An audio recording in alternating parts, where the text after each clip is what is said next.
afternoon and welcome to the news at 1. On Independence Television, I am Adesuwa Osawagye. Some Benin City residents on Saturday displayed high level of compliance with the monthly environmental sanitation exercise in Edo State, as restriction of movement was enforced across the metropolis between 7 a.m. and 10 a.m. to allow residents clear their surroundings. Donald Ehimie reports that major focus by government officials was on marketplaces. As early as 7 a.m., streets across the three metropolitan local government areas of Benin City, including Oedo, Ego, and Bobaka local government areas, were deserted, with shops and marketplaces under lock and key as residents participated in the February 26 environmental sanitation exercise. I participate for the salutation. They clean the environment so that everybody could enjoy everywhere. And keep everywhere clean. And no matter every last Saturday we must come to the market. We also clean where we sell. I think people comply seriously this time around. Officials of the Edo State Waste Management Board, street sweepers, alongside local government officials from various local governments, paid special attention to market sanitation during this month's exercise. We are meeting with the leaders of the market to make sure the right thing is being done, and those that are not compliant should be sanctioned. Defaulters were arrested and taken to mobile courts, while members of the Edo State Security Network were deployed to ensure full compliance while the exercise lasted. These are environmental offenders on ground here. We are on ground doing the needful to make sure every area within my jurisdiction is well sanitized. The February environmental sanitation exercise was conducted under restriction of movement. From Benin, Donald Ehimie, ITV News. Residents of Auchi in Isako West local government area are counting their losses after a devastating rainstorm struck the community at about 7 p.m. on Tuesday. The heavy windstorm tore off rooftops, destroyed market stores, and left several families homeless. Edo North correspondent Anthony Igbano has details. The violent wind, which comes without warning, uprooted trees and caused widespread damages to churches, home and businesses across Jetu, Auchi, and other parts of Isako West local government area. Many households have been thrown into distress as properties were destroyed and livelihoods disrupted. Eyewitnesses described scenes of panic as residents struggled to salvage their belongings amidst the raining storm. Everything went down, and it's quite unfortunate. I know we have so many victims in Edo North here. As they are also victims of the circumstances. We have never seen such a kind in Auchi.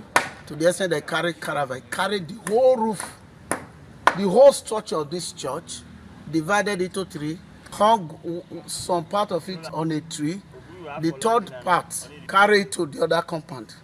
Damage everything. The disaster comes at a particular difficult time as it occurred during the fasting season, compounding the hardship faced by vulnerable families. Many of the victims are now grappling with damaged homes, limited food supply, and an uncertain path to recover while striving to maintain their spiritual obligations. Some of the victims are appealing for urgent intervention from Edo State government and humanitarian assistance to support affected residents, rebuild damaged homes, and restore hope to the community.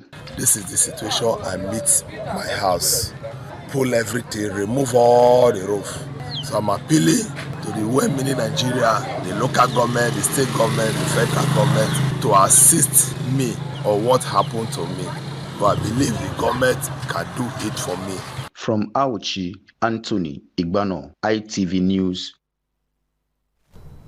An Oyo State High Court sitting in Ibadan has affirmed the validity of the People's Democratic Party's National Convention held in the Oyo State capital in November 2025, which produced Kabiru Tanimu Turaki as the party's substantive national chairman. Delivering judgment on Friday, Justice Ladiron Akintola upheld the amended originating summons filed by Musibau Adetumbi SAN on behalf of the claimant Folahon Malomo Adelabi The court granted all 13 reliefs sought, holding that the convention complied with the provisions of the 1999 Constitution, the Electoral Act 2022 as amended, and other relevant electoral laws. Justice Akintola also dismissed motions seeking a stay of proceedings and suspension of the judgment filed by Sunday Ibrahim SAN on behalf of Austin Nwachukwu and 2 others. The court had earlier rejected their application for joinder, describing it as lacking merit. In addition, the ruling directed the Independent National Electoral Commission (INEC) to recognize and give full effect to the outcomes of the convention, including the leadership of the National Working Committee, NWC, led by Turaki.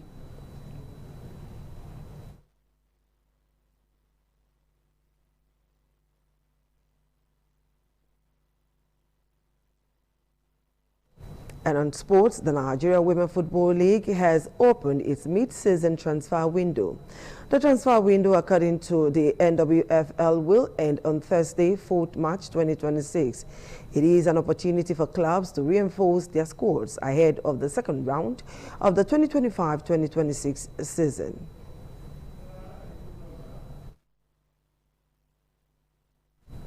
And that's a wrap on our news this afternoon. Do join us at 7:30 tonight for our Weekend Magazine program. Good afternoon.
This is ITV.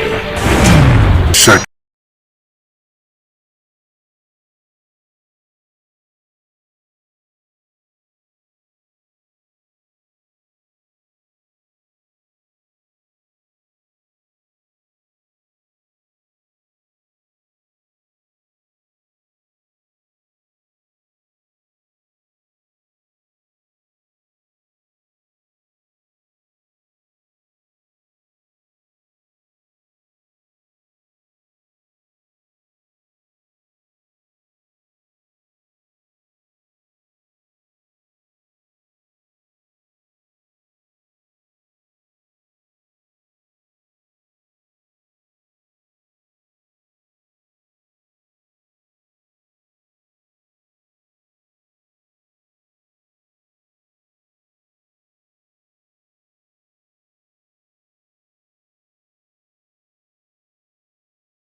This is ITV.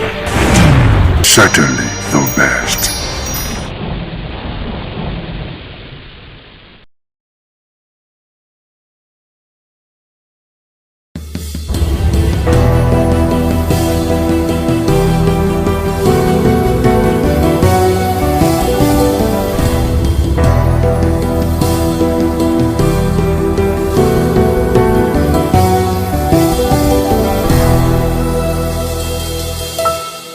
Inclusive and accessible society for persons with disability, not just in Edo State, but in Nigeria at large, has not ended as far as Network for the Advancement of People with Visible Disability, NAVID, is concerned. If you've been following this program for the longest, you realize that NAVID as an organization has been at the forefront of canvassing for a law that will protect the rights of persons with disability in Edo State. And NAVID is not satisfied. Now that Edo State has the law, NAVID has also ensured that they are partnering with the Edo State Disability Commission to ensure the effective implementation of the letter and spirit of the Edo State Disability Law. Joining me to talk on this, what NAVID is doing as far as partnering with the Edo State Disability Commission is concerned, is the ego himself, the face of disability advocacy, not just in Edo State, but in Nigeria at large. He needs no introduction, but I'll try and introduce him. Melody Omosa, Esquire, Executive Director, NAVID. Welcome to today's edition of Hitches and Voices. Thank you very much, Mr. Kingsley, and I'm glad to be here again in the set with you today. All right, and our sign language interpreter for today is Goodluck Omusi. You know how we do it on this program. We practice what we preach, inclusion, and so we like to carry our deaf community as long as well. It's another very wonderful Friday afternoon to talk disability advocacy with you. I usually enjoy it because of your insight. We were on this program talking about the passage of the Edo State Disability Law that has been done, but NAVID seemed not to be satisfied. You embark on a project to assist the Edo State Disability Commission to come up with several frameworks, several documents to strengthen the implementation of the law. Can you give us an overview of what this project has been about? All right, thank you very much, and I'm happy again, as I said, to be with you today doing this. You are right when you said it's been the push of NAVID to have a law that will protect the rights of persons with disabilities and ensure that they have a place in society as their counterparts without disabilities. Reason being that we do not want issue of persons with disabilities to be handled as a matter of charity or benevolence of any one individual. And of course, you know that in society, it is often opined that there is a social contract between the government and the people. Persons with disabilities are not ordinarily in that equation in the absence of a law that provides for and protects their rights. And so over time we were on that issue, and we're glad that about 4 years ago now a law came on stream in Edo State, and that law provides for a commission that will drive the implementation of the law. And even though the law was passed by the House of Assembly and assented to by the governor of Edo State, the commission that should drive the implementation was not immediately inaugurated, and so that became another advocacy pursuit for another 3 years before we saw a commission come on stream nearly a year ago. We are not done. It is not, the commission is not meant to be symbolic.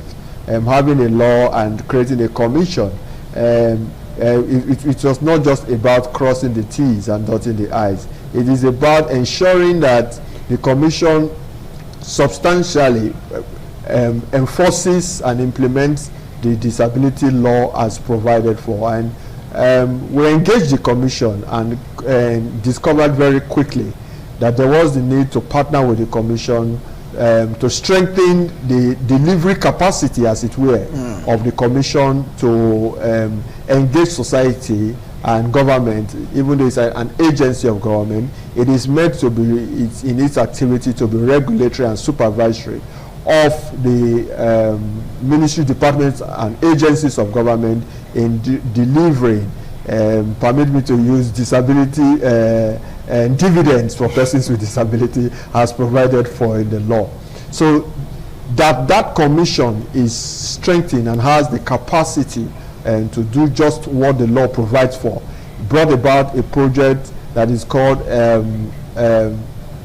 capacity building for justice sector provider in handling vulnerable group. That project was very hugely supported by the rule of law and anti-corruption program in Edo State. And between December and January 2025-2026, we worked on several projects, have workshops, have several activities to engage the commission and ensure that it is well positioned now to take on the task that the law has empowered it to so do. Fantastic. Let's go through some of the activities during the course of this project. I know you carried out several activities culminating to what happened yesterday, which was the accessibility of the Edo State Civil Service research. Can you let us in on that? All right.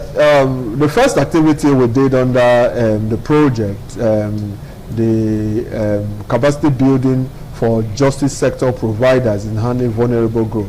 The commission is a justice, as it were, a sector provider, because the disability law is a disability right. It's about the right of persons with disability and ensuring that access to justice is democratized and making sure that persons with disability are able to access what the law provides for.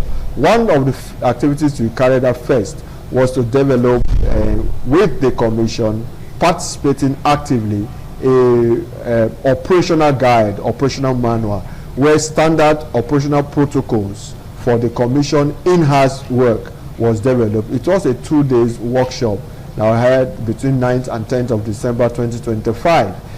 At the end of the day, with the input of an expert who guided us through, a consultant expert who guided us through the process, participation of stakeholders, especially members of the commission and duty bearers, that operational manual was developed, and it's going to guide the commission in their day-to-day activity and running of the commission. We all then moved on this year on the 20th and to /22nd of January to develop a 3-year strategic plan for the commission. It's that you want to do something, but you must have a plan. Otherwise, wishes will be horses. And you know that if, like they say, if wishes were horses, beggars will ride. But we do not just want the commission to say, oh, we want to do. What exactly do you want to do? How do you want to go about what you want to do? Looking in the next 3 years, what are your plans? What are your strategies? Again, we sat together, and for 3 days, we worked with the commission. With the commission members, the chairman, the other members of the commission, the ex-official members from the different line ministries of government, and staff of the commission, the consultant, members of NAVID, and other civil society. So everybody within the echo chain of the disability advocacy in Edo State was carried along in the entire process. Yes, it was a participatory one. We sat down together and came up with a 3-year strategic plan. So the commission is clear as to what he wants to do between now and 2028. That strategic plan was further broken down into a 2026 work plan, where activities by activities, the commission has lined up what it wants to do between now and the end of the year. So a strategic plan was developed, and a work plan for 2026, the current year, was also developed. And you could see now that there are a lot of activities are beginning to come on stream, and we believe that once all of this is operationalized at the end of the year, persons with disability will be the better for it. And NAVID has a partner in progress with the commission would have been able to achieve some of the level of its advocacy. Don't forget that we pretty much occupied the space before the commission came on board. Yes. And now that we have a commission, we are so glad that there is a dedicated agency of government that will take on part of what we have been advocating for over time. So that happened. You mentioned the activity that happened just yesterday, the 19th of December. It was a validation. No, not December. 19th of February. I mean to say, it was a validation of the research report on the accessibility of the Edo State Civil Service for employees and other persons with disabilities who have reason to visit the space. And again, we partner with the Edo State government in ensuring that this happened. A research, the Office of the Head of Service of the state approved, and a research was conducted across 7 MDAs, ministries, departments, and agencies as a pilot to see where we are as with regards to the involvement, participation, and ability to deliver work as an employee with disability in the state. This is a baseline. The commission actually needs this so that as it advocates for the inclusion of persons with disability in the workspace, he wants to be sure of what is on ground and are there gaps, needed to see if there are gaps and call on those gaps to be closed. So that report was presented by the researcher that carried out that research, and we sat down again and looked at it critically and digested the recommendations and made our input. But I would like to know, I mean, our viewers will be interested and listeners alike. Can you let us into some of the findings of the report when it comes to how accessible the Edo State Civil Service is or inclusive for persons with disability in the state? Can you let us into that report? Interestingly, the research found out that there is improvement, and government has taken steps in ensuring that persons with disabilities are provided for in the workplace. For instance, the new State Secretariat building at Saple Road has elevators and ramps provided from design into the buildings, and so that issue of coming up with infrastructure, high-rise building without ramps and without elevator, government has been able to cross that by ensuring that it's in its secretariat that house majority of the civil and public servants in the state. There are provisions for that. So the research noted that even in the secretariat building, there are parking lots designed for persons with disabilities. There are places reserved alone for persons with disabilities to park in the secretariat building. The research pretty well identified that, and that in fact in one of the ministries assistive devices were provided for some of the employees to be able to do their work. But what the research also found out is that whereas there are structural provision for the inclusion of persons with disability in the state civil and public service, there is however functional exclusion of persons with disabilities. Structurally, those things are provided for. Functionally, it's a problem. The elevators sometimes are not optimal. They are not working at its utmost best because there is always the either one or two of the elevators not working. Issue of power outage that can also affect the working of the elevator.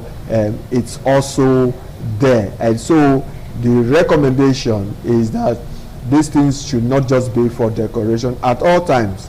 That elevator or lift that government has invested so hugely on to have should function, because there are persons with disability who daily need to make use of this. And for a fact, the report also found out that there are times persons with disabilities, especially those who uses the wheelchair or uses the clutches are unable to access their office because of the non-functionality of those elevators. Yes. Fantastic. You've done a research on the Edo State Civil Service. I'll be looking forward to a time where Navid will do a research to see what is happening in the private sector as well. Looking forward to that. But we'll go on a quick break now. We'll come back. Don't forget our guest is Melody Omosa, Executive Director, NAVID, Network for the Advancement of People with Visible Disability. We'll come back to talk some more.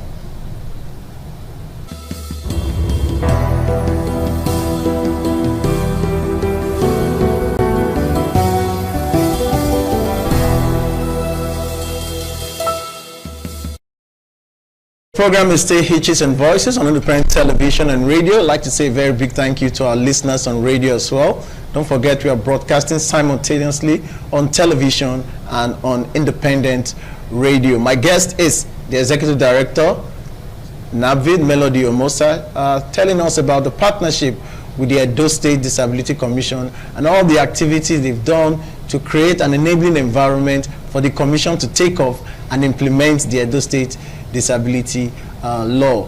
You talked about yesterday's event, which is like the hallmark of the whole project.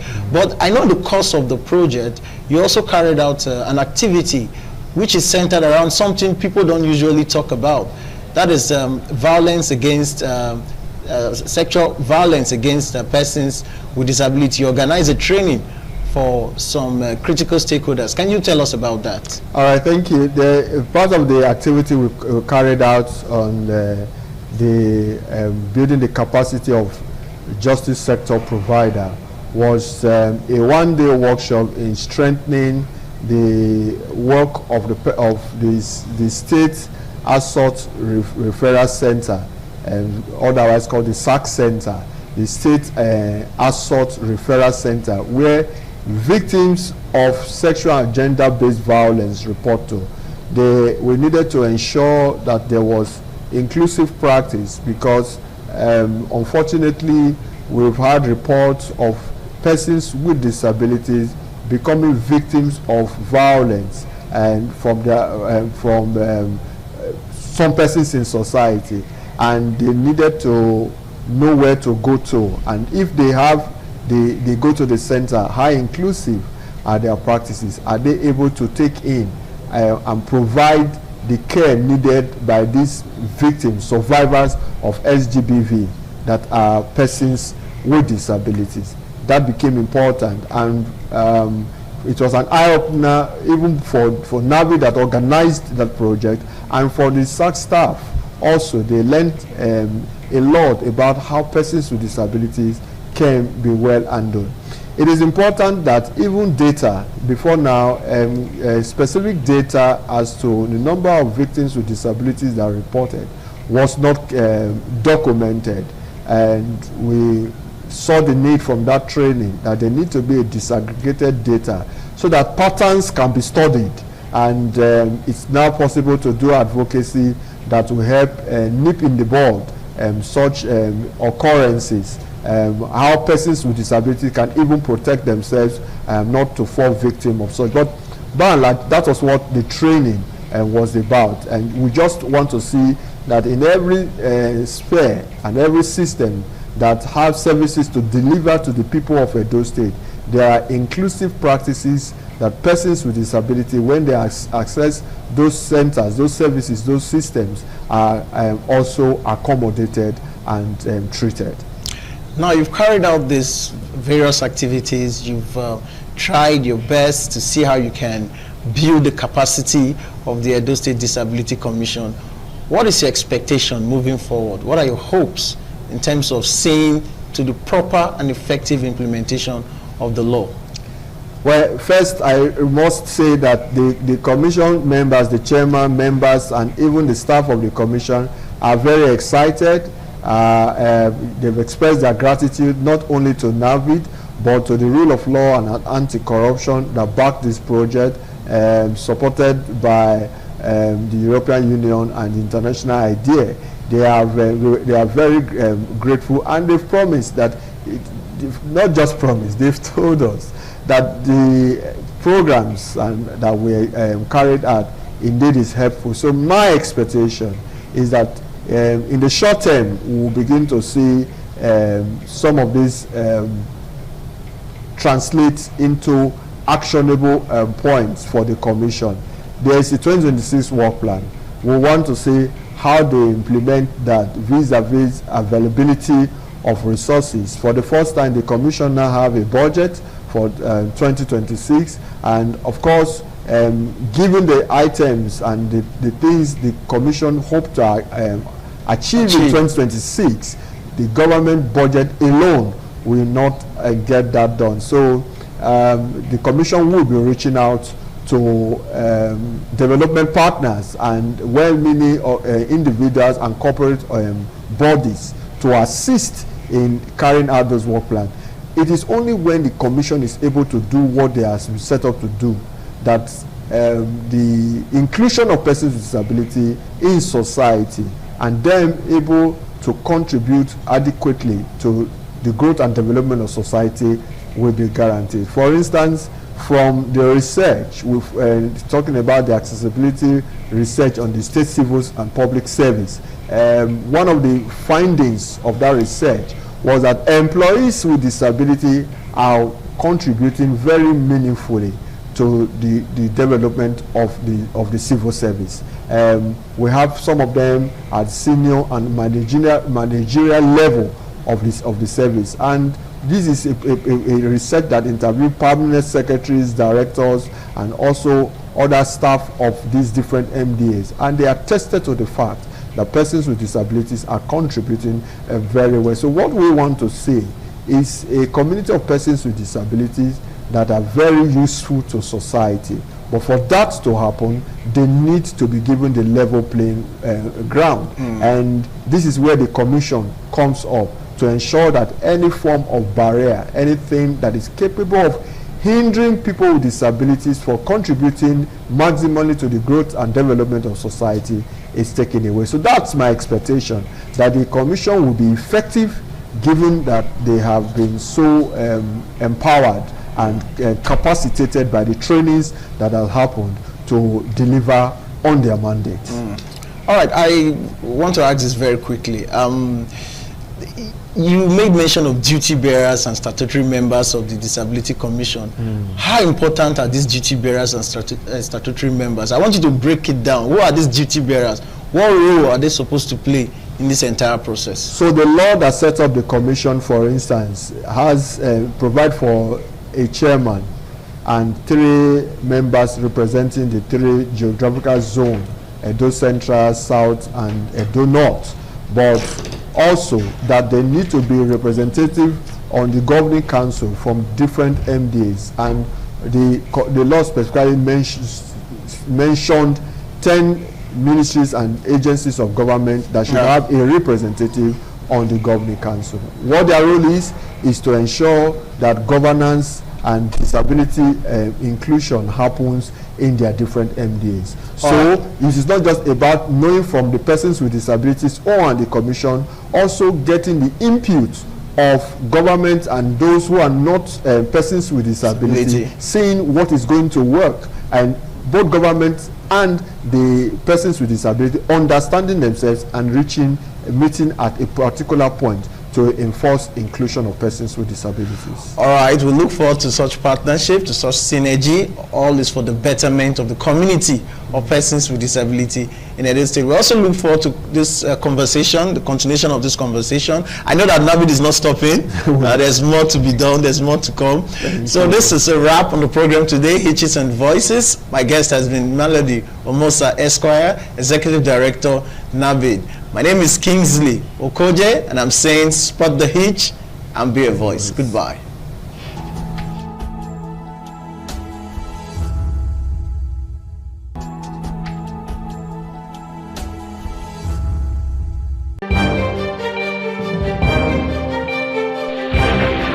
This is ITV. Certainly the best.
ITV, certainly the best.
Oh, my son, my dear. You say, oh, my dear. Oh, we're not here. You not over. Yes. You not do so much. Yes, where's it happening? Where's it happening? Oh, not here. Where's it? What's my dear? He said,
The Esama of Benin Kingdom thanked the new Edion for visiting him and advised them to always abide by the rules and regulations of their new positions. The Esama urged them to indulge in what will continue to bring development and progress to the community. When I say it's your job, I wait to us and I know what I will. Yes, Papa. Caliban was in a polo that we said, who paid you? Who paid you? Baba. Echo one as ever. Ever you lost the letter that we asked about my former. I will who were in it. John, Jonah William, Jonah Pulu, Jonah Luria,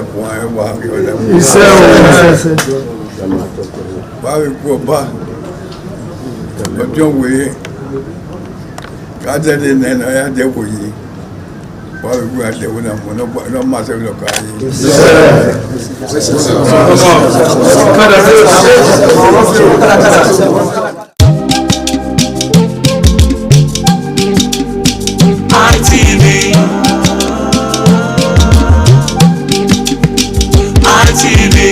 ITV, certainly the best. This is ITV. Certainly the best.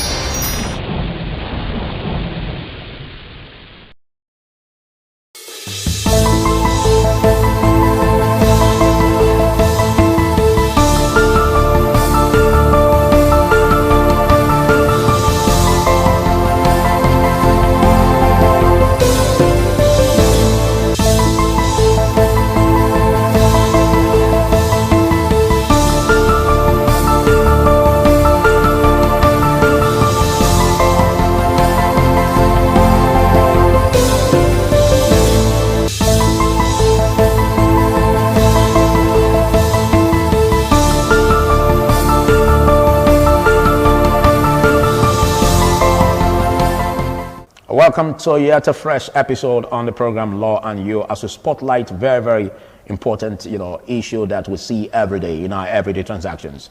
Now, do you know that owing money in Nigeria can cost you more than just the interest? It can cost you your peace of mind. It can also cost you your dignity. It can cost you even sometimes your life. A situation where, you get midnight calls after getting your daytime calls, from those that you took the money from. To a point even where you are being harassed or sometimes even brutalized, and also to a point where you are facing a demand notice or a court order, and then law enforcement and all the rest. How then can we draw the line legally, or what the laws of the land apply to where we can draw the line between what is a legal means of recovering debt and what is also an illegal means of recovering debt? My name is Philip Omo-Gyupong. This is the courtroom where we'll look at these issues and find a way to resolve them. And discussing this with me, I have a legal practitioner with me, and his name is Emmanuel Obakwalo. Big thanks for joining me in this new year. Good day, Philip. Good day, Nigerians. All right, so let's look at the background on what debt is before we go into total about where we can draw the line between what can be called illegal debt recovery and illegal means of recovery. Debt recovery is a pure civil matter. Oh. It's not criminal? Civil, yes. And there are legal frameworks. You mean owing debt is a civil case? Civil. Pure civil. If the debtor defaults? Civil. But there are legal frameworks on debt recovery. And what are these? They are 14 in number. But time may not permit us to begin to go through them all. Absolutely. So we may choose some of them. 1, the Companies and Allied Matters Act. 2, the Central Bank Act. 3, the High Court Civil Procedure Rules of various states. 4, the Federal High Court Civil Procedure Rules of the Federation. 5, we have the Nigeria Deposit Insurance Company. These are some of this debt recovery we have. We also have the Alternative Dispute Resolution Act. Now, when you look at debt recovery, like I did say, is a pure civil matter, and it has procedure and processes to be followed. Now, if A gets money from B, or loans money from B, or borrowed money from B, you are to pay back that money based on the conditions upon which the loan was given. So it becomes a contract between the parties. And the party that is now the loanee, the party that is now the debtor, is duty bound to obey the conditions upon which the contract was entered. Even if the conditions does not meet the requirement by law? The conditions must be, it is only the court that has the power to interpret whether or not the conditions meet the requirement or does not meet the requirement. Where they don't meet the requirement, the court will find out it. Okay. Because, you see, even if the court finds out it, but the loanee has signed to that. So there's a contractual agreement. Yes. Somebody can be that so desperate and assign and go to sign anything that will even be to his detriment. So can the court admit that, being that the person signed to that agreement, even though it doesn't, or it negates, or it breaches the constitutional provision? The court may, where it breaches or it violates the law. Okay. The court will not accept the conditions. We ignore the signature. Yes. That, or the court will not accept it in total. Okay. The court will want to look at the fairness of the condition. Okay. And what it should be, what the law says. To administer justice. Yes, with respect to it, because the court only gives justice. And the court looks at, and justice can be two-way traffic. So the court considers that. So, and as such, in such a situation, even the debtor can get the approval of the courts for protection. Okay. The law protects also the debtor. So that is what we look at. Okay. And that is what the court considers when there is a matter of such nature before this what you just said is indicative of a contract, but let's look at, as in a written contract, I mean, but let's look at a situation where there's just a verbal agreement, like friendly loans, for instance. I don't want to use the word, but let me use the word informal loaner or lender giving to a friend, like me giving to a friend and saying, well, 2 months back I needed money, okay, but by the time my friend now defaults, just a verbal gentleman agreement, you know. By the time he now defaults, do we have the local standard to litigate? Yes. You know, contracts, there are two types of contracts. There is the implied contract, which is a verbal contract. It simply means that the contract is not spelled out in black and white. The contract is not written. It takes the form or pattern or nature of a gentleman's agreement. Such contract, the law also allows it, recognizes it rather, and allows the contract to be between parties, just as because the law recognizes it, and the law also considers situations of such.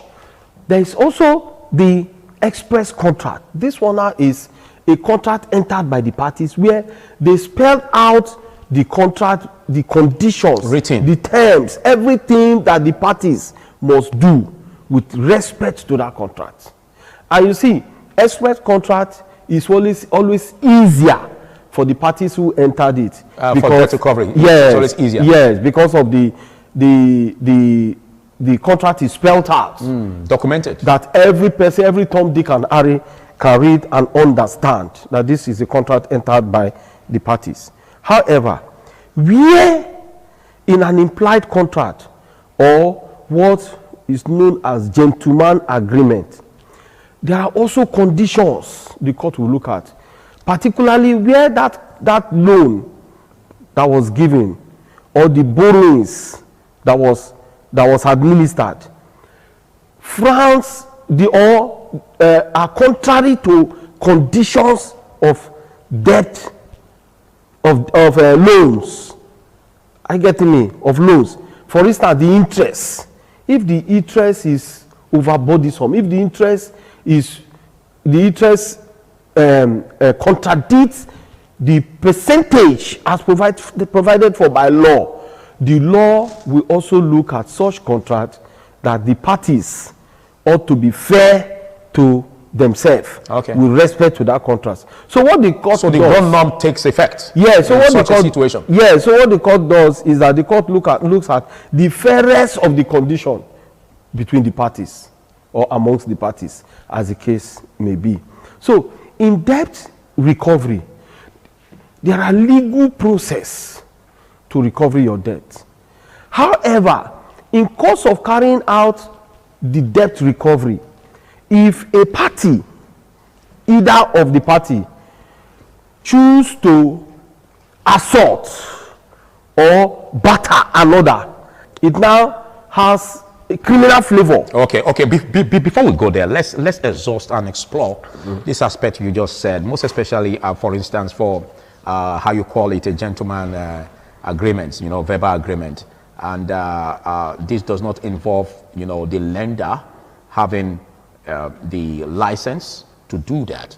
How does the court address this? Where the lender is not a certified lender, it becomes an issue. For debt recovery, you mean? Yes, or for to debt. litigate? Both. When you want to recover debt, you follow the processes. If you choose to toe the line of alternative dispute resolution, where a mediator is appointed, even for there to be a mediator, it is the parties that must apply to court. The parties must apply. So the court appoints, or the court appoints to them a mediator for them. But in most contracts today, the parties in their agreement where the loan now is an express one, that means documented, the parties themselves always put in that contract a clause suggesting the process of how to recover the debt. They put a process. They may say, okay, where the loanee violates this, our first step will be that we will both appoint a mediator who is to sit to determine the matter between the two of us. And where that doesn't work, we cannot choose to go to court. Where that happens, sir, the parties, where there is a violation of the terms and conditions of that contract, either of the party cannot just run to court to seek redress.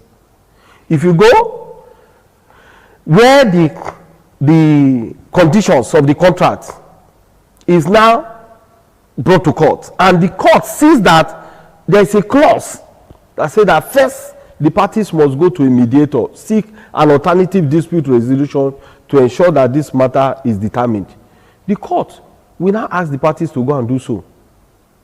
Until that fails, that is when they cannot come to court. And in most modern contracts today, that is the pattern they follow in recovery of debt. They ensure that the process upon which the debt will be recovered is followed, is infused in that contract. So that's why it is safer and better to have an express contract with respect to loan or borrowings. All right, thank you. The parties will be more secured than the oral one where there may be a processes or method of denial. All right. Thank you very much, Emmanuel. Well, this is Law and You, in case you're just coming across it. And my name is Philip Omo-Gyukma. I'll be speaking with Emmanuel Obakwalo, a legal luminary. And we're going to be taking a short break, after which we'll delve deeper into the topic, most especially the aspect of harassment and seizure of property. Where does the law draw the line? To stay.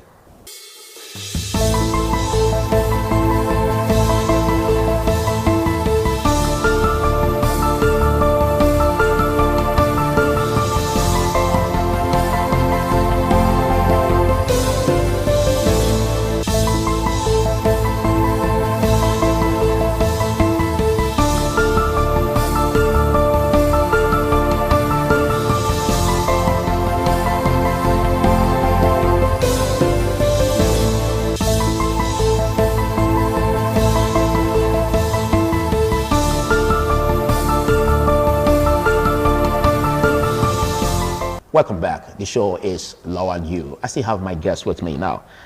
Can a loaner or a lender, seize the loanee's property without due process? No. It becomes an offense. it becomes a crime. It becomes a crime? Yes. Or a civil wrong? The civil wrong will not metamorphose to crime because you cannot seize the property of a debtor or a loanee without a court order. Okay, a court order must be there. You cannot, you don't have that power. Okay, but let's paint a scenario where the lender is not really registered by law. Whether or not it's not a certified lender or a legal lender, a legal lender cannot seize. Talk less. More of a lender that is not certified. You cannot seize someone's property. That's why some of these persons who call themselves private lenders, who are registered, you see them, one of the conditions they give most times when there is need to borrow money from them, they will give a condition of bring a landed property. Yeah, like collateral security. Yes. My mind was going there. Bring a landed property. And most times their interest, they will want to go and know the land, see where the land is, and they begin to pick interest. So by the time the lender is defaulting, the loanee or the borrower is defaulting, you see them begin to show interest with respect to that land. At times they'll just go sell they pretend to sell the property to somebody, then that person will overturn or sell the property to them again. So and when they want to present before the court, if the matter now goes to court, they'll say that they sold. The court will say, no, you don't have that power. You don't have that power. Where there is a default of the contract entered by the parties, the best method or best step to take is to seek redress.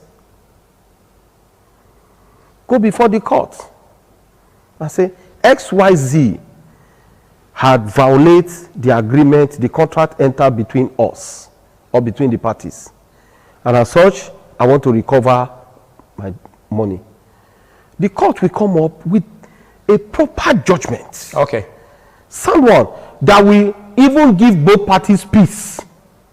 Okay, take for instance, in the gentleman's agreement, there was an agreement that if you are not able to pay me in 2-3 months, I pick your car. Is that admissible in court? It isn't. Even if the loanee signed to it? It isn't. You should pay back your money. And even if there's any need for the car to be sold, he should by himself sell his car and give you your money. It's safer. And it's legal. But where there's a seizure of the car by the lender, that becomes an illegal means of debt recovery. Illegal means of debt recovery. And you know, it suggests crisis between the parties.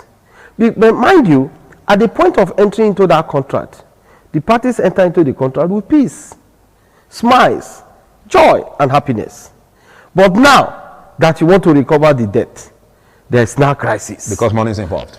Not only that, especially where you follow illegal means. Okay.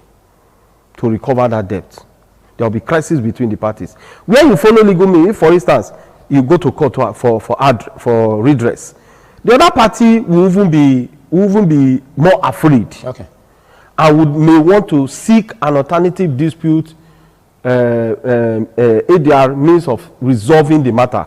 May say, okay, may tell the court, my lord, can we settle out of court? Maybe at the close of the day, the court may pass such as consent judgment between the parties. But where you toe the line of illegality to recover that debt, it becomes an issue. Okay, let's look at how a loaner, or rather a lender, can get his debt back in terms of what is being owed, can recover his debt. Most especially if he is not having the required license, and there are charges or interest that was inbuilt, because we had this conversation off camera.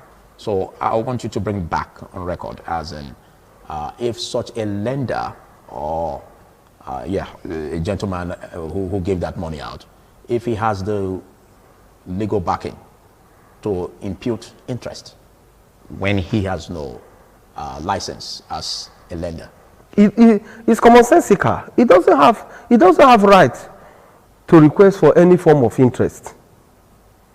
It doesn't have that right. On the basis that he's not licensed? Yes, it doesn't have that right. Because that purported or supposed contract entered by the parties is even an illegal contract.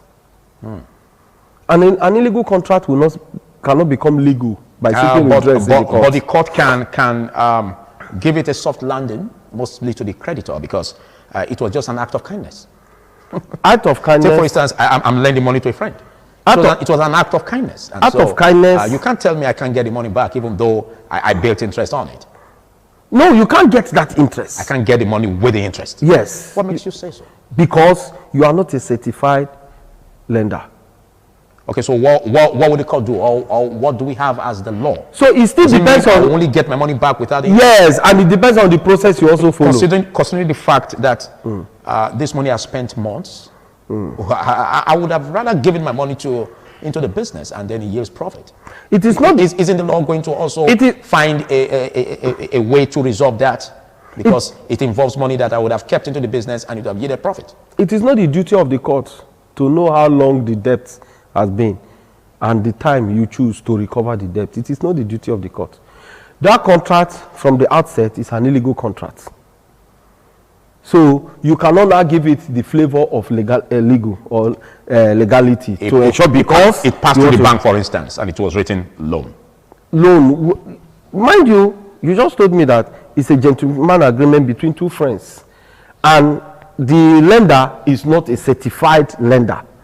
So it's the toga on that contract is that it is a mere gentleman agreement between the parties. So he can seek redress to recover the debt, but the interest, he is not qualified to do that. He is not. He can just say, I need my money, stricto sensu. And mind you, there is going to be a counter also from the borrower. Okay. To say, no, it was this, it was not this. Okay, so let's look at the safest way, because it's one thing for you to request for money as a loan. It's another for you to keep integrity and get this money paid. Now, what's the safest way? Because we are advising the public, for instance. What's the safest way to get money as loans? One. Is it from just the bank? The bank. Microfinance bank also? Yes. Certified? Certified. Go to the bank. Make an application. We have too many banks. We have the Bank of Industry. We have the Bank of Agriculture. It depends on what you want to do with the money you want to loan. Because first, you must convince the bank what you want to use the money for. Not because you want to buy tissue paper. You now go and apply in the court, in the bank, that you need a loan. Or personal consumption. Or you want to, yes, or you want to buy phone for yourself. You go to the bank and apply for loan. No.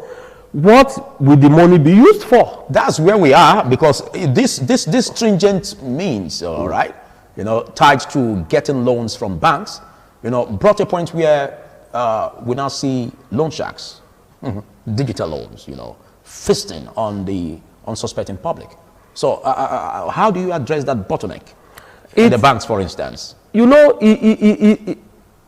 Technology also has its own disadvantage. I saw somebody who has an app on his phone, and he was using it to get loans, small loans, from some illegal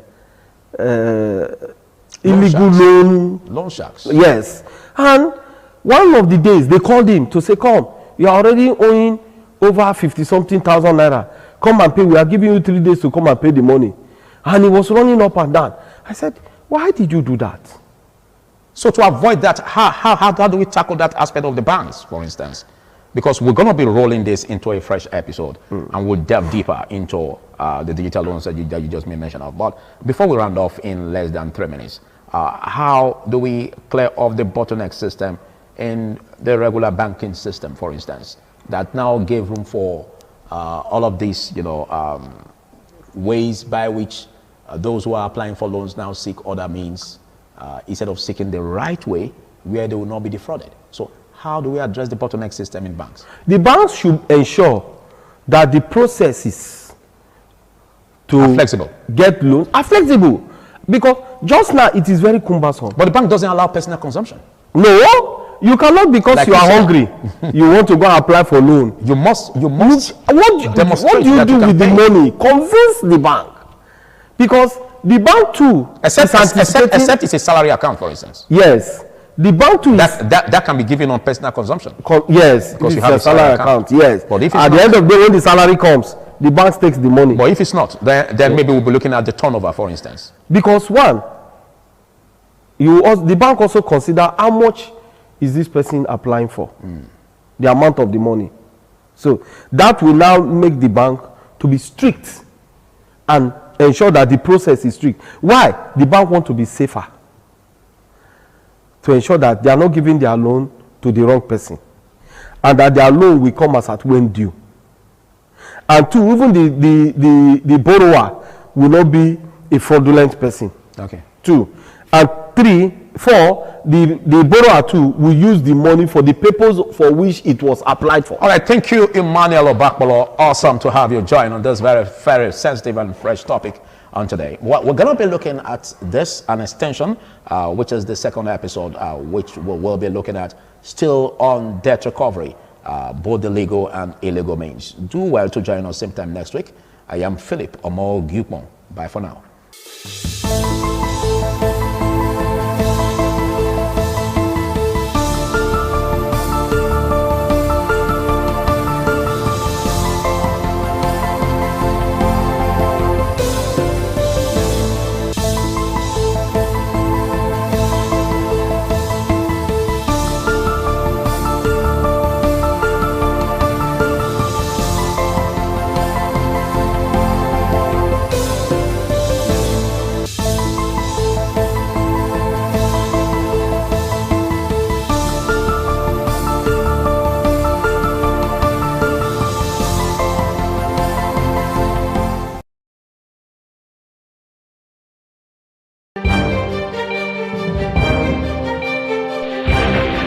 This is ITV.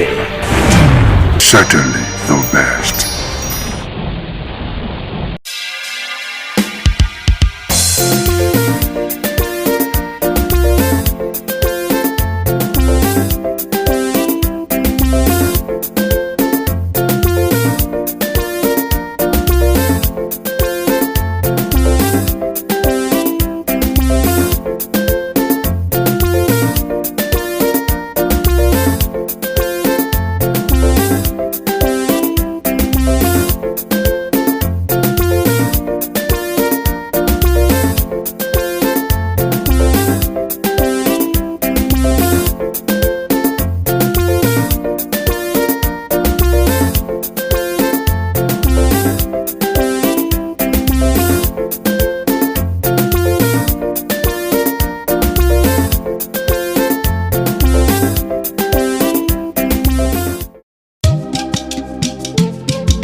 ITV, certainly the best.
This is ITV. Certainly the best.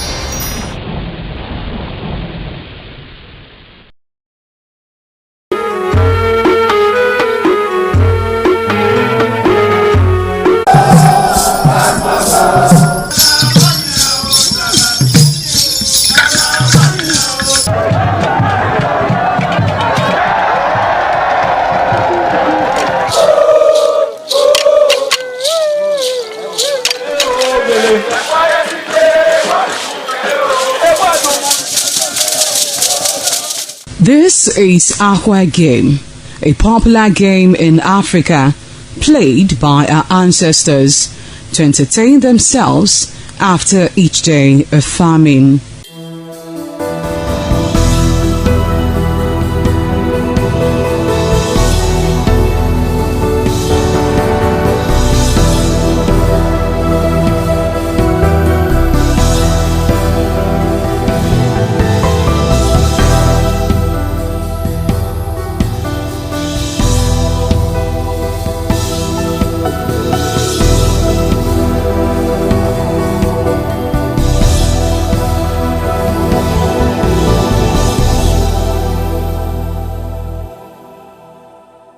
It is also relevant in our coronation in Africa.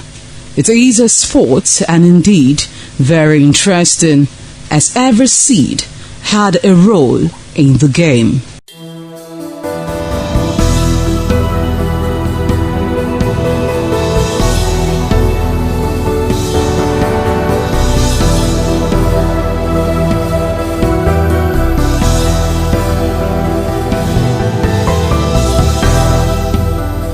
Containing 12 holes.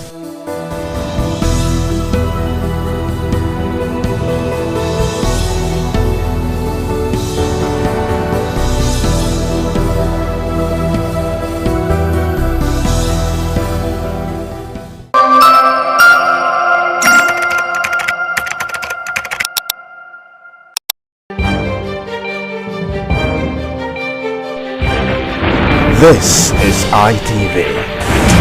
Certainly the best.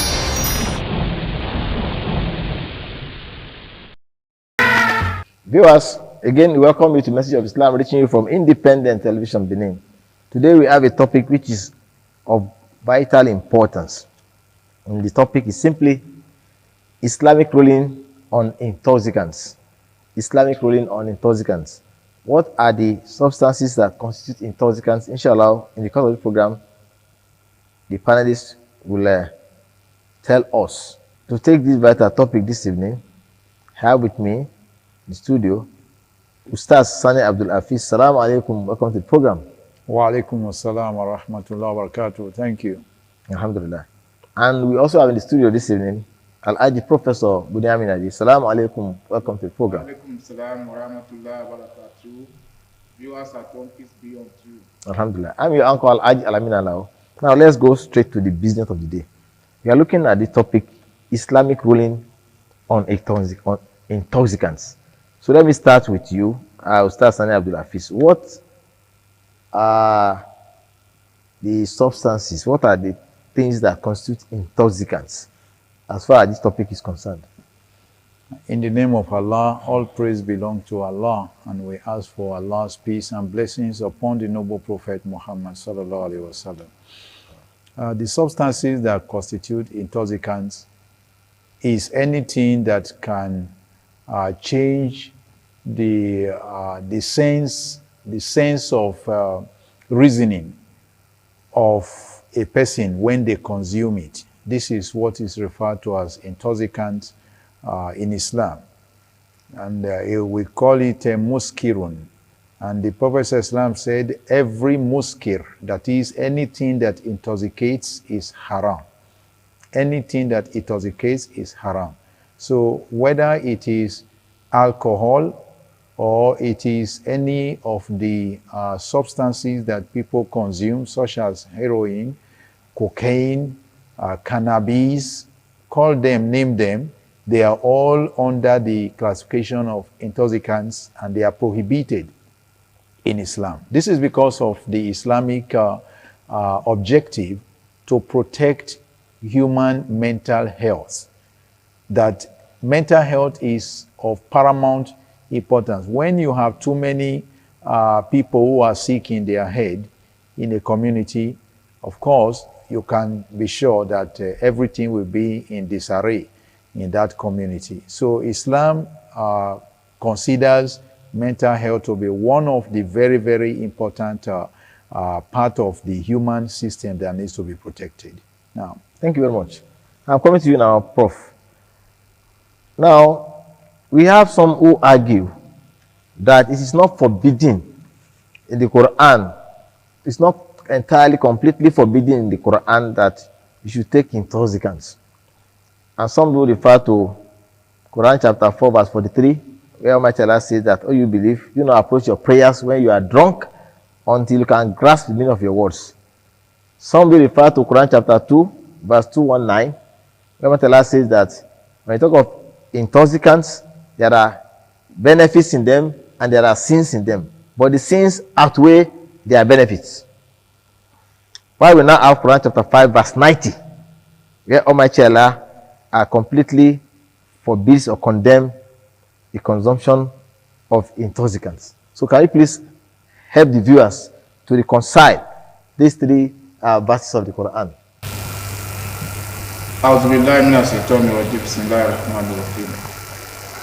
You see, when Almighty Allah gives us an instruction in the Quran, sometimes it goes by way of telling us direct instruction, and there are some that pass through stages depending on the way the society is viewed. Of course, during the time of Prophet Muhammad people were also they were indulging in the use of alcohol, intoxicants, and as such, as he was preaching to them, Almighty Allah now made it a kind of stage or stepwise instruction that gradually people were getting used to, people who had been used to the consumption of intoxicants. They were instructed when you want to pray, because just as he said, the moment you take any form of intoxicant, it changes your psyche. And if you look at the entire part of the body, the brain can be said to be the engine room of every being. Oh. The moment it is disturbed, automatically all the other parts and the value of such individual will be disturbed, including the people that live with such individual.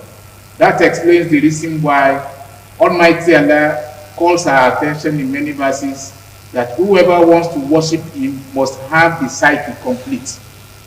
The mentality of every human being must be complete, and that is where you can comprehend the nature of Almighty Allah. And as such, yes, in order not to tamper with that, Almighty Allah says you should not take any form of intoxicant when you are about to pray. The second stage was that if you feel you are taking it for any pleasure, for anything, it could be an advantage to you, but the main evil, the main sins that you commit after taking it is worse and much more than the advantage that you feel you are taking from it. And the final one, which Almighty Allah said that if any act of intoxicant, divination, and arrow trade, all these are handworks of Shaitan. Desist from them if indeed you want to succeed both in this world and in the hereafter. And that one seals it, that whoever wants to succeed before fellow human being and before Almighty Allah on the day of accountability, such individual must get away from taking intoxicants, no matter how little it is. Thank you very much. If you are just joining us, we are looking at the topic Islamic rulings on intoxicants. Islamic rulings on intoxicants. So those of you who try to argue that the Quran did not completely prohibit consumption of intoxicants, you've heard the explanation now, the exegesis of the Quran. The first verse revealed, we are told that do not approach your prayers when you are drunk until you can grasp the meaning of your words. Then they are just embrace Islam. And you know, in those days, during the Jahiliyyah period, they drink alcohol like water. So they embrace Islam, but they are still consuming alcohol. And those who now want to say Salah, God knows if you want to pray, don't drink. Then some say, okay, I will not drink when I want to pray, but I will drink when I'm not about to pray. Then second verse also came, Quran 4:43, that there are benefits in them. And Quran chapter 2 verse 219, there are benefits in them, there are sins in them, but the sins outweigh the benefits. Why some stop consuming it? That, oh, since the sins outweigh the benefits, I will not consume them again. Before the final verse now came, we are now described along with gambling, that they are abominations devised by the devil. That you know abstain from them so that I can be successful. Now, Islamic rulings on intoxicants. What are the sins? What are the consequences of consuming intoxicants? Does it have anything to do? Is there any correlation between it and crime rate in the society? What other thing? Why do you think we are asked to abstain from intoxicants? The verse of the Quran where Allah subhanahu wa ta'ala stepwise and systematically prohibited intoxicant. As you mentioned, Allah said the benefits, you say you have some benefits in them, but then the disadvantage, the harm that you will suffer from consuming them is more than the advantages that you think you get from them. Obviously, the Prophet ﷺ said, as a way of, making it non-negotiable to say you want to consume intoxicant. He said, Allah has not put the cure of any disease in that which He has prohibited. So that you cannot say that I am taking this alcohol, I'm taking this intoxicant because of my health. Some people say that they take intoxicant because they want to do away with their worries. When they are having issues with their wives or their families or in the office, they want to take intoxicant in order to throw them away from, the normal thinking, so that they don't feel the pain. But this is not a solution. In fact, medically, it is documented today that some of the stroke cases, consumption of intoxicant is becoming one of the risk factors in people that are having crises of stroke. Before you have stroke more in the elderly. Now you are now having stroke in middle adults because of what? Consumption of these intoxicants. It's a risk factor, as has been mentioned. Now, the Prophet ﷺ, still to make it, there is no way. He's saying that whatever intoxicates in little quantity, then it is, in large quantity, is prohibited in the smallest quantity. So that you cannot say, I can consume it. Then besides, if a person has become an addict of consuming intoxicants, the person risks his salah being accepted. So that it's not just about, it's me, it's my business, I consume it, it's not your business. In fact, the Prophet ﷺ says that the person who commits idolatry, that's one who worships other gods beside him. You know that the sin Allah does not forgive is the sin of associating partners with Allah. That the one who is going to be next to be condemned to the fire of hell on the day of judgment is somebody who became an addict of consumption of intoxicants. So that it is not something anyone should want to live with. If a person has it as a problem, maybe he has grown up with it from young age, it is something he can still fight, battle it, and see how you stop it. It is not only harmful to our health, it is a sin in the sight of Allah. Thank you very much. As you know too, that Allah does not allow you to take your life. Allah does not allow you to inflict harm on yourself. You are not allowed to enjoy yourself. So consumption of intoxicant is like killing the organs of your body system, and Allah does not allow that. Thank you very much. Now, do not kill the organs of your body system. Do not commit suicide indirectly or gradually by consuming what is injurious to your health. what is injurious even to your mental health as well. Now, Prof, I'm coming to you again. For the we have some people that are caused in respect of intoxicants, apart from the consumer itself. Can you please tell us some of them, so that people will not feel that, okay, it's only those who consume it? Well, according to the Prophet Sallallahu Alaihi Wasallam, it was reported to have said that there are 10 categories of people that are caused along with or in association with intoxicants. The consumer, the one that prepares it, the one that works there, the one that sits where it's being consumed, and the one that bought it for another person. The person that they sent to go and buy it for another person.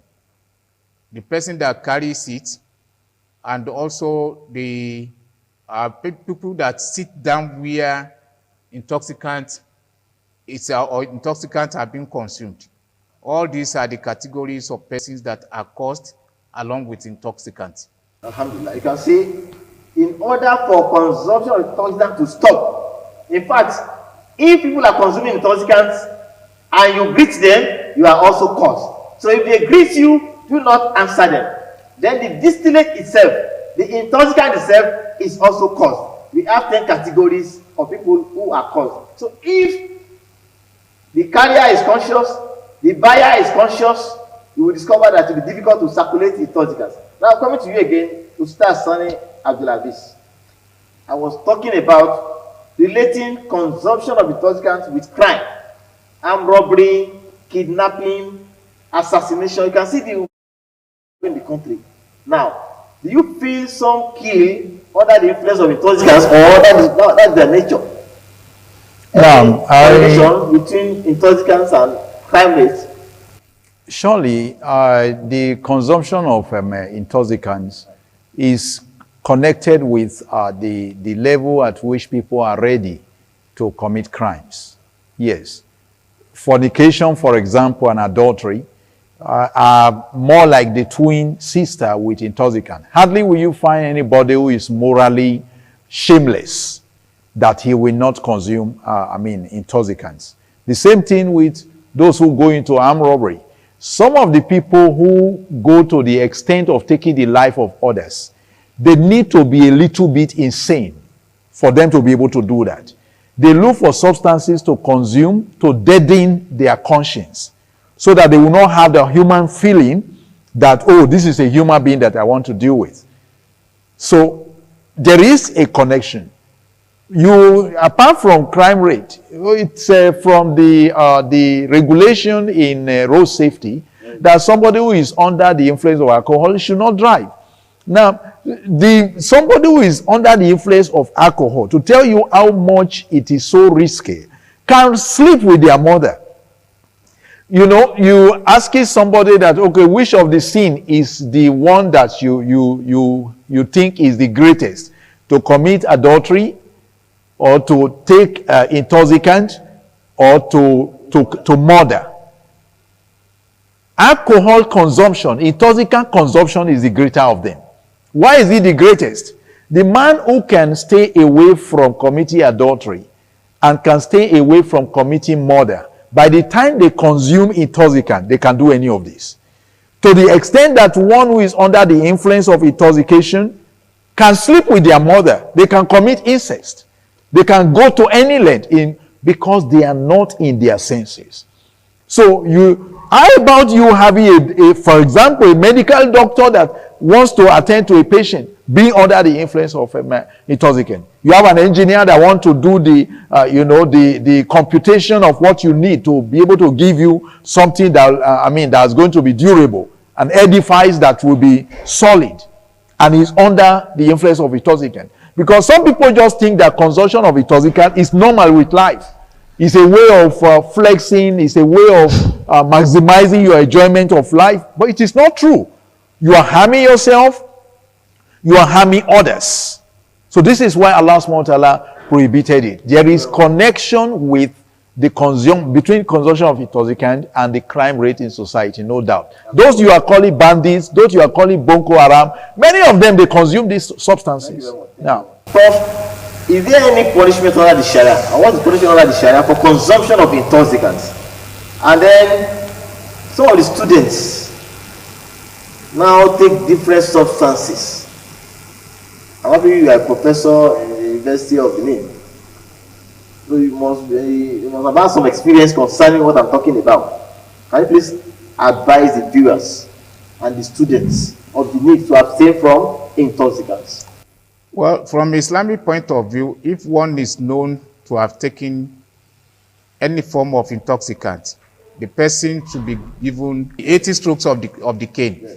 Now, aside that, for our youths today, generally, students and other people that belong to the category of those that we call youth, even the adults, everyone supposed to go away from any act of intoxicants. There are nowadays different forms. The ones that we are used to know are the normal alcohol, whether the brewed one or the local one we call kai kai, and the ones that they sniff, under which you have cocaine, you have heroin, and those that you also consume orally, under which you have, the ones that you smoke, marijuana is one of them, and there are nowadays, you have sophisticated marijuana that they have laced with other chemicals in order to be more potent than the ordinary one. And people also use marijuana in order to cook rice or cook beans. And apart from that, some eat it raw. All these are various forms through which people consume them. And some go to the extent of taking some other drugs like codeine, which in the medical circle is used in order to cure hard cough. And people have abused it. They take it excessively and it deadens the cells, it deadens the senses. And not only this, there are so many other ones that people take in one form or another. Some even go to the extent of mixing some of these drugs with yogurt. And after taking them, there is this one they call the tramadol. Even there is another one more potent than tramadol, that after taking it, the person may be rolling inside the mud. The person will lose senses, and there are so many of them that people take. We have to go away from them, because the moment you take them, the individual becomes useless to himself and becomes a permanent problem to the entire society. Thank you very much. Viewers, this is what we can take today on the program Message of Islam. The topic discussed Islamic ruling on intoxicants. Intoxicants include tramadol, codeine, marijuana, heroin, cocaine, whatever can affect your mental health is forbidden completely in Islam, and it's also sinful. When you have consumed them, you cannot approach your salat. And the punishment in Islam was even 40 strokes of the cane before it was increased to 80 strokes of the cane at the time of Umar bin al-Khattab. Close to 100 strokes of the cane, which is punishment for fornication. Thanks for coming, Professor Bunyamin Aide, and thanks for coming, Ustaz Sani Abdulhafiz. And your uncle, Al-Ajal Amin Alao. Viewers abstain completely from intoxicants. Assalamu alaikum wa rahmatullahi wa barakatuh. Alaikum assalam wa rahmatullahi wa barakatuh.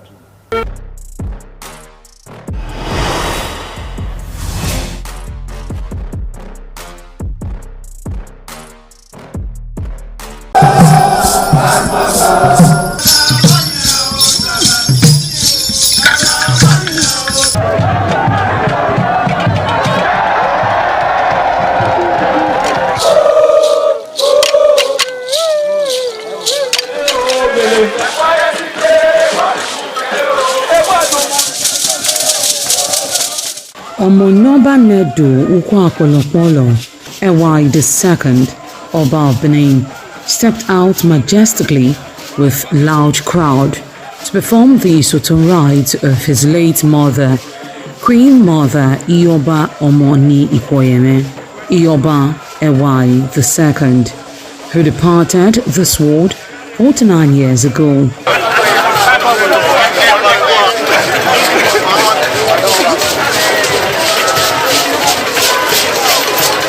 The Sultan, is a traditional rite of the procession in memory of the departed person's spirit in Benin Kingdom. It is usually heralded by public display of the departed person's influence during their sojourn on earth. The display of a human effigy symbolizing the departed royal matriarch was preceded by the Oba of Benin, who led the procession from his palace to the Immortal Shrine at King Square in Benin City, where he offered prayers for the repose of the soul of the Queen Mother, Ioba Ewai II.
Thereafter, the priest assigned to the Immortal Shrine offered Oba Ewai II items for Isoton on behalf of his family. However, chalk, known as Uri, represented a mixture from royal fans after ancestral spirits were invoked to bear witness and announce his arrival. On his way home, Oba Ewai paid tributes at various pilgrimage sites, including Queen Idia Tomb, beside Oba Market, where a cheerful crowd of traders abandoned their wares to catch a glimpse of the royal personage and join in the celebration.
ITV, certainly the best.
TV, certainly the best.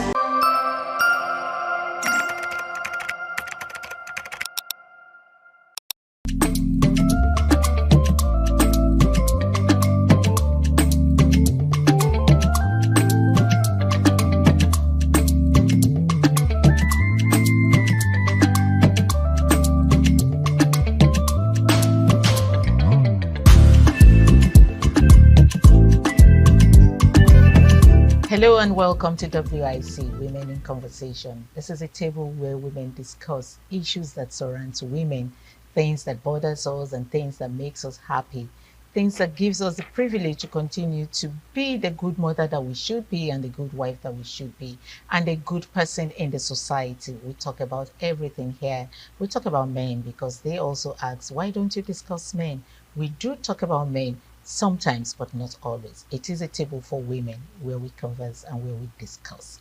It's a pleasant being here with you this day. I mean, I have my women in the studio who are going to be discussing some of the topics with me today. As usual, I have on my left Ayo Ali, Ali Balogun. Yes, Ayo, you're welcome to the table. Thank you for having me. You are looking again. so amazing. Thank you. I keep stealing things from you. Don't worry, we'll talk about that. And of course, I have my fashionista in the house. We all know who she is. She is Princess Edith Madejimo. Edith, you're welcome. Thanks for having You me. are looking so amazing, so dashing. Thank you. Very true. Well, very true. Very true. Thank you, Ayo. Very true. Thank you, Ayo. I'm blushing. Don't blush. Anyway, someone is. So are you looking very good? Too. Yeah, you're not Thank looking you. bad. Thank you. But that's a guy behind the camera who is always here for us, who is also blushing and looking at Princess with some kind of eye, saying she looks so pretty. Anyway, thank you ladies for coming on today's program. Okay, so we're just going to be going straight to this talk, and then it's a write-up from Stella Justice Wanya. She is a legal and a marriage counselor. Okay, so this is what she talked about. It's on DNA. I know we have talked about DNA on this table. I'm sure Ayo wasn't here when we talked about, but you were here.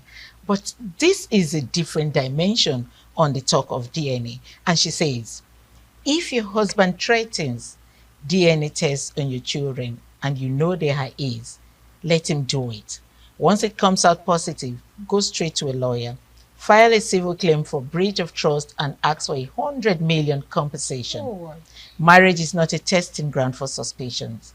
Let him test, let him confirm, but don't let him get away with breaking your trust. Case closed.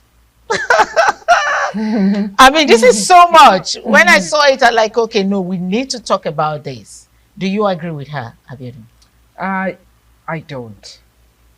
I don't. Now, not about the DNA testing, but the aftermath of the DNA testing. Now, okay, so asking for compensation of 100 million, that's what you don't... I don't agree to that. I mean, yes, marriage is a contract, but I mean, is it transactional? No. What led to the man wanting to have DNA in the first place? What led to it? I think if you really love the man and you really want to marriage and you want to stay back in the marriage, you want to know what led to the suspicion in the first place.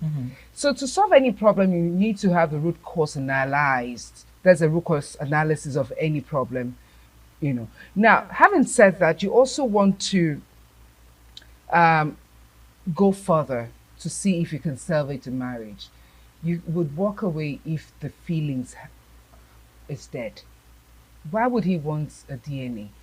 Does it have to do with my character? Does it have to do with my positioning? What led to that suspicion? Treat it if you want to keep your marriage. Now, so thereafter, is the father of the kids, whether or not, so let me bring another twist to the matter. Okay.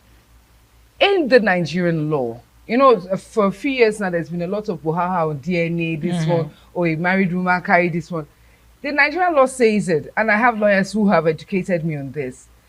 A man and a woman got married. The woman falls pregnant for another man, whether found out through DNA or not. That child from that union belongs to the husband of that union. The husband you married. The man you married. Except the man states otherwise. Oh, okay. Except that's the law in Nigeria as at today. Now, why would the man want to do DNA? That brings us to character issue, trust issues. What led to it? Is the marriage done? If the marriage is done, then there's no need filing for you. Just file for divorce and everybody moves on. You don't go and file for breach of trust and breach of rights to kiniko. I think you still stay in the same marriage. I don't think so. It will not be healthy. Okay, it will not be healthy. But let me come to you. Now she's saying it is not right for her to have claimed money. But is it also right for the man to suspect her to the extent of wanting to do a DNA without discussing with her? Because I'm sure if there was a discussion on this, I don't think it would get to this extent of, go and do DNA. I don't trust you. Can we talk? This is the reason why I do not trust you. Do you think the blame is only on the woman for asking for 100 million naira? Would you ask for 100 million? Oh, you're throwing it at me. I would not ask for 100 million. Why would I ask for 100 million? You can't be mad for your husband coming all of a sudden to ask for the DNA. Like she said, there must be some character, maybe deficiency in your character. There must be a breakdown of trust for the man to wake up all of a sudden and want to conduct a DNA, either with your consent or without your consent. And if he asks for your consent, please grant him, let him go ahead. And if he come back positive, there is a breach in trust. Then where did this start from? When did you start distrusting me? Is it from my character? Did I display anything that will make you distrust me? Did my conduct make you not to trust me? You also have to look inward. That is it. You also have to look inward to see if you have any one point all the time or the other time to make a move that makes him to, not to trust you or to question your integrity. Now that he has done it, you sit him down. You have to talk. You made him sorry for what he did, but not you going as far as suing him to pay you 100 million. When he come to pay you that 100 million, and you still be in that marriage, how do you think you're going to relate in that marriage? Family are going to come in. This is not just about you and the man now. You now go to, to the extended family. How are you going to look at this man tomorrow and say, yeah, I ate your 100 million, nothing happened? And you think you'll be comfortable in that home? No, I don't think in that case she will still remain in the marriage. Thank you. I do not think so. So if you want to take a walk after that, maybe he's not trusting you, after doubting you and all that. If you want to take a walk, if you want to sue for divorce, go ahead and do it if you're done. And let him know that I'm suing for divorce because of so A and so Z. You understand? Let him know that this is what you did or this is what you do that make me to fight for divorce. Okay. Ayo, let me come to you. Okay, so you have said you were not going to ask for 100 million naira compensation when it turns out to be that the children are his. But what will you do? You're not asking for 100% compensation. What's your decision? What would you have done if you were in that shoes? So it brings me back to, in what context did the DNA matter arose? Was there conflict before then? Was there tension? You can't have a loving relationship and say you want to do DNA. Okay. You can't. So there's trust deficits, like Princess said.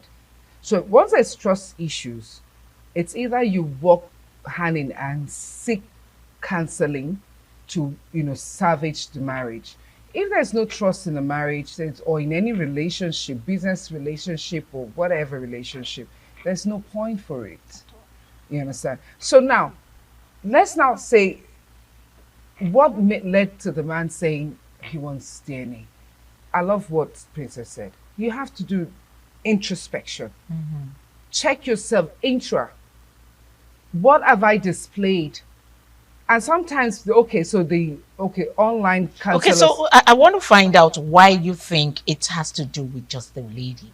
Why didn't the man, you were suspecting your wife. There's this lack of trust all of a sudden because there's something you have seen or, something going on. Why don't you sit her down? Why do you just come up and say, go do a DNA test? So it means that there is also the issue of context. What led to what? Is why I said there has to be a root cause analysis of what has led the man to make that demand. This is not exonerating the man at all. However, it's quite easy because as a woman, you know where you were before you met the man. You know at the time you met the man. You know if you went to see another man. So it's only the woman that can tell to a certain degree who the father of her child is or children. You know. So, but having said that, for the man to come to say, "I want to do DNA," I love when Princess said, "The man has sorted her consent." Means there's room for resolution. Why? And if you people are mature enough, emotionally intelligent enough to want to salvage a relationship, be mindful of the action you take, whether he does DNA or not. The products of that marriage are those children, and they're more important than your ego or than whatever you're going through at the moment. So I would take that approach. I'll consider the mental health of my children as I consider the mental health of myself, not my ego, not my pride. Another thing I see there, it doesn't always have to be or do with the woman. At times it's the man. Maybe he has some medical issue. You never can tell. Yeah, that's. I was going to come there. You just took it off me. Yeah, so maybe at a point he actually did not know his medical status, and along the line he had something took him to hospital and he was able to find out his medical status, and now he began to question himself. When did this start?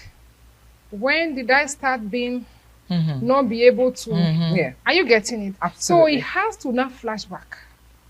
You know, when he was a young man, some girls can just come and say, "I'm pregnant for you." And, you know, some men will say, "I've got this pregnant, I've got a pregnant, I'm very fertile." There are some, they're not knowing that. So he's loading the gun and somebody else is shooting it.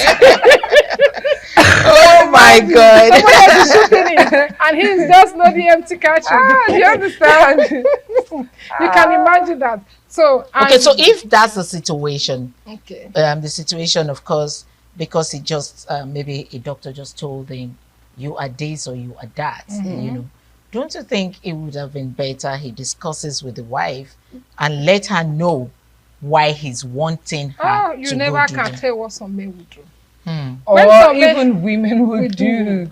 We know when some men have the opportunity to bring down a woman, they leave no stone unturned. Now they will forget they are going to be at the receiving end eventually, because now these kids are yours, and you are happy that they are your children. Now you are going to strip yourself naked.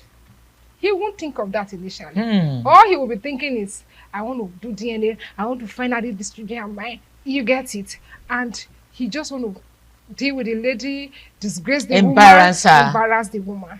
At that time, it brings us back to the issue of unhealthy relationship. So, but it's aftermath of the DNA that it will not dawn on him, like, what have I just done? That will be medicine after death.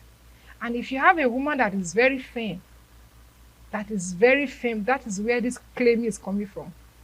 A woman that is very firm, that was trying to cover your nakedness all along, so to say, and that's where she was okay. Now that it has come to this, but the story says that the narrative says that you're sure he's the father of the children. Oh, so there's no nakedness. Okay, yeah, that's the story. So the woman is actually sure the man is the father. She didn't play around. No, she didn't play around. She trusted herself. Yes. That is it. So what gives the man the impression that is these kids are not mine? So if the man says that to me, the first thing is, sure, you go for DNA, but be sure that you're questioning my integrity as a woman and as your wife. What has led to this? Naturally, I'll be angry. Naturally, I will throw the tantrums of this world. But bottom line is, do I still love this man? After all that? After all he has said. We have not even done the DNA. He has just come to me. The fact that he has sought my consent tells me that he's trying to salvage the relationship. Because I would have gone ahead without telling you. That's it. After all, they are his kids. And you will never know. No. Until one day he will now brag about it that you are here talking about I did DNA on my children and on the kids. They are my children. And trust me, they can brag. And they can brag. And how would you feel that you now got to know later that he went to do DNA behind you? Behind you. That is actually very devastating. Very, very. Okay, so both ladies are saying they will not ask for 100 million naira compensation. It would be nice to have listened or heard from other women out there to know.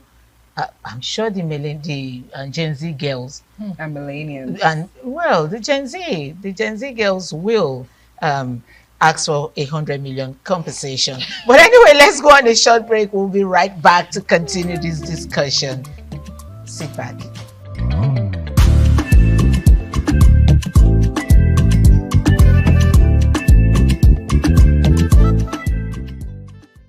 Welcome back. We're still here. WIC. We're still discussing the DNA. If you will be asking for 100 million compensation after your husband asks you to do a DNA, and of course you're very sure those children are yours, will you be asking for 100 million compensation, or you're just going to be upset and let it go because you love your husband? We would have loved to hear your response. But anyway, the women here are, let's say, representing you. It might not be 100%, but 80% representation. Okay, one word for the DNA, so we can move on. You say you're not going to be asking for a compensation. So what will you tell your husband? So at this point, I sat on the inside. Do I still love this man? Do I still want this relationship? And what would be the fate of my children? Of course, we'll do the DNA. Being a woman of integrity and substance, I'll go for it. And but then we will have to work on building the trust again. And you will still remain in the marriage? Yes, if I still love the man. Okay, Edith, will you want to remain in the marriage? So I said, so if I still love the man, I meant to say that. Now, you know, love is very subjective. So I'll still remain in the marriage if the man is still of value to me. Oh my God! If the man is still of value to you, if the man is still of value to you. You understand? You put the upsets on one side. Women learn to put the upset. Even me that I'm saying this, I'm teaching myself. Put the upsets on one side. Put it aside. Is this man of value? Is he a provider? Is he everything? So then I'll begin to check. You want to do your pros and cons. You know, this time you're going to put everything on the table and begin to tick. Yeah. And this is the time for you to really have a reflection and begin to tick one by one. Are we doing this? Is this okay? Should we go ahead? Ladies, my how do I say it? Anyway, let me leave it. Let me leave it at that, because you just got me when you said, I wasn't expecting that. When you said if the man is still of value to you. Yeah, at the end of the day. I wasn't expecting that. But anyways, let's move on, Edith. Do you want to conclude on the DNA thing? Would you still be with your husband? Would you want to keep your husband if he's still of a value, or if you still love him? Which one? Yeah, if they're still loving the marriage, it's a two-way thing. It's not just one way. Not whether I still love him. If he still love me and I still have some amount of love for him, it's workable. Okay. I can still be in the marriage. But we have to talk. You can still be in the marriage, but there must be talk. There must be a discussion with coffee or tea, as you might want to have. And he has to beg me, of course. Beg me well. Okay, so we're going to the 100 million naira thing, because he has to just begging you. No, that's transactional. You know, you can make a transactional matter romantic. So I have done all of this. What led to this? The man coming to you to ask for, a DNA means that he still wants a relationship with you. He just wants to be sure. Something led him. So once we have treated that matter, now you have to win me all over. Yeah. You have to. Does he have to buy you gifts? You have to. Gift is understatement.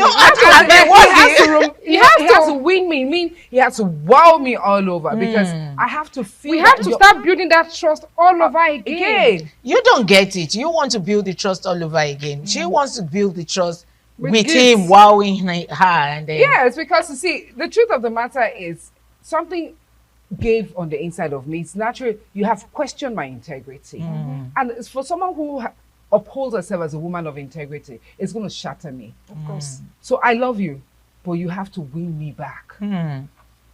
And not just with, talking to you. It's going to come with gifts. even without the DNA issue, I'm winning you every day because I'm going to be buying you a gift. You have to buy me a gift too. You're being kind, considerate. Did you hear that? Who talk here? Anyway, let's leave the DNA for the man.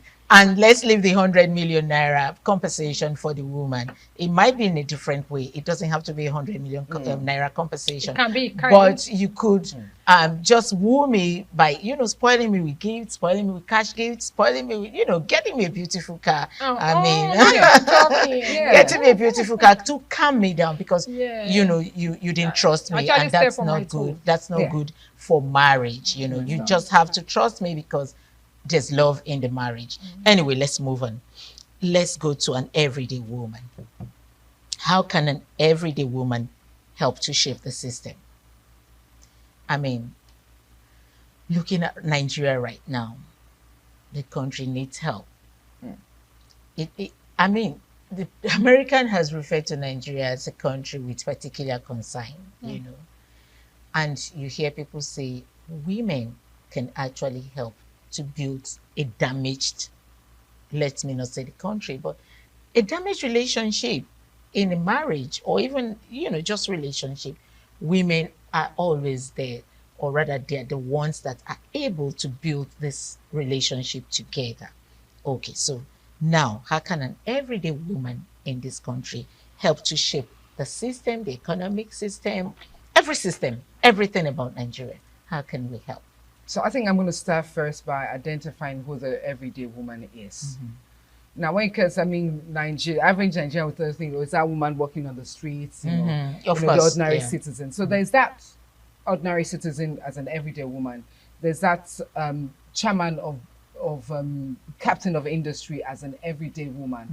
Bottom line is wherever strata you fall into, rich, poor. One thing that you need to have at the back of your mind as a woman, as a man, as a Nigeria, is that your allegiance is to the country, the entity called Nigeria. The first step is to build the mindset of the people. And that's what I do as a human development trainer. You see that, Nigeria is so blessed with the human resources, but yet there's a huge deficit. How does that person contribute to the growth and development of the country? First, you begin a mindset shift. Remove the me. True. Begin to have kind consideration for others. Not sympathy, empathy. Where you build a society that thrives on empathy. That captain of industry, that CEO of an organization, the employer of labor, are you kind? There's a difference between being nice and being kind. A lot of people put up the facade of niceness without being kind. They're slave drivers. You now have that. So put that on the other side. So on your day-to-day, are you a kind person? I saw Prince and I was like, oh wow, you're beautiful. True. God spent over time on you, and I remember the day I met you, it was like, wow, it was like love at first sight. True. Be kind. You can never underestimate the power of kindness. Your words, your actions. Be a person of integrity as a woman. Women will say, I'm doing this for my children. You still, because of the children. Would you be proud to have a thief as a child? You're promiscuous because of a child. Would you be proud to have a promiscuous child? These are the things. Life is in phases. You go through ups and downs. But one thing is that the average woman, any woman, whether rich, poor, whether you're going through a downtime, you're oppressed, you're feeling oppressed, you're depressed, you are at your high, have at the back of your mind that value. You must have that value for self. Your self-value as a woman, self-value as a daughter, wife, single woman, married, it doesn't matter. Importantly, see yourself as a representative of that family unit. They say, no woman, no nation. No woman, no nation. So when you see women do things that are wrong, it breaks my heart. My sisters, a few times I've been in the ladies. you using the restroom, and I'm maybe by the water faucet washing my hands, and you see women, grown women, exit the toilet cubicle and leave without washing their hands. Yeah. A few times I've been like, oh, excuse me, and they're like, yeah, and I'm like, oh God, It is very important. God. That's something as basic as that. You must see yourself as a person of pride. You must feel the need to give account, not just to your family, to your establishment, to your community. Be part of the community where you live. You expect a better Nigeria. Do you expect Ogolese or Benenua to come and do it, fix us for us? Change starts from you. Yeah. So that's it. That's it for you. Edith, Wow, what is it for you? Explicit. Okay, everyday woman, how, please can I get the question again? Yes, how can everyday woman help to shape the system? Shape the society. We can do that in diverse ways. She has just explained, she delved into a different angle. There are so many things we do. When you are a woman of integrity, there are certain things you should do to uphold that integrity. You can't just say you're a woman of integrity, you're this, and you're not doing things that will qualify you as a woman of integrity. How do you affect the society? By affecting your environment positively. Start being accountable to yourself. As a woman of integrity, you have to be accountable to yourself, to your immediate society, your family, then before your society. If you are not accountable to yourself and to your family, you won't be accountable to the society. Then do your bit. Just like you said, there are ghost drivers. There are some people that have domestic staff, the way they treat their staff. You as a neighbor, you just look at them and shake head. And there are also good people that have domestic staff, the way they treat their staff, you look at them and give them thumbs up. So how do you affect your society, your immediate family, your immediate staff, your staff? How do you treat them? That is the one way of affecting your society. Then you being a woman in the society, there is this, my upbringing, there is this way they taught us when you are in an environment, we say it takes a woman to bear a child, but it takes a community to raise a child. So that is, I feel, that's another way of affecting your society positively. You see another child going the wrong way, you look away. Are you affecting your society or your environment in a positive way? No. Whatever you can do to correct that child at that point in time, do it without mind knowing the parent or even want to know the parent. Okay, so let me come in there, Edith.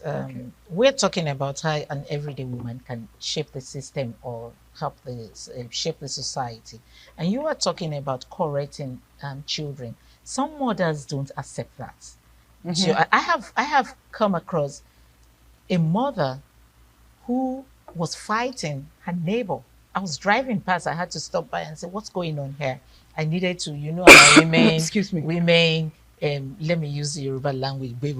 I wanted to know what was going on.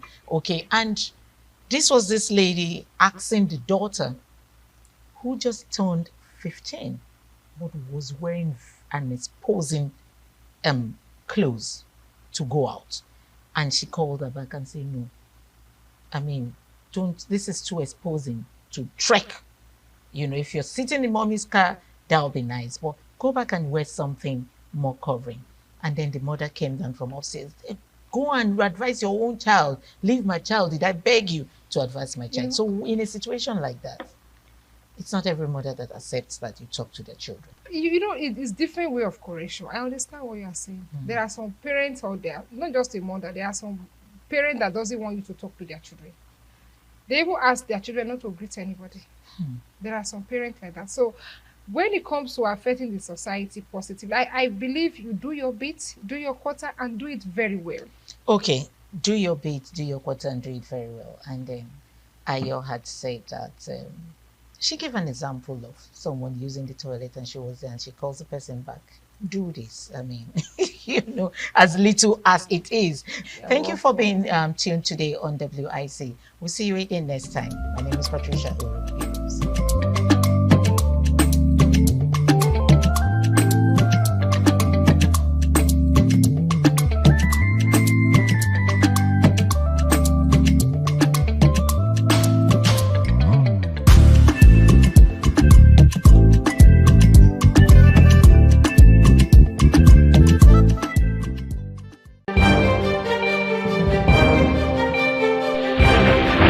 This is ITV.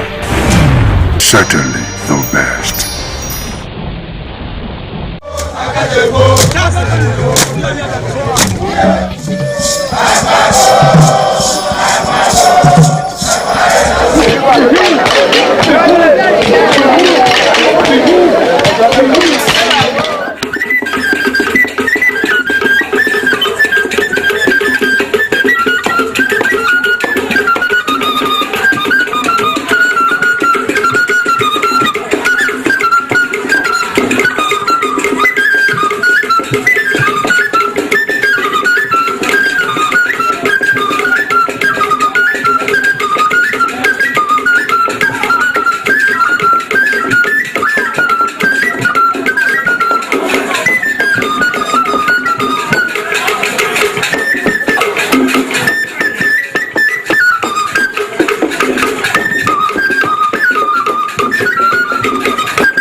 It's sure always an exciting time to have you join us on the program Heritage with yours sincerely, Oluije Uihokai. Today on Heritage, we'll be taking a ride down to Ovia Northeast Local Government Area, Okada, to go see what they have for us as far as Ovia Festival in Okada is concerned. So wherever you are, it's another time for us to see jubilation, masquerade dance, and of course, excitement in the air.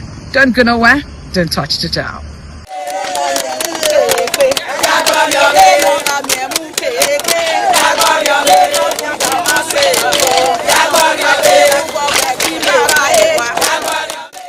There was jubilation in Okada community, the administrative headquarters of Ovia Northeast Local Government Area of Edo State, following the commencement of Ovia Masquerades Festival.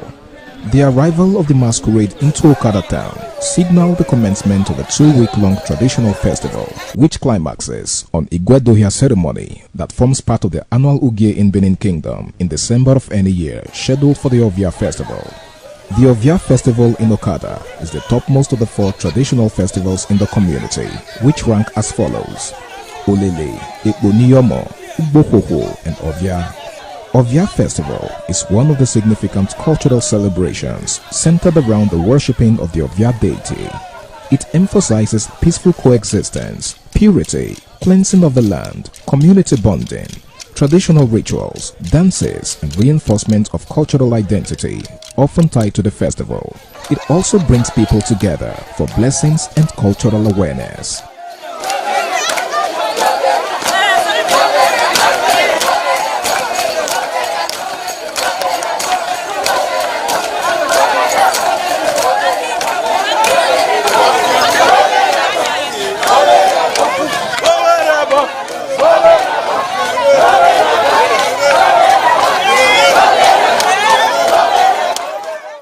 The spiritually infused Ovia masquerades appear in the community one after the other in line with customary norms to perform on alternate day for the spiritual head of the Benin's, His Royal Majesty, Omonombanedu Ukuakbolokbolo Eware II, Oba of Benin. Community traditional leadership in their order of ranking, including the Odionwe, who's the community head. One of such leaders is the Esama of Benin Kingdom, Sir Chief Dr. Gabriel Usawa Igbenedion, a man rooted in culture and tradition, known for the propagation of Benin culture worldwide. Ovia masquerades pay homage at the ancestral home and performed to the admiration of all.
Ovia Maruna.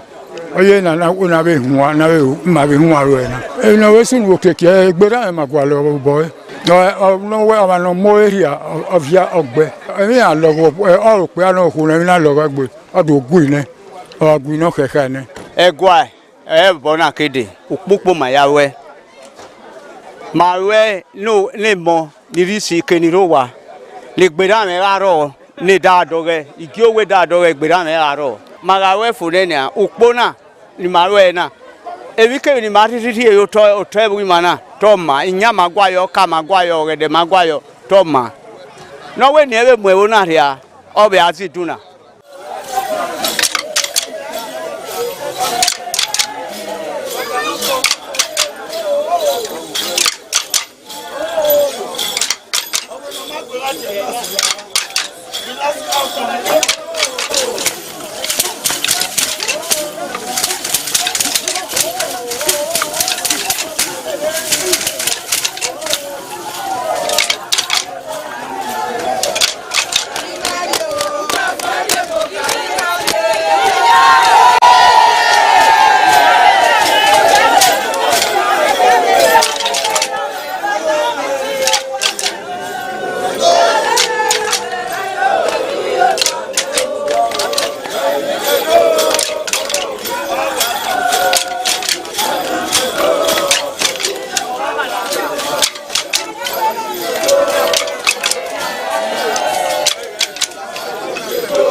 I'm very happy that Okada can continue what we are starting from the beginning, from those days. This is our foundation doing from our youth. And me myself, I have done it before. And somebody like me, 1981, I went to Ovia Festival. I performed the same thing what we are doing today. Every youth, you have to communicate and support it. Even my web by my hebu. Ebu na ya hehe. Ebu I don't level ye.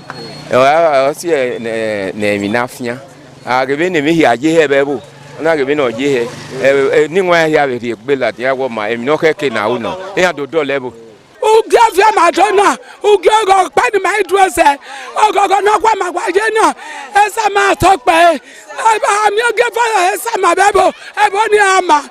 madu gena madu susun iye de ekwo egbe na de aya sogwa egbe na de ibiago aya sogwa o ebona odole wona yi ebona ga mi dan wona ai we mi dan wona wa re wona o wa free emi ro pa sunu runde bon runde ge bona dona oye bona he oye bona ma.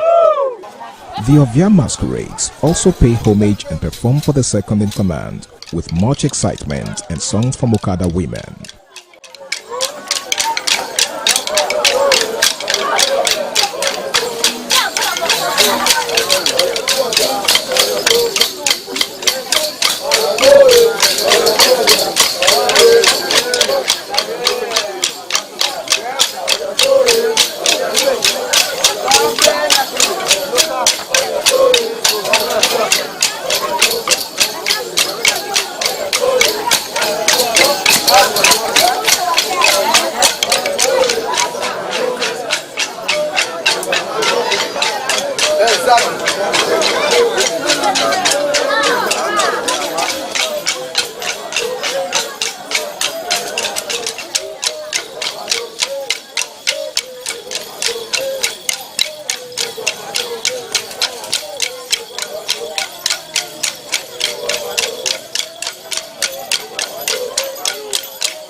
The masquerades and their guests later converge at the elders' chamber for consultation and final dance of the day, called Ewa, before the elders in the community with much applause and greetings.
After a well-performed dance, the masquerades consult with the ancestors whether the festival has met with expected performance of the day or not.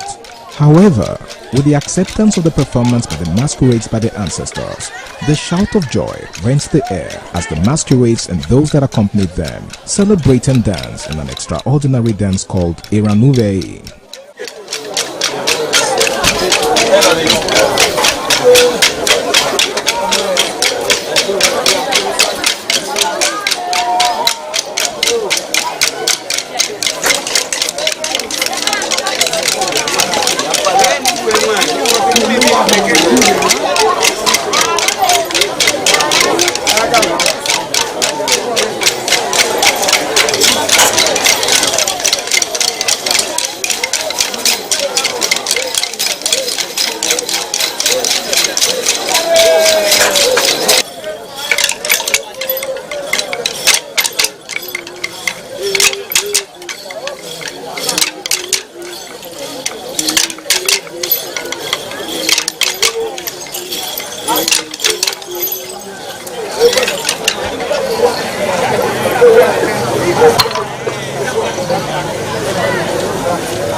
With the successful conclusion of the year, Ovia Festival that attracted Okada sons and daughters, tourists and other visitors from the globe, the masquerades offer prayers for the physical and spiritual well-being of all sons and daughters, inhabitants and well-wishers of Okada, before returning to their ancestral home for permanent rest till another year of celebration.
Okada town filled with celebration, jubilation, and everyone excited for the fact that Ovia Festival in Okada was a success. Masquerade display, wonderful attire, and not leaving out the traditional music and, of course, drums.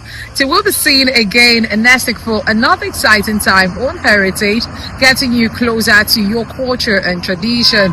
Till then, do have yourself a blessed day. Bye for now.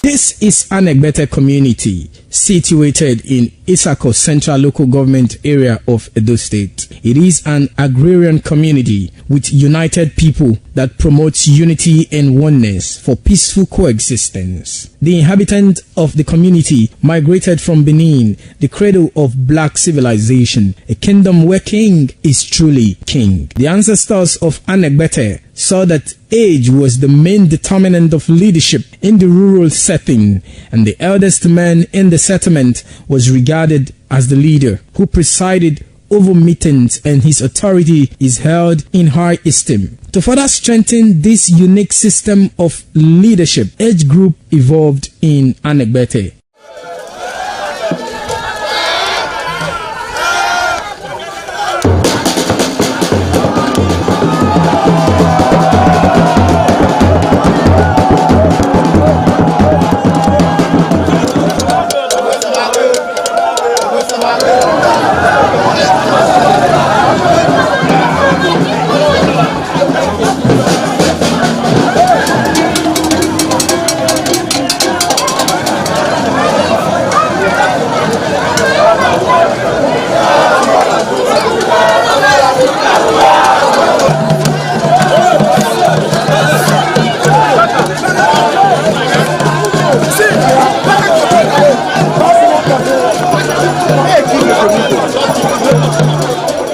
In Anegbete, age group is categorized into two, that is the common and the noble. Anegbete is rich in cultural heritage, as the community at noon saw the commitment of the festival with the first set rolled out in beauty colors to showcase their might and strength, indicating their feet and ready for the responsibilities behold on them. The streets in the community with a feed up of young men and women adorned with the festival. Later, the royal family takes the stage as their children fight out royally and work in the community to showcase their might and fitness.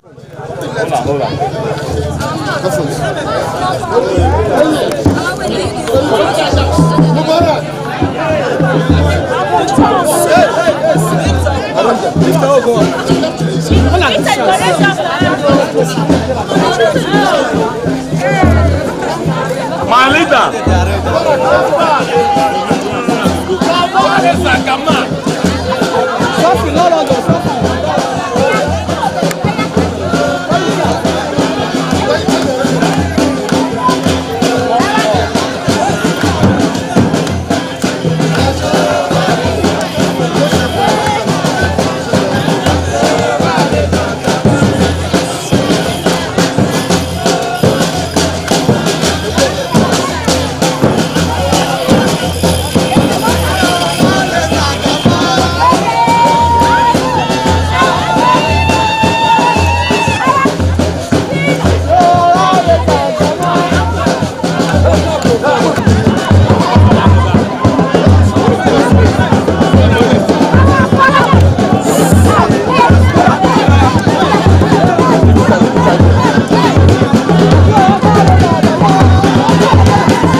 This is Aqua Game, a popular game in Africa played by our ancestors to entertain themselves after each day of farming.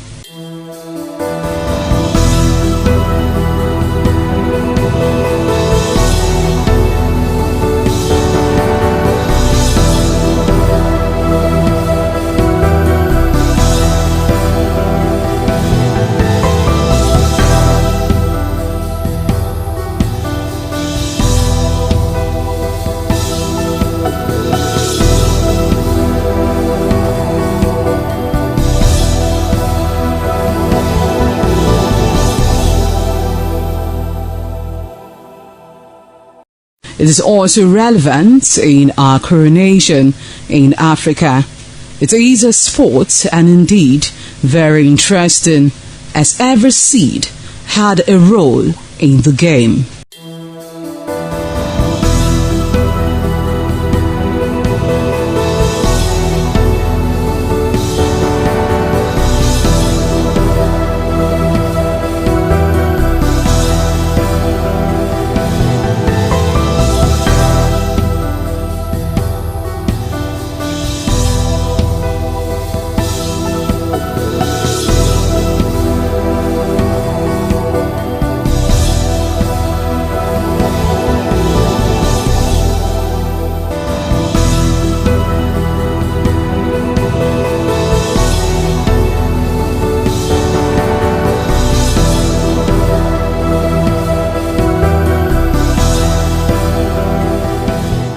Playtime is 45 minutes per set. There is no age limit as long as you can spin aqua seed. Ayo or aqua game, known as the game of intellectual. This game requires a lot of mathematical skills.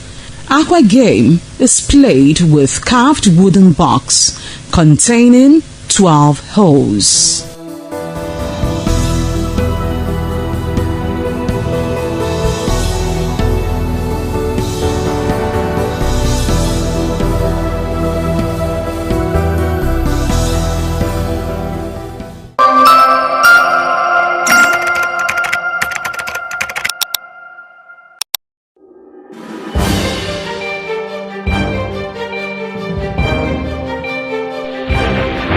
This is ITV. Certainly the best.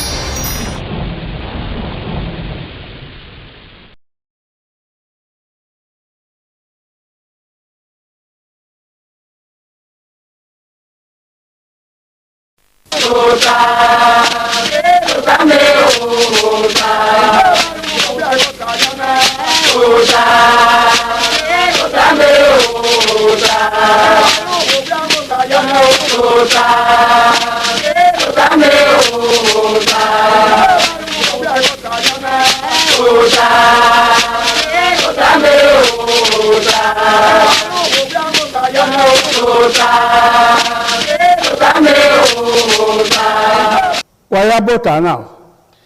Ugi bota we say niwa. Ere na ya fere bahabe uza no gbera. Magwa kan ehun. Mana terun wa dole wo na yi. Sorobo no gla owo. Ma ya fe na nirun. Na ma la o da o. Owo wa ri ma. Owe ewo idun ni ma ye. Ewo ni ma na nirun. Eni ma nirun ge no sorobo la no ge ase ni ma ya fe.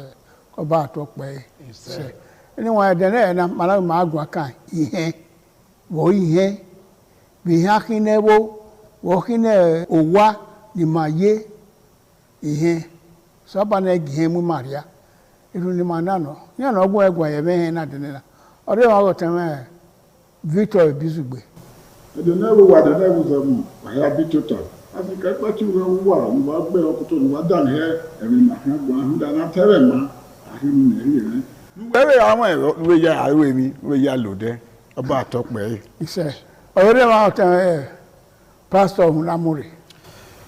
Ìwé ẹ̀dùnọ́gún mi wà bí ẹnìyẹn ká yìí fún ìbùsọ̀ ọba gọ̀ ya rọ̀ wà bí dàn yìí ọ̀sà ọba ẹ̀gì màmí òkú yẹn rè gbé o ọba àtọ́pẹ́ yìí. Iṣẹ́ ìyẹn mẹ ọ̀sà ọbọ̀sẹ̀ ń jẹ́ inú yẹ o n'ọrịa dọba yọkọ ọrịa do ya fẹ na bẹ ọka ẹgbọ ilẹ ya fẹ mẹrẹ gòtú wà ya ọsọ abanọla ọ̀nà mọ́kù yẹn rìnà ẹ̀dọ́ ya fẹ ọba àtọpẹ ẹtọ́ ẹnìkan ìhẹ́ ìrìnàkí ìmọ̀ ẹ̀ wọ́n ní ebòtẹ̀ course ẹ̀ ma ẹ̀ nà tiẹ̀ n'obi ọ̀ma ẹ̀ nà tiẹ̀ n'ẹ̀wọ̀ ẹ̀ nà gúvẹ́ ẹ̀ nà tamọ̀ ya tiẹ̀ yọ gbẹ̀lùwẹ̀ náà ẹ̀ wọ̀ owó èmi ni owó náà wọ́n ya tiẹ̀ yọ ìhẹ́ ni ọ̀rìà ni ìhẹ́ dọ̀lẹ̀ mi yíyí sọpọ̀ àwọn ẹ̀rẹ́ kìnìyàn náà dọ̀lẹ̀ mi yí nùdá wọ̀ ẹ̀mú ìhẹ́ yìí ni nà wọ́n ayẹ yọ̀bọ̀ kàn án ọ̀hán jọ̀ wọ́n ríra ẹ̀ ọ̀hán jọ̀ wọ́n amú ẹ̀ ọ̀dọ̀ lẹ́yìn wọn èrè Àkàbọ̀. kìnìyàn náà dọ̀lẹ̀ mi yí nìyí wọ̀ ẹ̀yà rí ẹ̀ ẹ̀nì náà nyá ẹ̀ mọ́ra rí wọn ẹ̀ ìhẹ́ ni ọgbọ̀ wọn ni ẹ̀ níwọ̀n ọ̀tẹ̀wọ̀n ẹ̀ Victor Bizugbe ìhẹ́ wọ̀ yẹ ẹ̀ ẹ̀yìn ọ̀ma nọ̀ra ẹ̀yìn àti ẹ̀yẹ wọ̀ nọ̀ra. Ihe na tie ye bo. Ugbe mu ane ne ban. Na wi ihe agbada no mo ne va no. O ga gbe wo bo na o gbe wo bo no pa.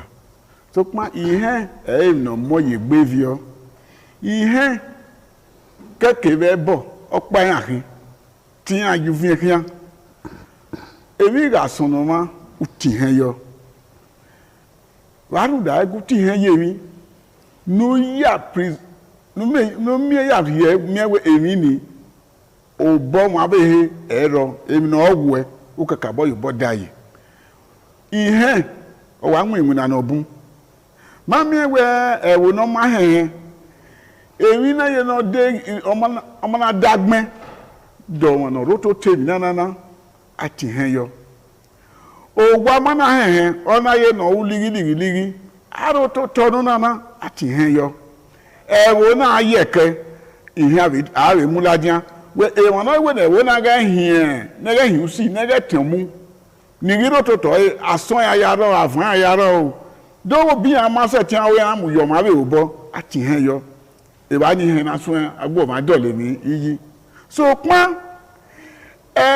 ọ̀wọ́n náà wẹ́ náà gíyẹn àgìvíọ́ èmi ni wẹ́ẹ́rù ní àbẹ́bí ìkùnúrú wẹ́ẹ́rẹ́ ugbo ore no usie gburu wa ayamu ihere okeke oho ema ihe ni gari ologo owu ago mi oyi ni aye temtem ni awulo popo hu ni ihe na tie ni ehin awo lo ya ra na ya ko kin ani ogbin ani o si oba to pe ise ma yibu wedi o te pastor ihe me we zebe omusa loboa èmi no mu men we ya gwani ihe no na te Bible ihe no so ero gbesonia a record I view gunda dia be we Bible wa o ye ve ba pe ya gi ogbeso muda edigun opa we Bible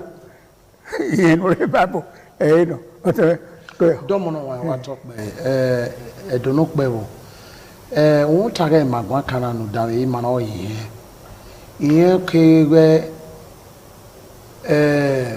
ọ̀rìàkì nà mìíẹ́ ìrìàkì nà mìíẹ́ bí iye kẹ́ òhọ́ nà tiẹ̀ repercussion n'ọ̀yìn ọlọ́wọ́ mà n'ọ̀lẹ̀ lòókọ̀ yẹn nù dá wà nyìísẹ́ àfihàn gbé lélẹ̀ yẹn wà òhọ́ ìyẹn lélẹ̀ yẹn.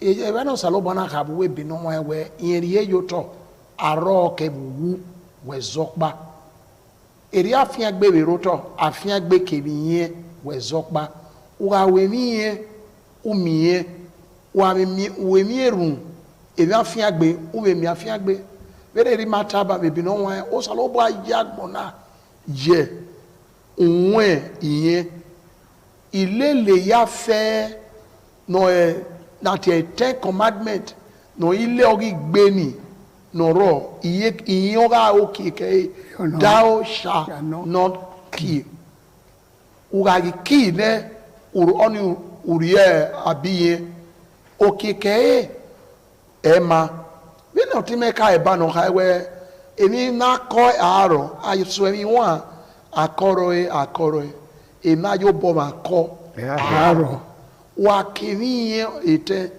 egbo ma odeno do zori egbo ma wa lelu obo ni oyiwe na ge benu tai ba ge no tolo ma gbe nate irepe wa fi egbo una finri eso o mana kan ya tun mu won irepe oreba o be bon me nyawe obo na ebe tolo we be dubro bo yege mi sunu da we o sika muene eriye mi iyeki o eze po ye ne gbe fi we ken we bon we tolo ano we ya tolo nu ya ewu egbe ya ne inwina rene egbe ya tolo wa ne o wa ni ye ma eveil e ameve la ko wa we ye ga so agripa so be na igepe ya ba e ya gon saman yo egbe ne eriye mi iyeki wega wene ni ozetigari eniyan emo okeke ema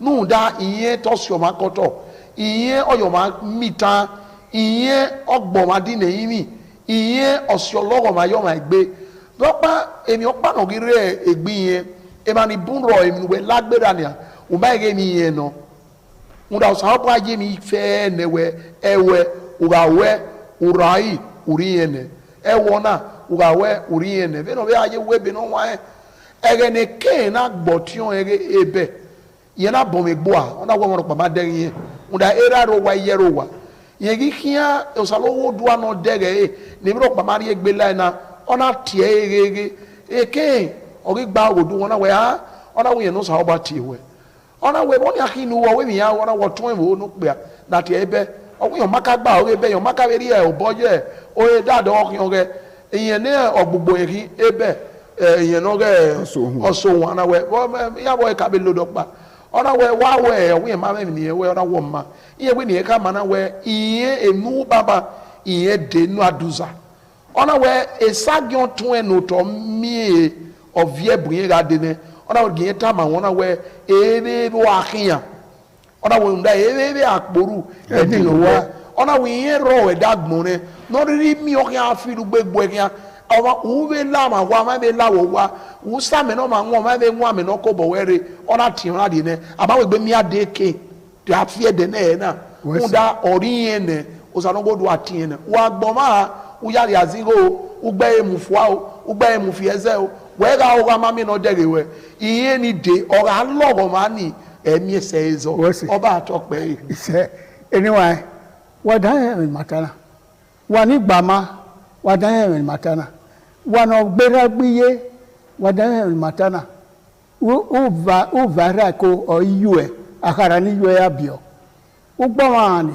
aweno gbama we wa u ya ari azen igo u mekena fe u mekena bowa u mekena himoto ihe ni hi o wa no nyami nu we ya ri o be tin enwe ihe ma won ebedo awe bo yaro awe bo ni na ya meti abege no yo amu wa we aya tie bo na yo we no fi aye ohwa he isago eya bo ya fe ni redo ima awe bo ni no mi kena no yo amu wa no so kwa no wo ko we nu mana ze da ya we bo una tie keka tie ni oso wa ni gbe iye ni oso ma ni oso iye ọmọ ìrìà iye ọma egene de mawe una gbuhun ogede mu yoto o ze ka yebe umunya ekeni nu weze yo ni iye no ọma we na se wona mo ogede ni iye ni gbe okike po ke wu so pa na ye na iye ile loweke oweke aru iye no o even weta una tie no wa ọma na wo ko dawe ihe ni o le lese kinori ase ihe ni wa ima ho na mi gbeso we e ma ni gba ori ma ni age tie ni ma wa mi na ye na ni ya zere we ne oba ma ye ni awe ejo we awe awo kagele ta yin afi he so pa kagele so yin tie kwaro awo wo ni ni efe yo ni efe bu veni inu aru odo fie worie ye la toma gwebo teleyi awe no bion we wo pa ihin to ori ge fi epo ben we be hin ma se we no ma ko se de ye gwa o ma da ro ba o ma da ro wo we o la to wa be wa vi osisi ai agun ahon ai mi ai ko kuli akwa webo so po we we wo ni o we bo he aye ekere ni ga vi ese ebo bo we de ebo de na adowa edolo pe o mo da we emi ni he o yin mata na we ma no ma ri he o te me bizugbe ihe mami na wa gwa na ihe na wa ha na asubo ye gbe ihe oyere no ha mo ma gbe ye fi igbera wu nebute SSS o da we yi nu we hu da e ma so wa re wo owi atuba gbebo mu eyeliwe ni ra ri to yan atubero wa mu ogbe ori wa o ga kian so pon le ni amana ra we yan amana du o yi hu da we etigu we ara mewe yan ma we ropo na gbin aberi o gbe na ba ya ogi asin de mi he ya sin ka ni gbin yan ya ti hen mara gele we na ni mari o ya yi na o ya ti hen yo mami ihe ona do mu eyowe negi o ma iwe eri gbera ekenu pe ise o to na we 50 by 100 we wo pa wa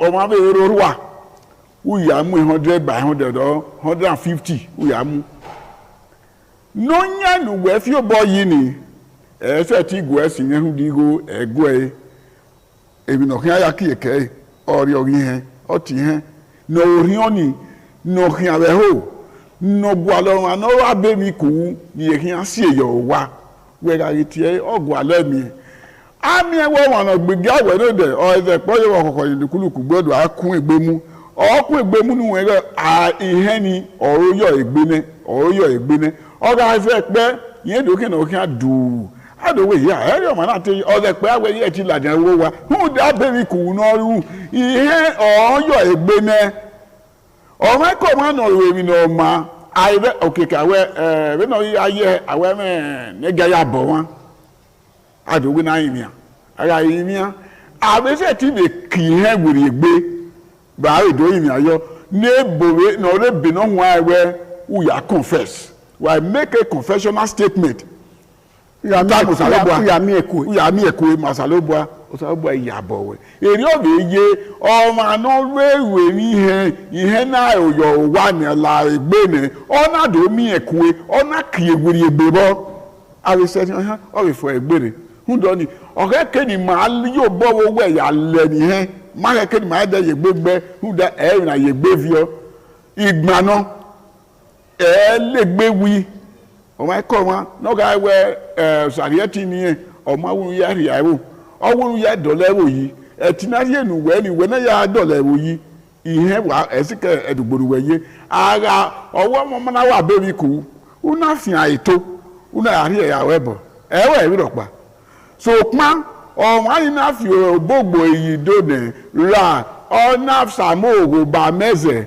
awe ho kankan we ri on gbe iguma ogbe kankan ihe kan no egbe oba atokpe ihe magwaka ni wa we no da hi mana we fi oboyo gbido uri ni eso na owu e uri ege owu we mu la wa uduro mu ra no wa no nya na asora o ya ri amami wa we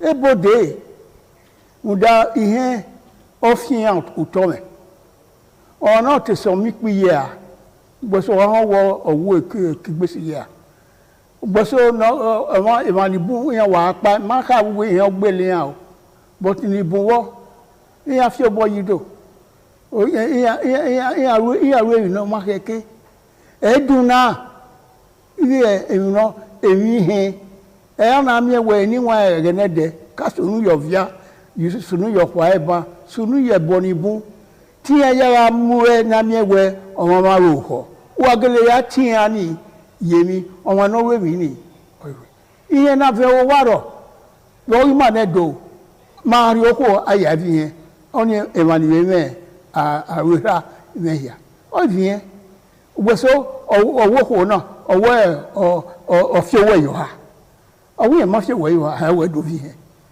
eso we yen gele fi owo yo ha abedo we be ra mi we emi ni ma o marun ai funda o mi no be ki ladia ile no nya wa no nya ko we ori awa ho ni oro awa iye no ni wan mi o we o se e we to bu o na wo ko afian no fi we oro no fi an to me negi aba me dagbe ya iye ma mi na sikegbe mi na sikegbe so pa wo bo we ni kata si ihe odo le mi yi eje mi ria eje bo ria we ewe ọ̀rọ̀ náà wèé náà gèmì náà wà dùn áì wèsò wẹ̀gẹ̀ náà dẹ̀ ẹ́ kòkò owó wa wà rú ẹ́ èmi náà rí á ọ̀kẹ́ pọ̀ lọ. òtẹ́ ẹ̀ka ó wà azíbá ó wà dèkókò ó dèkùn ẹ̀ òtẹ́ ẹ̀ka àwà ẹ̀yìn náà iye sọ̀rọ̀ lọ àìwéru ẹ̀ bá fà ọmọ èmi náà sí ẹ̀ lè dáadé wò lórí ọ̀ náà má mẹ́ èmi má ní ọmọ èmi náà sí ẹ̀ nàdá miẹ̀wẹ̀ ìyàn ìlú ẹ̀ ilele na te lo uhi awa ihe lohi thou shall not kill thou shall not steal ra gbodo yi okay bible ni retala ni wa ihe no udadu hi ne dado lele bewo ke na lele court ke na lele wowa ke na lele awerima ke na ege baba o emi nu na ema una we wọ́n ní ugbómi náà gbẹ̀yọ ọ̀rọ̀ ṣùgbọ́n rí yẹn ugwu èmi àmì ẹ̀yìn ẹ̀yìn ni ó sábọ̀ náà mi máa fà náà mi èmi ni máa bí ẹ̀yà fà wò dé àwà kìí yẹn ọ̀tọ́ ẹ̀ pàṣọ. dọ́mọ̀ ọ̀nàná ẹ̀bọ̀n nínú ìwé ẹ̀dùn wà mí náà yà nà náà dé sí inú káyọ̀ ìyẹn èmi náà wọ́n ká máa yẹn wíkí mi rà náà máa yẹn gbó zẹ́bù wọn náà gbọ̀n bí ẹ̀dùn pàtàkì nìwẹ̀kí no yemi no me mo ave ko we eni kemi na agbona na me ero wa we mi esi ero wa we da ero emi na esoro na tie o sanowo do ajagmo ona je yunwe erun ohun afian gbe ona be je yunwe iyen nuwe kenu yime ko yime nuwu yin okeke ole lomani uga nyise afiangbe buwede wa be nyonge dan una te iyeni obi bo mande usalo ba tai ebi no wa wi eje yoto aro kebu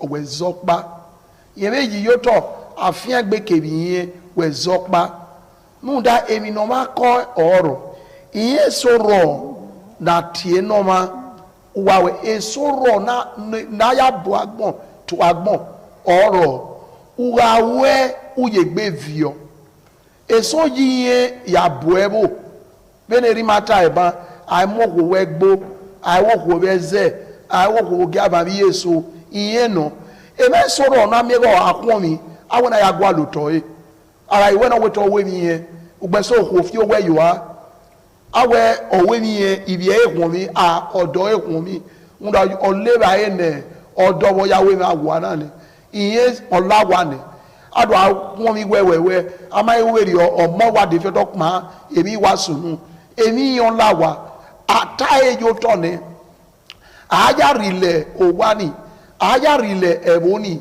aya rile won tagbon leno saloba rile won tagbon na orile sonya unye ugawu bene ni mata bible no wa be oya yebota thou shall not ugawu iye le lo mani wa be we ni esi afiangbe le lo e be soro na osaloba wa afiangbe nu de ni esi ni ewu yen ga mi ni ko no ro emi o ko emi yen kin e ma afiangbe be kin da do bonu ri fien mi ge orewe iye na ya hwe iye nu we zese yi aya ebu edowe igwe gbe ta iye nu zese yi iye nu we ya hwe kwa aya ebu edowe oyo mana oyo we na ge o ma no regbedia oji no regbedia awe na ede kotuwe where we say ave bu ede be yo we ede we na ave mu ezo na be gu ori mari e ma we ta fan for ye ri gbe di ani olowo ma ni ye lele kian ede na iwa wewe aze yo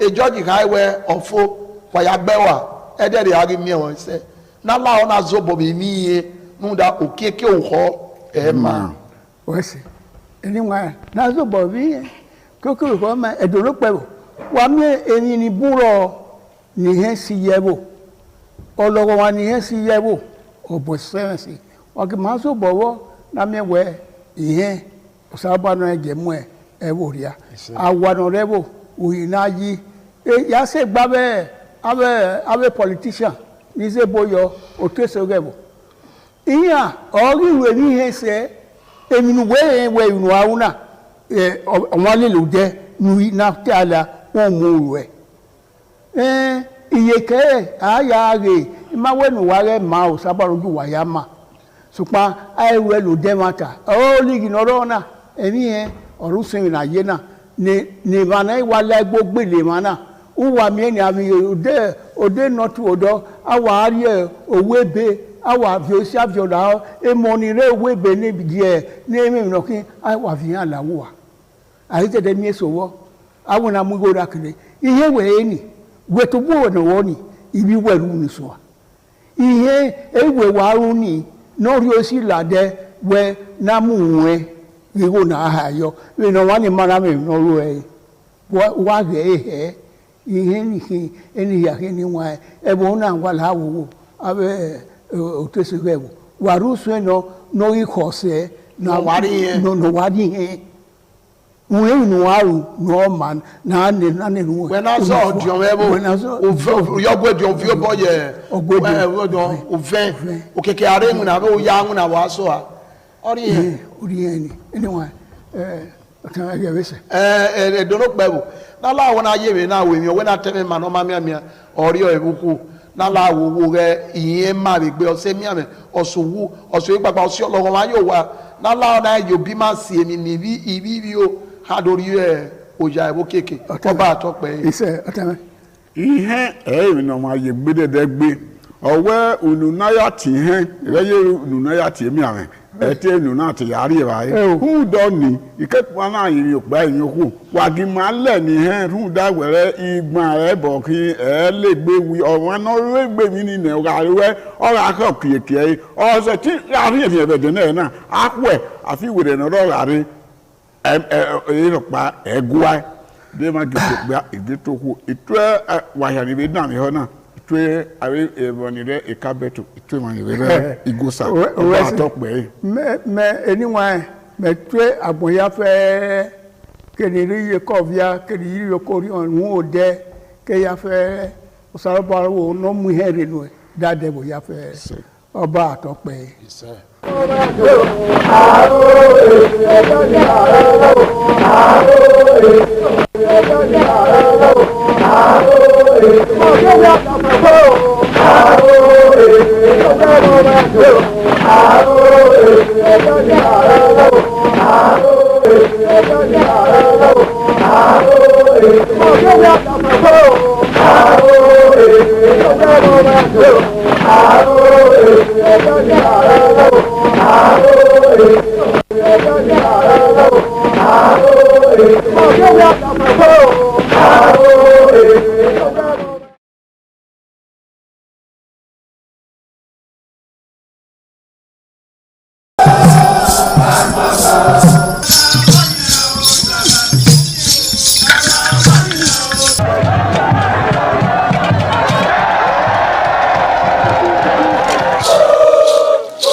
This is Aqua Game, a popular game in Africa played by our ancestors to entertain themselves after each day of farming.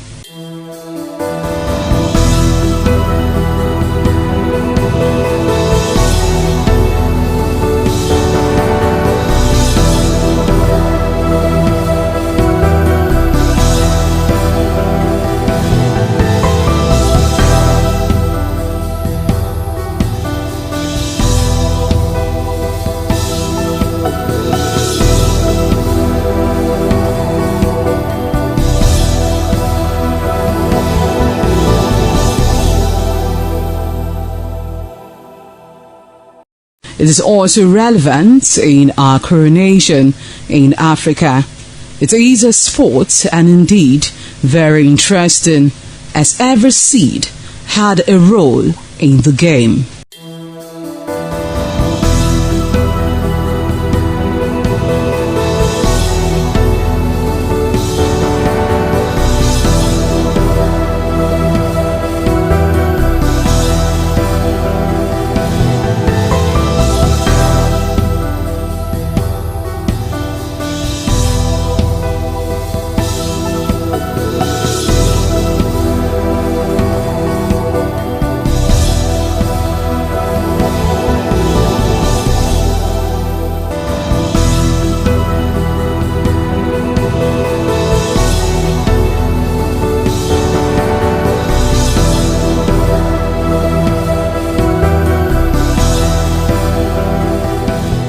Playtime is 45 minutes per set.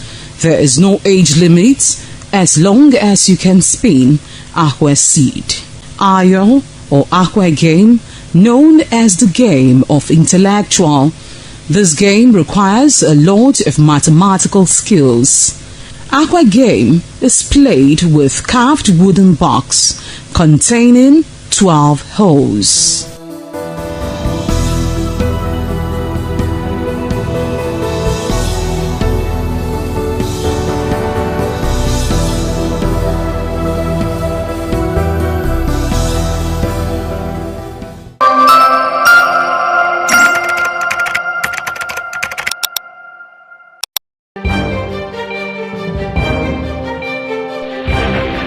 This is ITV. Certainly the best.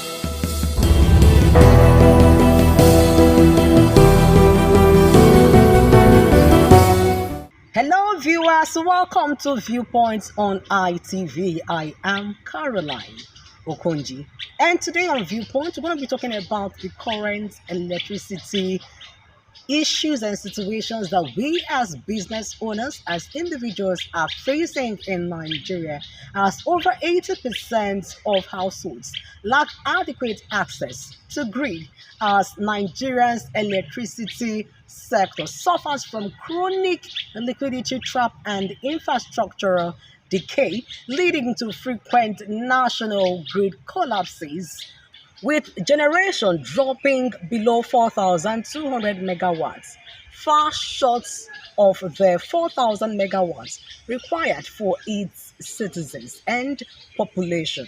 It is a Viewpoint on ITV, and we're going to be looking at some of the key issues affecting our electricity sector in Nigeria. I am Caroline Okonji. In terms of security of it, we need light. And based on that, in some areas, it makes it difficult for us when we are on patrol at night. And we are even begging the state government to try and do something, at least by supplying street lights in some area that are dark in the night. In most cases in our community, there are places that is very dangerous, that without light we cannot do anything of such. For so doing, we want, as a matter of urgency, the Edo State government to try and do the needful, so that the security will be okay for us, so that we can be able to work effectively. The issue of NEPA issue that you came from is very rapid to us, in the sense that the NEPA look as if we are not a citizen of Nigeria, because since a month there's no light in us. We have been passing through. Which NEPA, anytime they came, a minute or 30 minutes to, they will come and bring the light to us. That is, we are not expecting them to come and collect their bill. Indirectly, we are expecting bill from them to come and collect it. Within that hour or 2 hours, you will see a number of people with a ladder. They will come. And after their collection, there's nothing like light again. They will block us up. I think before we have this light, they mandated us to buy a meter, which we bought individual. We pay through the NDC, we have our transformer here, not through NEPA. Before we got out this light, they mandated us to write an application of submitting it to the NEPA as a will to them. And we work for it. We should not claim ownership. And we fought for the transformer. And after that, again, they came that there is no oil in it. We pay up to 1 point something again. Before. After all that, they came up again, said it was meter issue again, that every community, every houses have to have a meter, which we did. We have to. I have my own receipt. I have my paper meter in my residential house here. So after all that again, they came up with a past bill. We, before we make that transformer, got that transformer, we've been black out for 10 years here. They came with a bill to us again that we need to pay a standing bill. We went to Testament, their office there. After we left the one at the bypass, they were delivering us before they now refer us to the one at bypass. I don't want to mention name of the manager there. Got him there again. He said we have to go for all those things. We need to fulfill all those things which we did. After that, they now on the light for us. As they on the light, not up to a month, we were still in blackout again. So at the end of it, we went again. They said it was according to them, that the electric wiring merge. That was because that they now cut us off again from EOY again, which we not pay. Pay that amount again. The Chile community, which is the Kabetu, the government, and Igwekimi. After that, they brought a light for a week again. After a week, they cut us off again. They said EOY is owing. We now went to the office again and told them that if EOY is owing, does that mean it affects our community? We are blackout throughout all this. So before we sort all those things out, we have already made up our mind. We can do away with our NEPA. When our father was living with a lamp and all these things, we were enjoying it. We cannot be paying for what we are not using. We cannot be paying for what we are not using.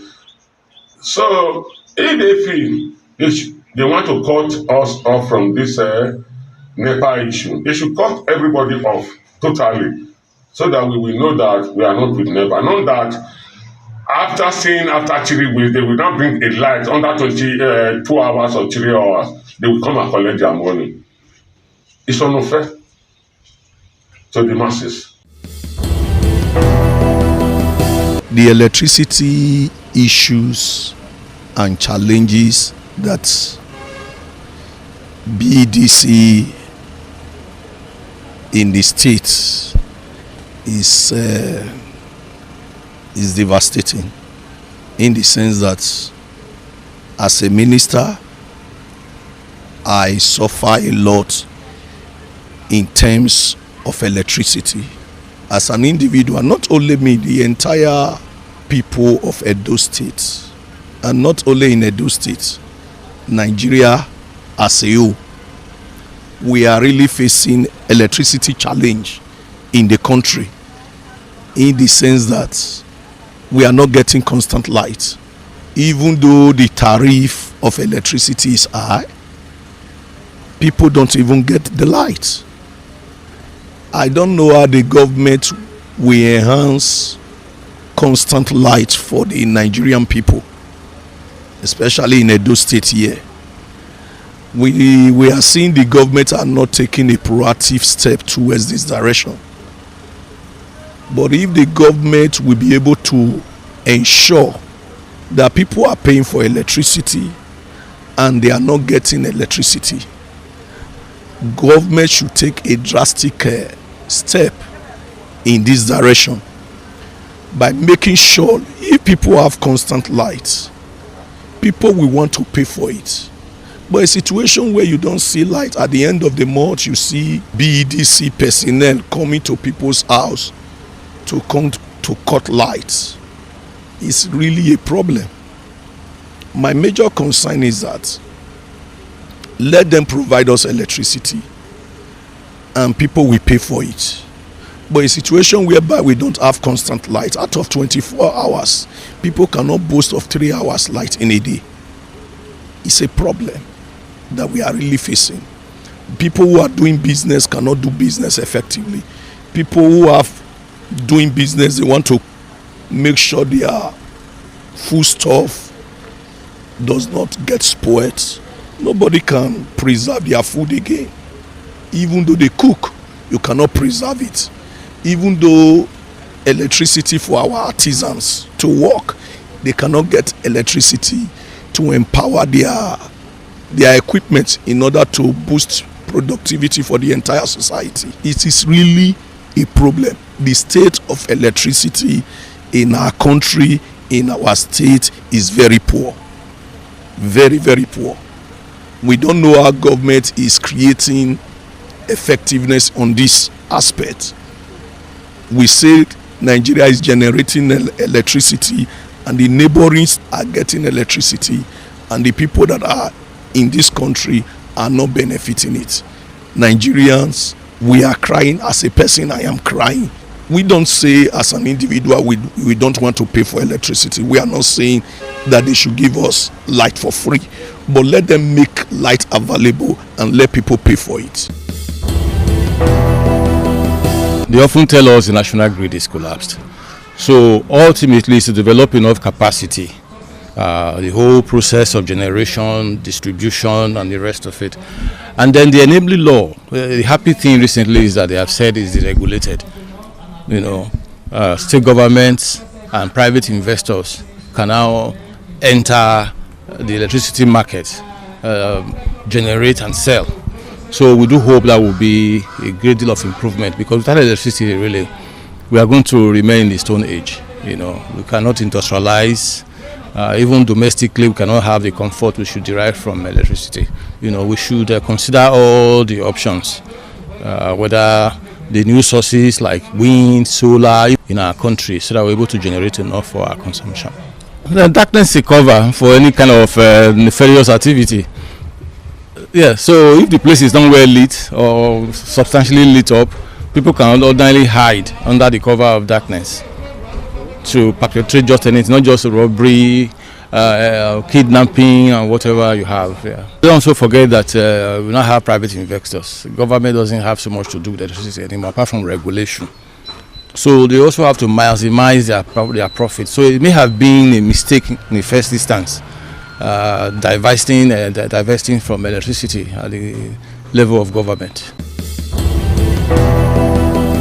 Let me talk about the state where I live, where I reside.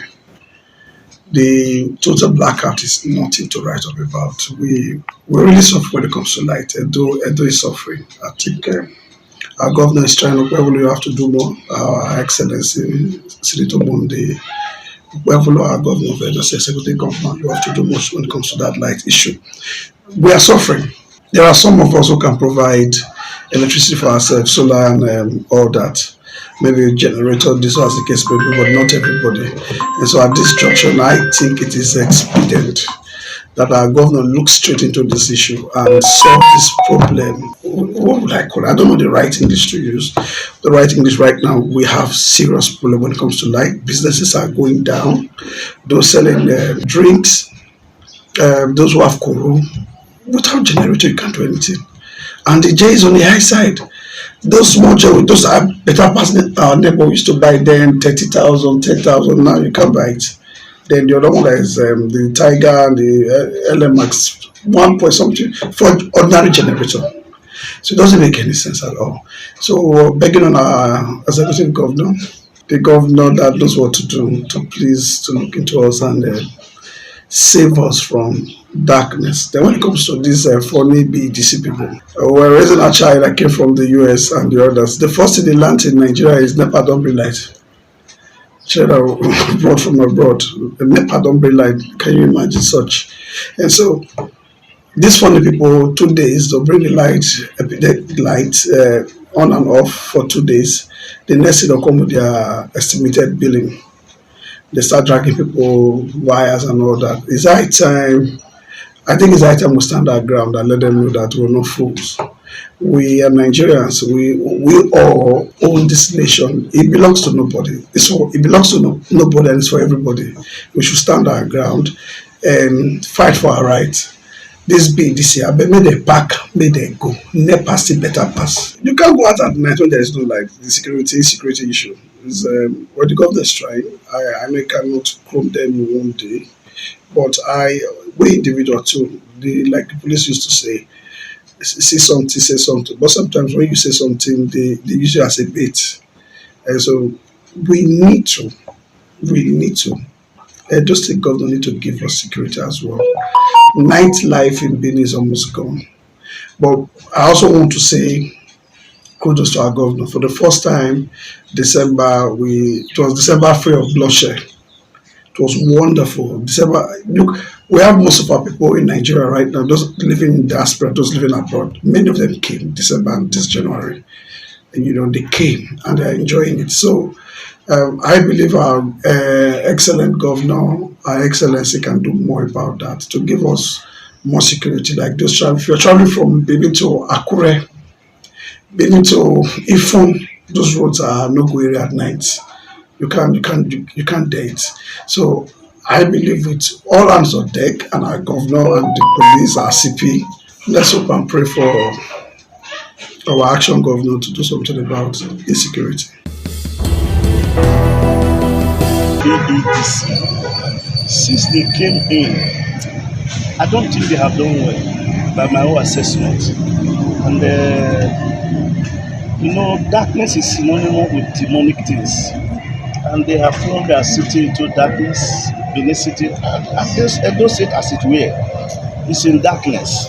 And I think that the government should step into the matter to do something about the situation. Because the way I look at it is that, for me, I think it is deliberate. Because there are some areas that have light. They call it dedicated light.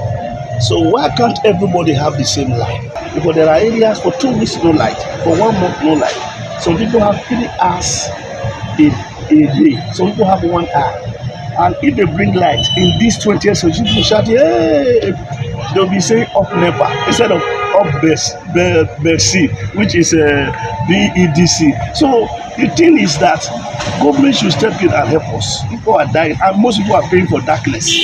They go there, they threaten people, they bring light when it is wanted for 3 days, 2 hours, 3 days, they come and collect money and they shut it down again. So I think the government should step in. If they are going to be thrown out, they should be thrown and bring people who can give us light, who are ready to pay. It was privatized. That was a good intention by government, but the people that did it, I'm sure they gave it to their cronies who does not know anything about the management of light, and that's why we are where we are. It has really hampered nightlife because you don't work in darkness. And then the only thing that is helping us now is this solar, and we go put everywhere. And some persons that have money to buy diesel and buy fuel. It's not everybody that have that kind of money. So it has really disturbed or hampered nightlife. But government is trying to bring it back by putting street light and every other. So we commend them. We pray that God will give government more power, more strength, more wisdom to do what they have to do. And there's individuals are also trying by helping to lighten up everywhere. So we praise them. But for BEDC, I think they should go. Make better people. The situation of electricity in Benin here now, I will give them at least 30%. They don't even up to 50% from area. But I wish the government can improve because if you see what dey happen to us now, we all dey use our hand to define electricity. Some of us dey go generator for house, some of us dey get solar, some of us dey go generate big blister. You know, all these people wey get like hotel. So I wish the government dey really improve for electricity. All those generators go become condemn iron for our hand. You understand? So people no go dey go for it. Na money that they need to put, because that energy, that light will really linger. If light dey for this, imagine if you come for here for Sidok Road now, government already put light, but in the evening everywhere go be dark.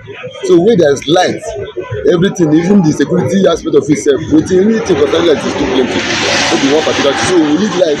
If I come out for office now, if light no dey, we must buy generator. At least from office I dey buy at least, if I'm not mistaken, 5,000 every day for sure. Imagine times 1 month, na big money. Until na money. From there I go come see look at this make we come here say we come dey go for solar. Make we use solar take stabilize am, because solar dey give us more, make savings from the fuel aspect of it. So if you get light, nothing like light, your light can carry AC, can carry everything for us. And to the noise, no go even give you that noise issue. So we prefer light more than any other thing. The light is our problem. We are suffering for light.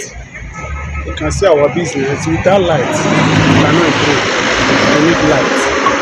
The show of light is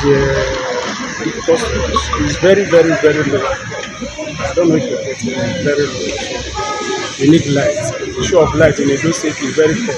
Patronage is very low. You can see we import fuel at least every day 10,000, 15,000 a day. But you can stay 2 days, 3 days, no light. The show of business is very, very, very low. Very low. So we are begging government to improve on light aspect. Without light, you cannot sell bulb, you cannot sell fan. You understand? When you have light, you prepare to buy fan. Not everybody can provide solar for his house. Actually, we need light. Electricity in Benin City or in Edo State has been with mixed feelings, because to some they will give the positive nod that they are faring well with the supply of electricity, but with some become so epileptic of recent. Me personally, I have discovered that we are not paying for what we get, or we don't get what we pay for. The reason being that the regulatory body that's supposed to task the BEDC are not doing enough to satisfy a customer by way of ensuring that you get what you pay for. For those who are using prepaid meter, there are reports that suggest that even the prepaid meter is even overbilling or overcharging consumers, as against what the government is telling us. Only recently we discovered that the BDC keep complaining that the the generation company is not supplying them what they ought to get, which will in turn affect the consumer. And even at a point they also raise the issue of federal government owing them. But just recently the federal government has paid a huge sum of money to liquidate what they are owing this distribution company. But looking at the experience of consumer in terms of the electricity supply, it is so appalling. They will either give you excuse of faulty transformer, which they left for the consumer to contribute money to fix, whereas it is supposed to be the onus of BDC to fix the transformer so that they can in turn supply electricity to the consumer who pay for that service. It's like you are buying a recharge card. I am not sure that the recharge card you buy is what they give you. It varies from quarter to quarter. It varies from consumer to consumer. For example, for those who have been using the analog or the estimated billing, you will discover that whatever they bring which is not subject to negotiation. By the time you now procure your own prepaid meter, they will bring everything inside the bill and begin to roll out deductions arbitrarily without consulting with the consumer.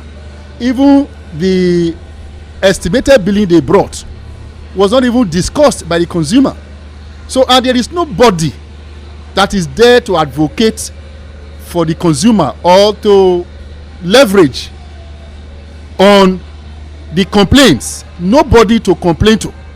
So that makes it very, very heartbreaking. So for me, I believe the federal government and indeed the lawmaker, the National Assembly, should set up a body where consumer can run to and lay their complaints, so that there can be an equilibrium between the consumer and the BDC, for example. To wrap it up on Viewpoint on ITV, we're going to be highlighting some of the key issues that was actually mentioned by our respondents, which some said it is as a result of poor maintenance, gas supply shortage, and poor metering, just to list but a few. And the government at all levels, they are expected to do the needful and do the right thing to ensure steady power supply for citizens in order to boost means of livelihood, especially for business owners in the country. It is Viewpoint on ITV. I am Caroline Okonji.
aṣáájú ẹ̀ abẹ́rẹ́ sọ́kàn ẹ̀.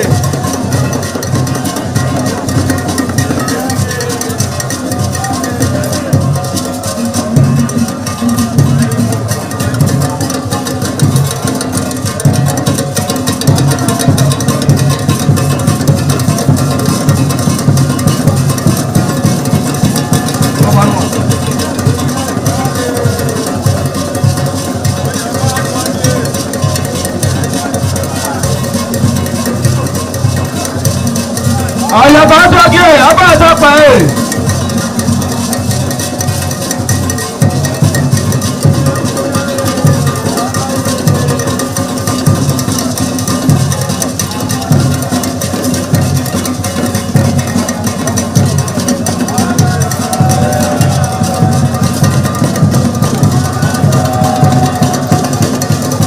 Àdàyè àtọ́jú abẹ́rẹ́ sọ́kàn ẹ̀.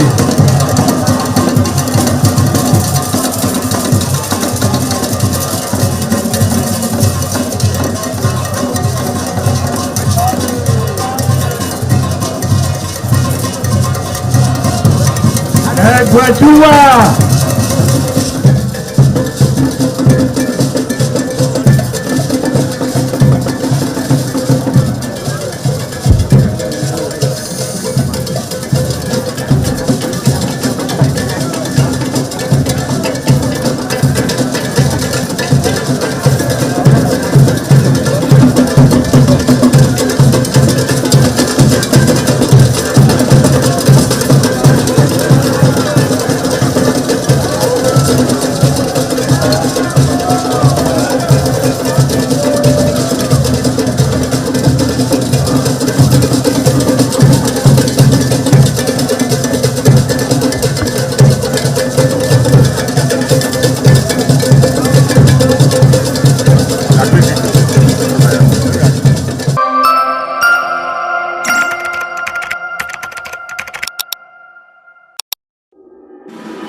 This is ITV. Certainly the best.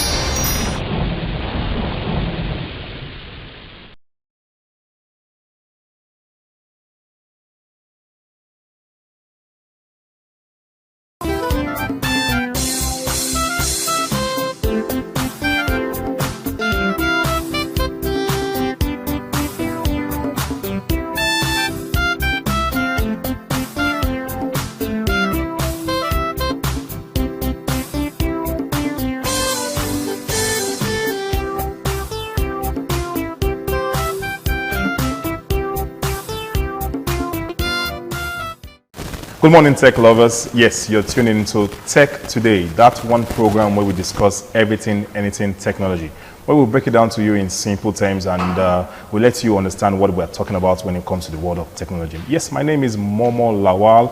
You can call me Mr. Kankan and you'll be correct. Today, we'll be diving into something that is changing the way we live, the way we work, and the way we learn. We talk about it every day. It's called AI chatbots, artificial intelligence chatbots. Yes, from the popular ChatGPT to Google Gemini to several other chatbots that we have out there. These smart assistants are helping Gen Zs, they're helping the millennials, they're helping everybody to create content, helping them to, small businesses run efficiently and also making everyday life easier. But now the question goes, are they really helping the future or is this just a hype? Well, we're going to explore this today, and I have a guest today. Is a tech, I want to call him a tech guru, but then he's a back-end engineer, Alex Uche. Welcome to the program, brother. Thank you for having me, Momo. Yeah, thank you very much, and thank you for joining us in the program. So, Alex, we're going to talk about this artificial intelligence chatbots, and but before we go into that, we're going to, talk about what is happening in the world of tech. We're going to share what we call the tech updates from the global perspective to what is happening here in Nigeria. Stay tuned for the next segment, which is called Tech Updates. Don't go nowhere.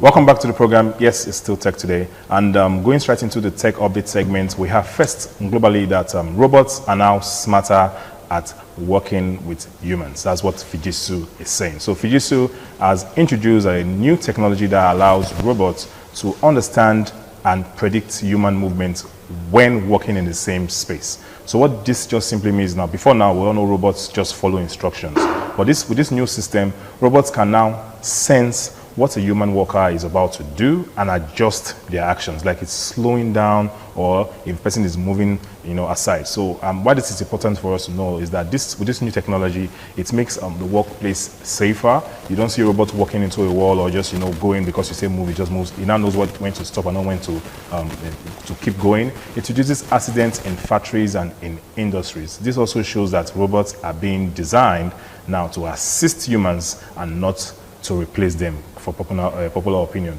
And also this means that this future of work is a collaboration and not competition. Alex, this tech update about robots, we all know what robots are before, and now we're having them now doing things like assisting their, and not just following instructions, but now becoming an assistant. What do you think about this update, brother? For me, I think it's amazing.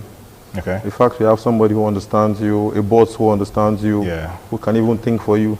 So it's amazing. It's a good one where it's a good one. It makes you active. It gives you insights. It lets you know what's happening, what's going to happen, and what has happened. All this together, sourcing all these informations, and you have it at your fingertips. It's amazing. Thereby making life easier. All right. Next on the tech update, we have globals and experts are warning about AI, that is artificial intelligence, becoming too powerful.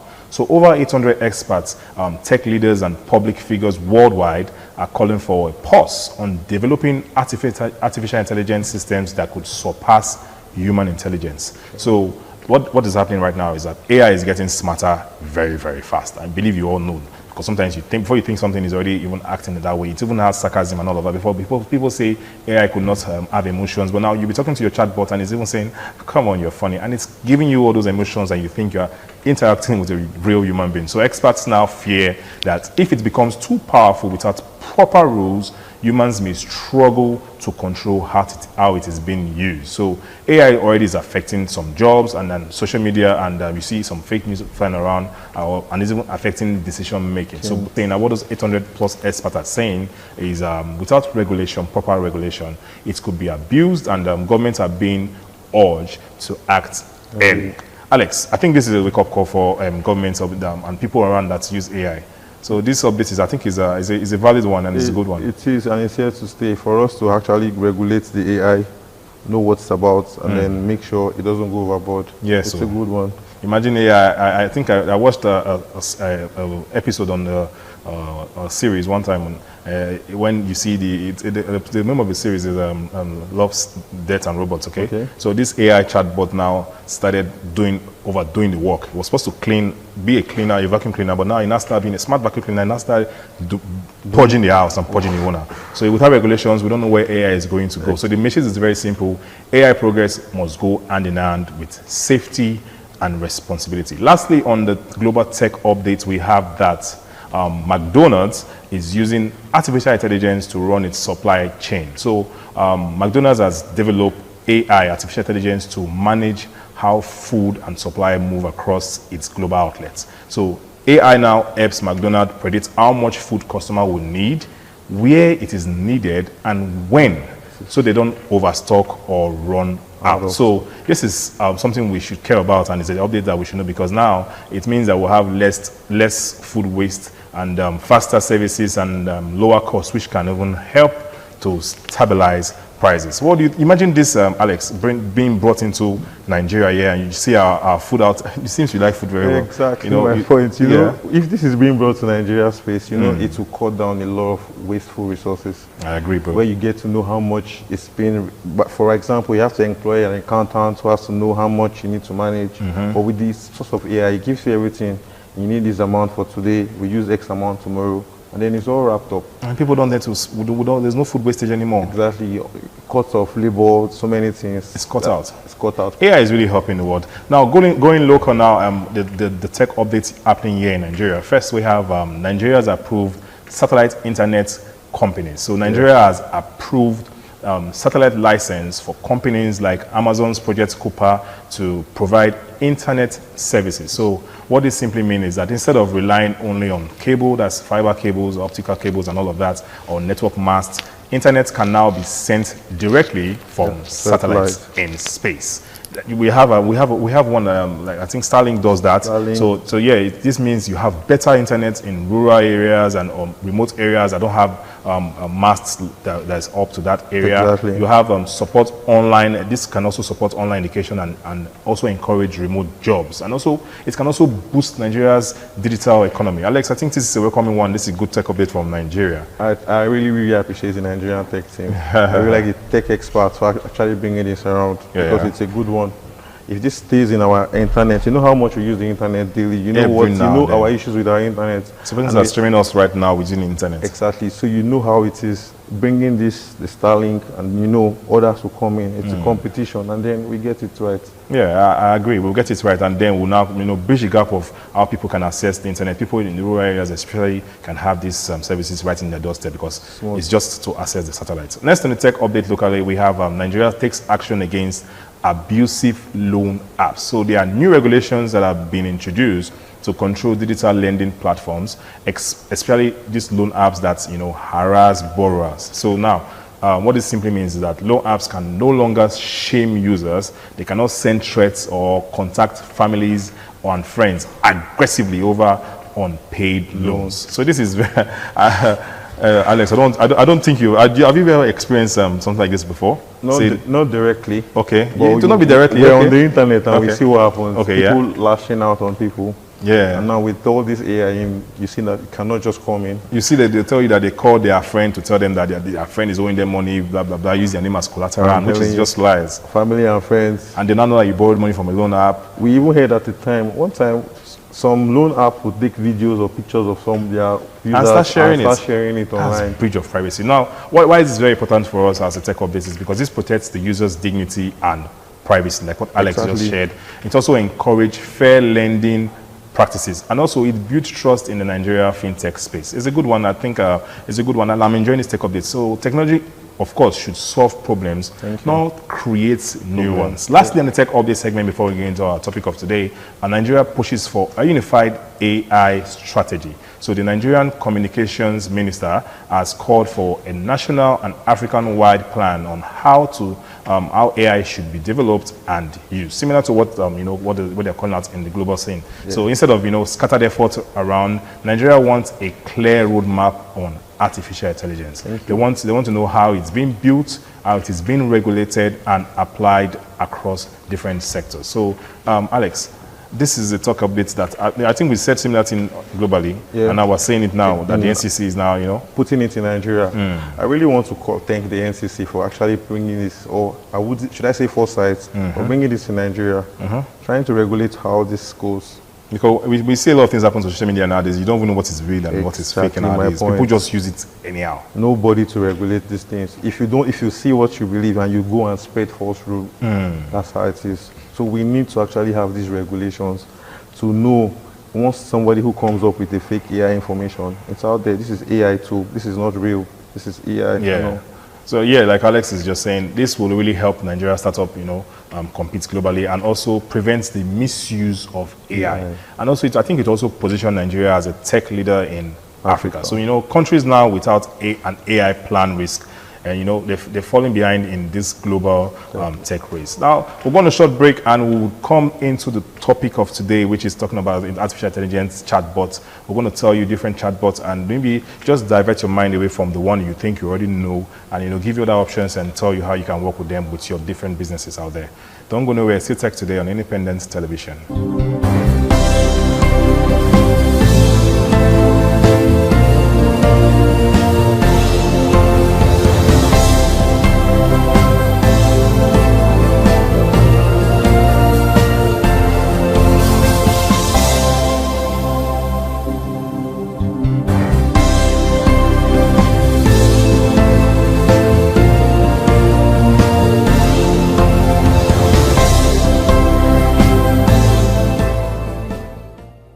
Welcome back to the program. It's still Tech Today. Yes, we just introduced the topic properly. Artificial intelligence chatbots. We know AI is no longer a future talk right now. It's currently in our phones. We use it every day in our businesses, and we use it in our classroom, anywhere, workplace, and all of that. So from different chatbots out there, we have the ChatGPT, to Google's Gemini, to Meta AI chatbots, and even different fintech companies, banks are also using different chatbots to make customer service easier. So this is becoming an everyday tool. And today on Tech Today, we are going to compare popular AI chatbots and how they work, and even why they matter to the Gen Zs, to the SMEs, and to everyday users out there. So Alex, I told you he's a backend engineer, I want to call him a tech guru. So Alex, which of these AI chatbots, which of them have you used before, and which of them do you currently use, and why? So we all know the famous ChatGPT. Of course, yes, man. So I wouldn't say I used it, but my favorite is the Gemini AI. Oh, why is it your favorite? Because of it brings out ideas into picture. I don't have to pay a videographer or a cinematographer or a video editor. All I need is give this prompt to this Gemini, work on it. So you use it basically to bring ideas into picture. Exactly. Oh. Whatever I write, whatever you talk about now, I go into it, create a prompt for it, and then I can bring that out. So people that want to do flyers, people that want to just put things out there, people who have businesses, I would actually want them to key into this Gemini. Yeah. Gemini. People who are into graphics, people who want to go deep into graphics, use key into Gemini. It gives you an idea. It's just like what we said earlier. When you create an idea, and this bot understands your idea and refurbishes for you, it gives you different options. And then you, on your own as human, you know how to weigh them. So that's my best for Gemini. I think I also like I like using if I don't use ChatGPT, obvious ChatGPT, I also use DeepSeek. I use DeepSeek sometimes because when I really want to, except when it has to do with a lot of maybe engineering things, I want to maybe do some codings, and I want to also create a small program, a small software just to, or maybe we have this automation nowadays. I like automating some of my things. If this happens, then do this like this. I learned how to I was exploring DeepSeek, asking questions, and I learned how to I can now apply for a job by just filling a Google form. Sure. Yeah. The prompt will just help me to just do that for me, and he will send an email to the recruiter for me, and he would send my CV tailored in that manner. He would send a cover letter tailored in that manner too, and it just makes life so easy. When you go back and see it, you'll be like, oh, good. All you have to do is look over it. So don't just sleep on ChatGPT all the time and thinking, that's all I know about using different chatbots. So AI chatbots, they are softwares that are trained to understand and respond like humans. Okay, so they help you with writing, they help you with researching, customer service, learning, and doing a lot of creativity. Just like Alex said, sharing that you can just make a prompt out there, and from that prompt you get a picture of what is just an image of what is saying. So now, why do you think these chatbots are booming? Why do you think people are now falling into this chatbot now? So for me, I know one thing about the chatbot is it's an assistant. But then people will argue that we have Google. Why don't they use Google searches anymore? They want to use AI chatbot. And I will explain to you. Okay. I can go and upload any information on Google. Okay. But I cannot upload on ChatGPT. ChatGPT can go on Google and pick the best from Google. ChatGPT can go to what's the other search engines, Bing and all. Bing, pick what I need because of the prompts I've given my bot, the AI. So for Copilot, I use Copilot as well. Oh yeah. So most times when I use Copilot, and I want to if it involves coding or anything, once you use Copilot on GitHub, it tells you, oh, this is the best solution. You can use this channel A or this channel B. You don't have to do coding. All you do is look at what you're going to arrive at, and once you get to that point, So one thing, if we rely solely on ChatGPTs or AIs, you cannot get your finished product. Because I have a problem that I feel in the future, I'm scared that these AI chatbots, whether GPT and all of that, will not make humans think for themselves. So if you see it that way, what you said is correct. But if you want to learn, you are the one giving the prompts to the AI. So you tailor the prompt to what you want. That's you working. But yes, I'm saying that, for example, people will now become so lazy. They always go and tell them, draft a mail saying I'm not going to come to work tomorrow. The next 2 weeks, draft a mail saying I'm not going to come to work tomorrow. Same prompt, maybe just tweak a little bit, maybe say I'm sick today. But people may not learn to just know how to draft a mail in that.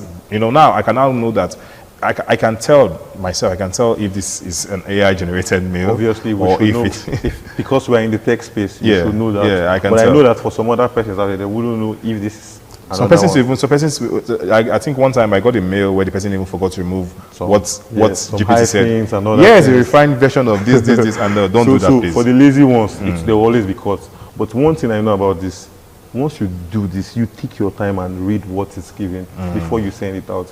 If you send the mail and say, oh, ChatGPT, let me send the mail to my manager, I'm not going to come today, I'm feeling sick. You still have the objective to read that mail and understand, tailor it to a way it suits your boss. Sometimes we tell chats, can you reply this as a human? Yes. And do you know that it replies it, you now seem as if it's, no, I will tell you, don't be so AI-ish. Thank you. Be human, and it just gives you a different response, and then you say, wow. So sometimes when it gives you this answer and you read it, you learn from it. But when people just copy and paste it, that's the issue you're talking about now. So let's bring it to Gen Zs now, because I know they use it more than we do. Sure. Because some of us don't even want to go there, the millennials and all of that, but they use it more than we do. Now, how can this help them? Many of them are still in university, help them with their homework. How would they help them? Because some persons want to just, while they're doing their studies, they want to also create content. So how do you think this can help them create content and even help them after leaving university for their career growth? And also, what are the warnings or the signs they need to avoid whilst using this ChatGPT, this chatbots? First of all, I advise every Gen Z out there to see this AI chatbot or whatever this AI chatbot as a researching tool. Don't just sit and relax. This is my assistant that does everything. Yes, it's your assistant, but it does your research for you. It's part of the research process. You do this, you go and find out that, oh, this is what's happening, and then you come again and understand. For example, you said something about content creation. I want to create content about tech. I go to ChatGPT and ask, what's up? What's the update on tech? What's this? It gives me, I cannot just come and take whatever chat gives me. I go myself, I understand it. It's point of us reading it. We ought to read whatever chat gives us. And I will tell you, the chart is not always correct. It's not always correct. And they won't tell, they put a disclaimer out there. That's what you have to know. I think prompt engineering is something that people need to know how to prompt, tailor your prompts to this particular thing you're looking out for, and don't be so generic. Yeah. Now let's move to the entrepreneurs, the SMEs. How would you think using this AI chatbot will help them in their business, assuming they are, they are for customer support or for their social media, managing social media, or they are, pushing their content out there or advertisements, and also helping them for maybe their business plan or proposals, or how do you think this AI chatbot? I'll come from the customer experience side, customer service aspect, because it's very, very good tool for that. Okay. You have a business, you're not available 24/7, but with that bot set on your website, it answers your customers for you.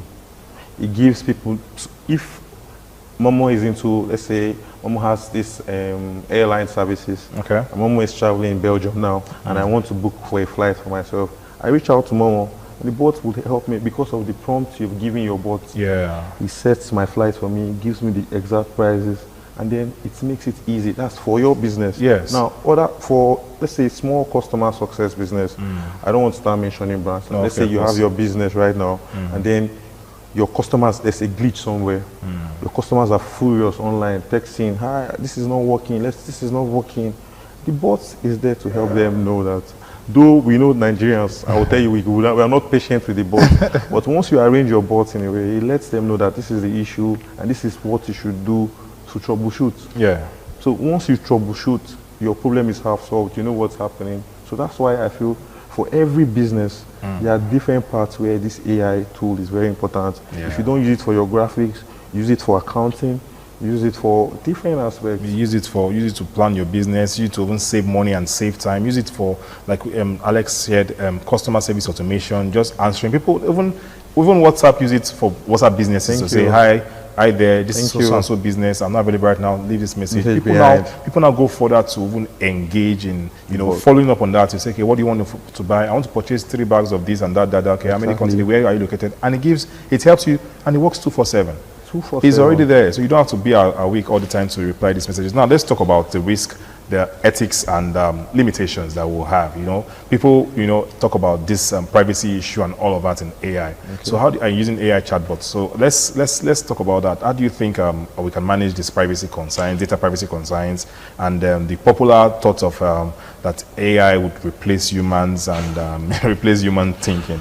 Or the human's creativity per se. That creativity part about us humans, AI can never take that away from us. I keep saying that because you give these instructions to the AI. The AI cannot work without any human.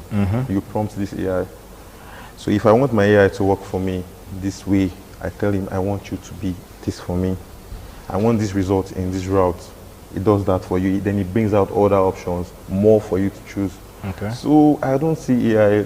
I see that for those who are weak and those who are lazy, let me use lazy, it might affect them. Okay. But what about for data privacy concerns? So now, when it comes to this data, I see it as a good one because with AI, I cannot share some of my data. Okay. What kind of data are you not going to be able to share? Let's enlighten our viewers out there that what they shouldn't share on using these chatbots.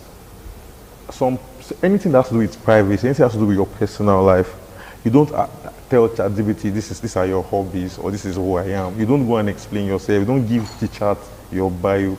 Don't go and start telling your chat, oh, my name is this, I'm from this. That information is too much to give out. But so persons may want to argue and say they are telling that so that the AI response can be tailored exactly for them. But that information is out there in the open now. But nothing out there can be secret. Even when you take a picture out there and say I'm right here in Texas or I'm right here in New Benin Market, it's already out there uploaded in the internet. As soon as you post something and say, hi, I'm down here. No matter even if you delete it. It's still there. It's still there. Even on your phone. Even if you delete it on your phone, I can still get it on your phone. But at least people should know that AI is a tool and it is not a master. So you control it. Don't let it control you. Yeah, exactly. Now, wrapping up on this interesting conversation, I want to ask you this question. Okay. Would you trust AI to run your business for you?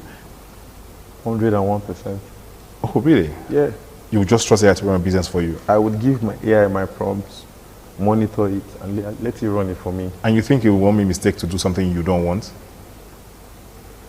It won't make. It would make mistakes, but one thing is I get to correct that and it doesn't happen again.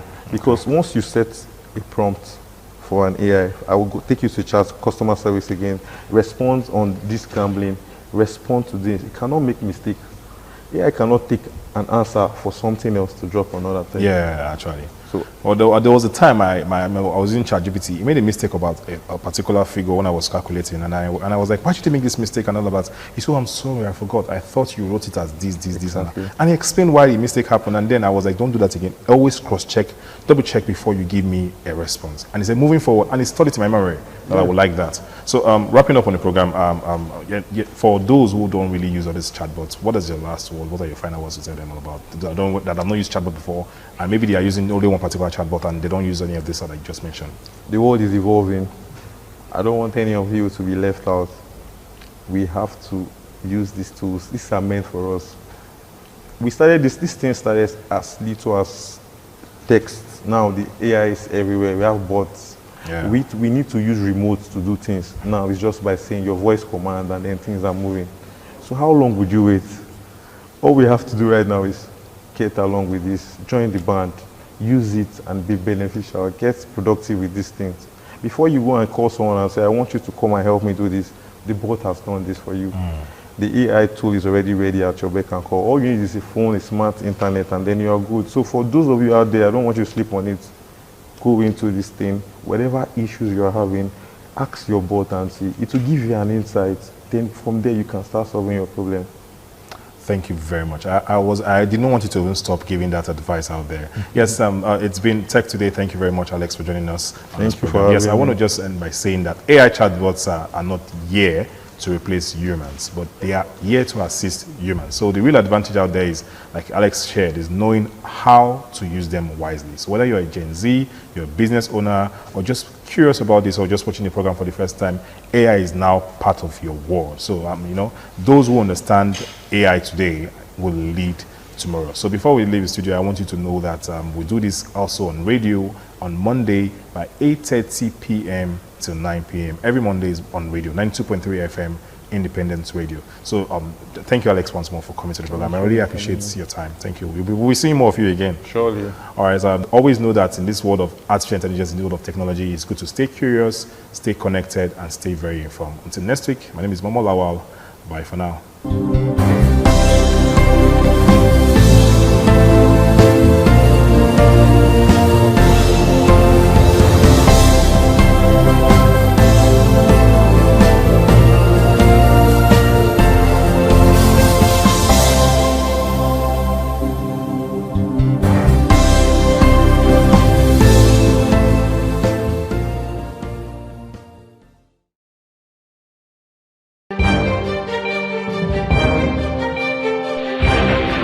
This is ITV.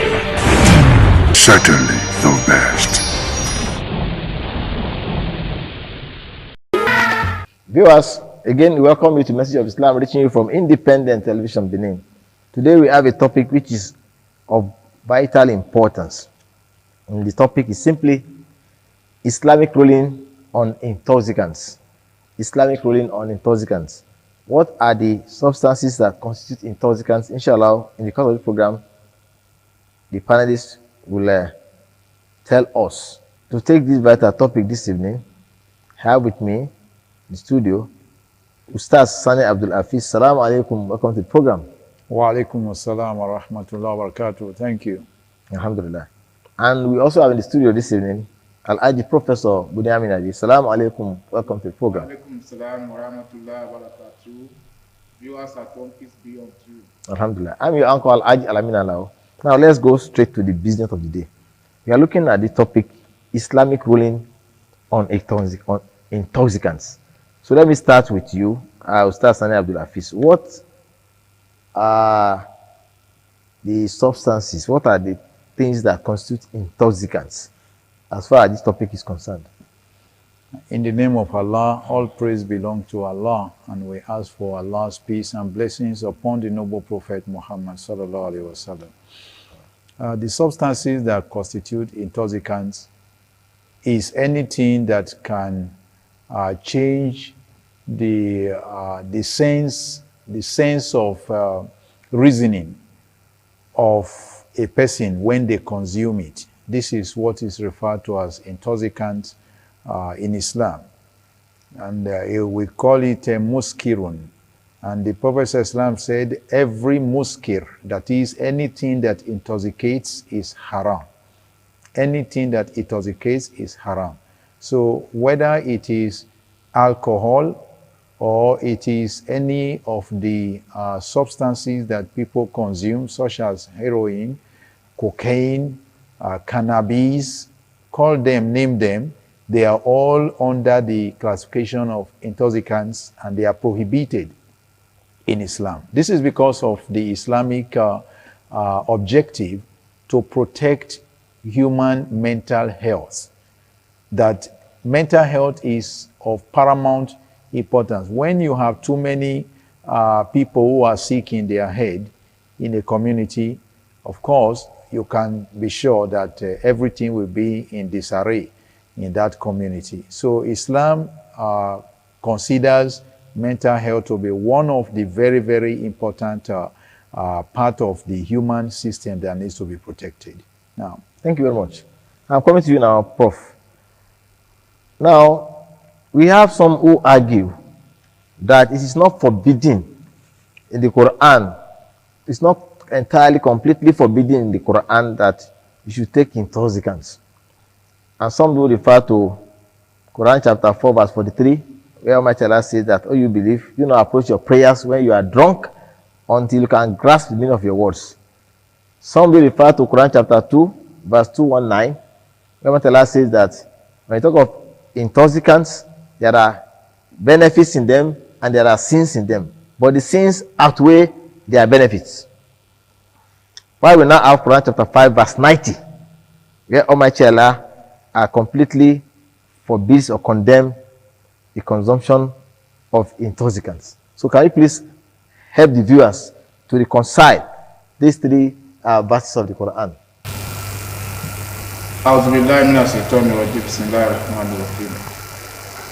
You see, when Almighty Allah gives us an instruction in the Quran, sometimes it goes by way of telling us direct instruction, and there are some that pass through stages depending on the way the society is viewed.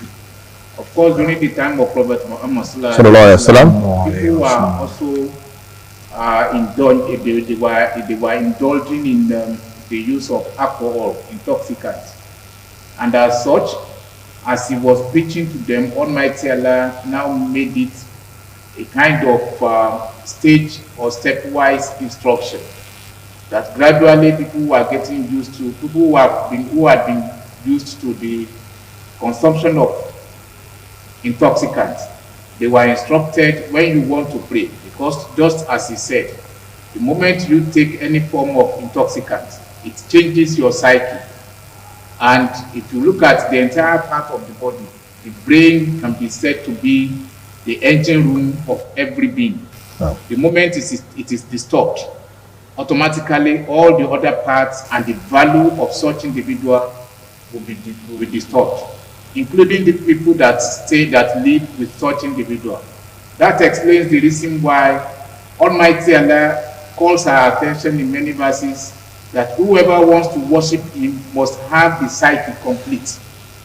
The mentality of every human being must be complete, and that is where you can comprehend the nature of Almighty Allah. And as such, in order not to tamper with that, Almighty Allah says you should not take any form of intoxicant when you are about to pray.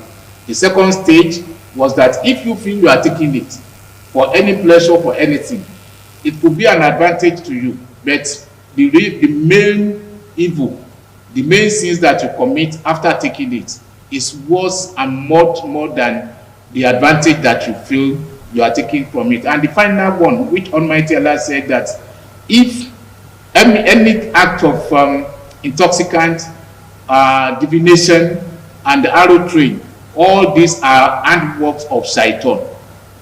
Desist from them if indeed you want to succeed both in this world and in the hereafter.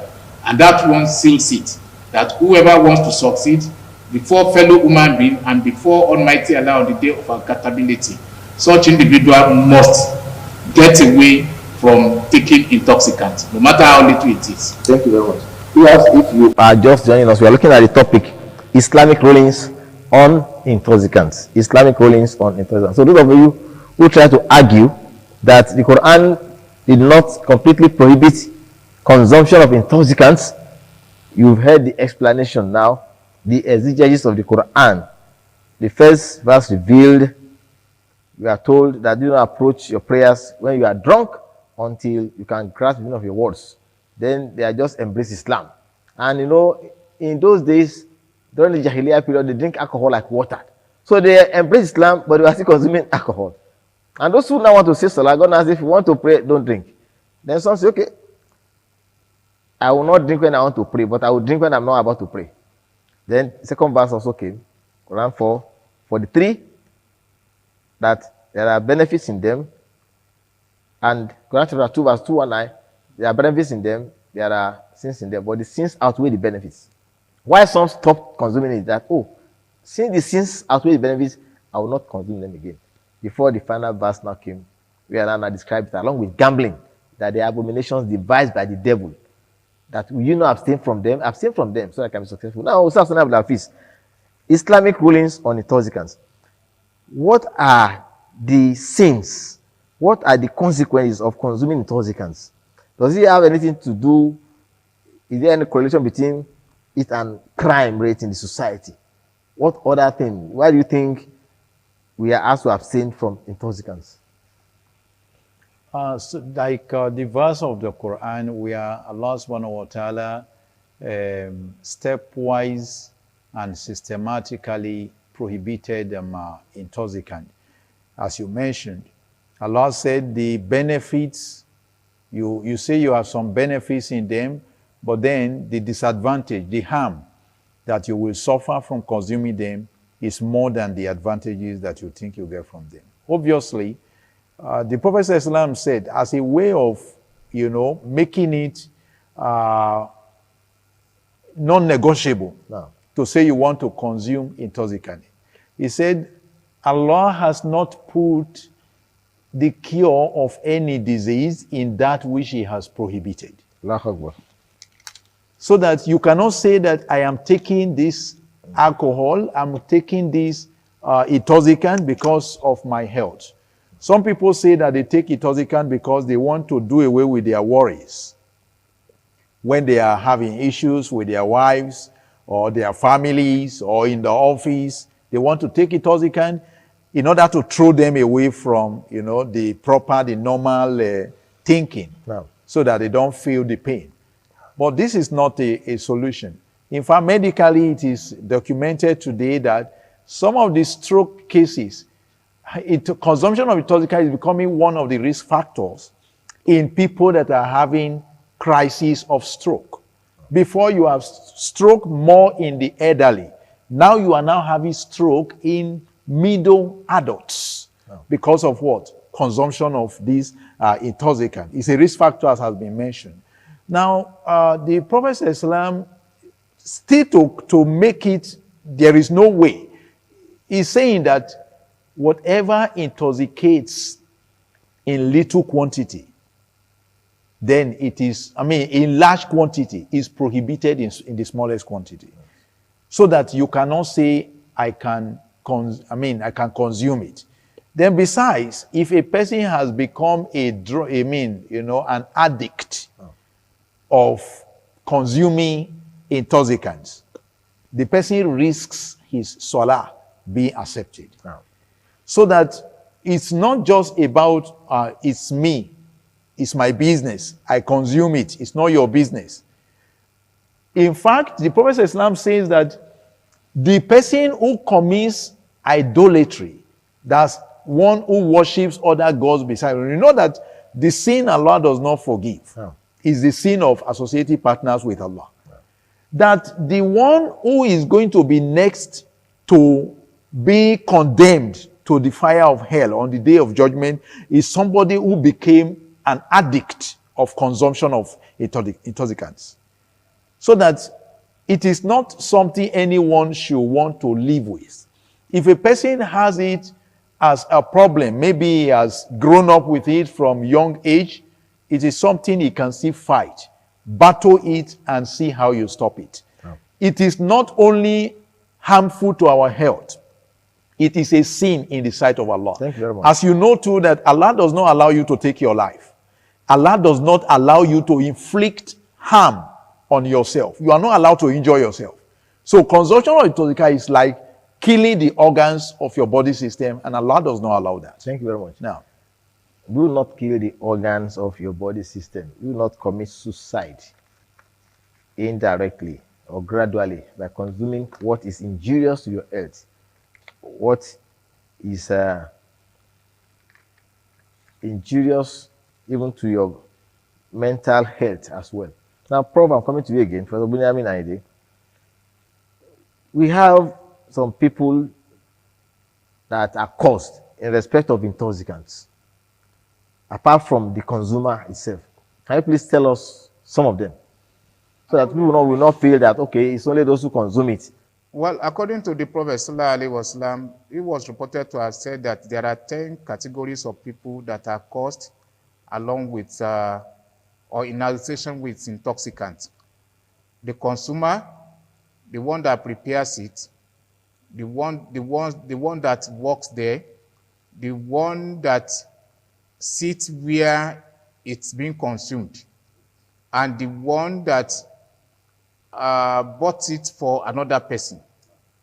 The person that they sent to go and buy it for another person. The person that carries it, and also the people that sit down where intoxicants or intoxicants are being consumed. All these are the categories of persons that are caused along with intoxicants. Alhamdulillah. You can see, in order for consumption of intoxicants to stop, in fact, if people are consuming intoxicants and you greet them, you are also caused. So if they greet you, do not answer them. Then the distillate itself The intoxicant itself is also caused. We have 10 categories of people who are caused. So if the carrier is conscious, the buyer is conscious, you will discover that it will be difficult to circulate intoxicants. Now coming to you again, Ustaz Sani Abdulaziz. I was talking about relating consumption of intoxicants with crime, armed robbery, kidnapping, assassination. You can see the in the country. Now, do you feel some kill under the influence of intoxicants, or that's their nature? Correlation between intoxicants and crime rates? Surely, the consumption of intoxicants is connected with the level at which people are ready to commit crimes. Yes.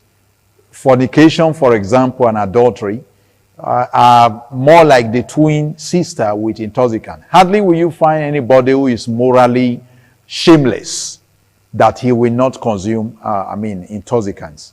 The same thing with those who go into armed robbery. Some of the people who go to the extent of taking the life of others, they need to be a little bit insane for them to be able to do that. They look for substances to consume to deaden their conscience so that they will not have the human feeling that, oh, this is a human being that I want to deal with. So there is a connection. Apart from crime rate, it's from the regulation in road safety that somebody who is under the influence of alcohol should not drive. Now, somebody who is under the influence of alcohol, to tell you how much it is so risky, can sleep with their mother. You know, you asking somebody that, okay, which of the sin is the one that you think is the greatest? To commit adultery, or to take intoxicant, or to murder. Alcohol consumption, intoxicant consumption is the greater of them. Why is it the greatest? The man who can stay away from committing adultery and can stay away from committing murder, by the time they consume intoxicant, they can do any of this. To the extent that one who is under the influence of intoxication can sleep with their mother, they can commit incest. They can go to any length because they are not in their senses.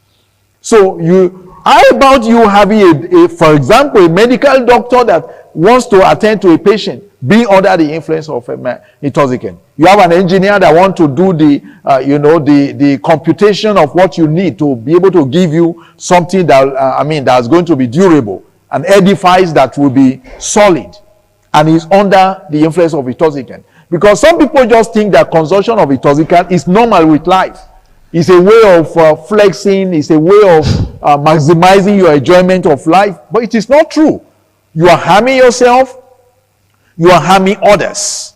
So this is why Allah subhanahu wa ta'ala prohibited it. There is connection with between consumption of intoxicant and the crime rate in society, no doubt. Those you are calling bandits, those you are calling Boko Haram, many of them, they consume these substances. Now, Prof, is there any punishment under the Sharia? And what's the punishment under the Sharia for consumption of intoxicants? And then some of the students now take different substances. I want you are a professor in the University of Benin.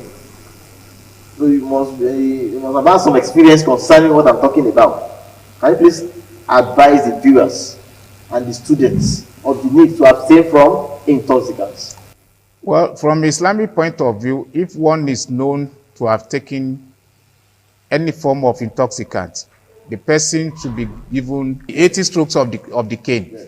Now, aside that, for our youths today, generally, students and other people that belong to the category of those that we call youth, even the adults, everyone supposed to go away from any act of intoxicants. There are nowadays different forms.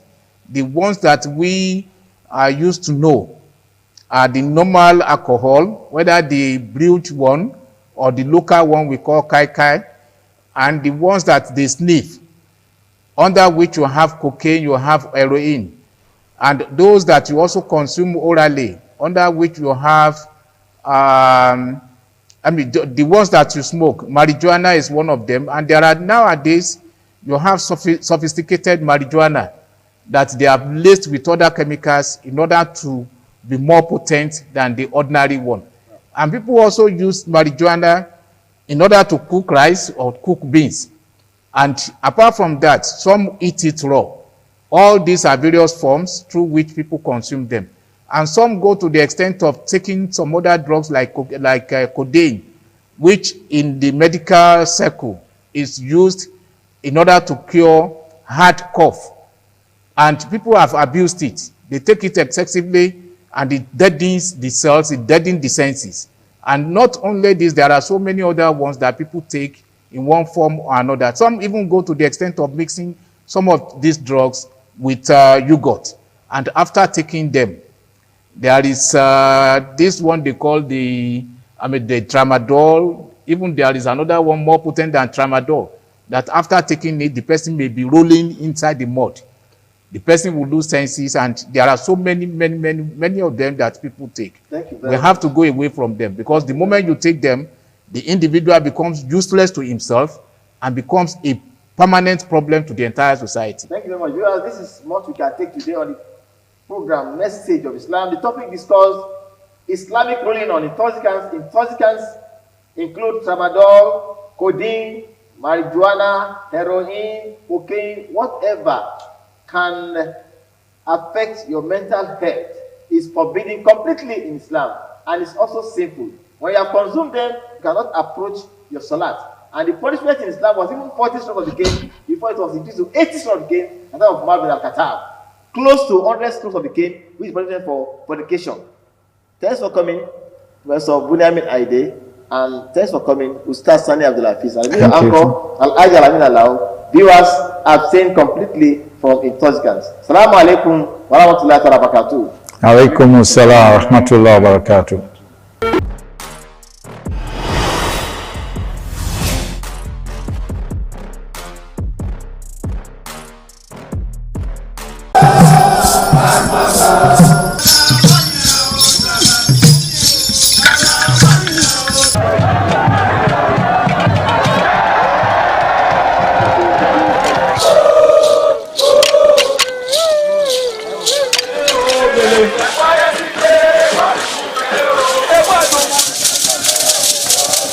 This is Anegbete community, situated in Isako Central Local Government Area of Edo State. It is an agrarian community with united people that promotes unity and oneness for peaceful coexistence. The inhabitants of the community migrated from Benin, the cradle of black civilization, a kingdom where king is truly king. The ancestors of Anegbete saw that age was the main determinant of leadership in the rural setting, and the eldest man in the settlement was regarded as the leader who presided over meetings, and his authority is held in high esteem. To further strengthen this unique system of leadership, age group evolved in Anegbete.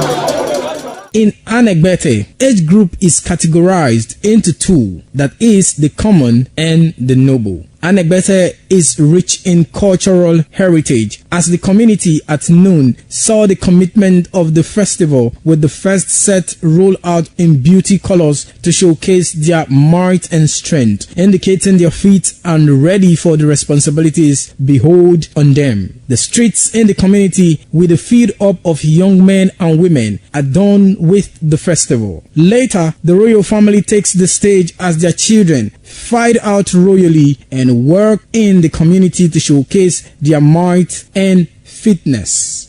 Hold on.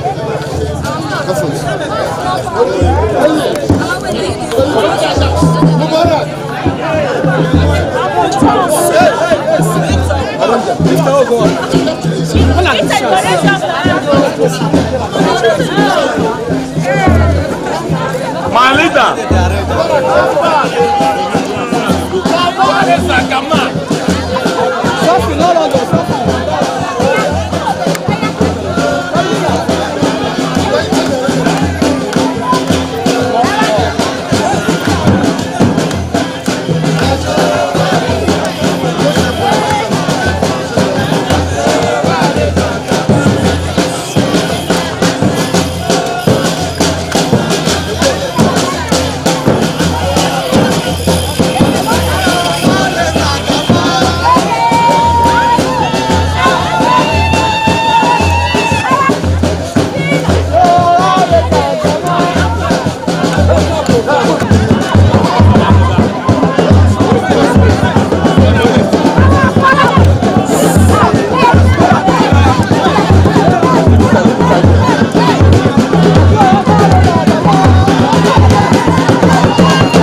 This is ITV. Certainly the best.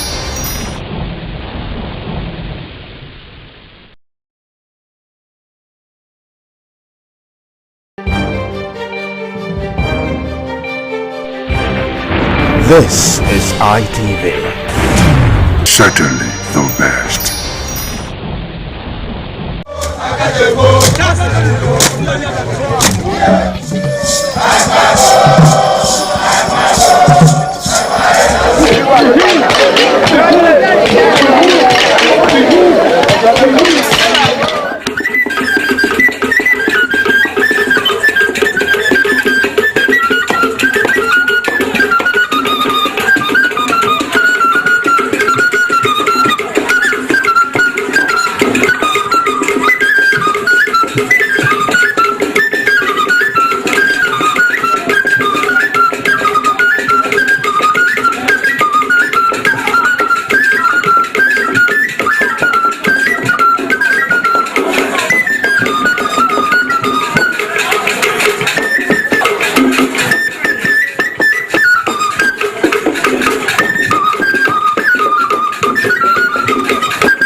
Akatappo masquerade in display during one of the traditional functions in Anambra State to the delight of people in the community and create fun for excitement.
Akatapo masquerade originated from the Igbo culture area of southeast Nigeria, with strong native traditions and importance in Anambra State. It is performed during important cultural festivals such as Iri-Ji, New Yam Festival, and other traditional events in Isofia in Anambra State.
Akpo masquerade is known as very active, sometimes wild or energy masquerade. Due to its high energy and unpredictable movements, it usually requires strong handlers to manage it, sometimes with a rope tied around the waist to control its movements. Note, it is often regarded as a representation of deity that honor the community appearing during the cultural celebration.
Email ready, move to the Chumasen.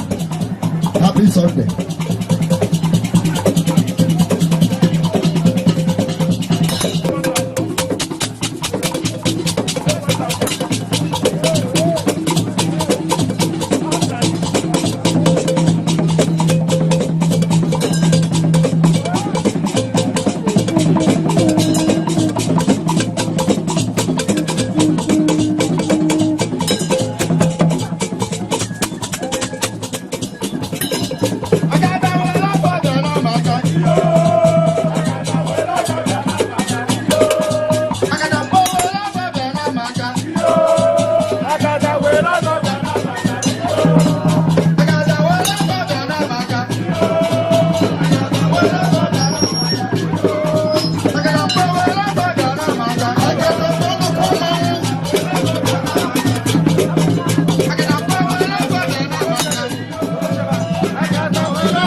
ITV, certainly the best.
ITV, certainly the best.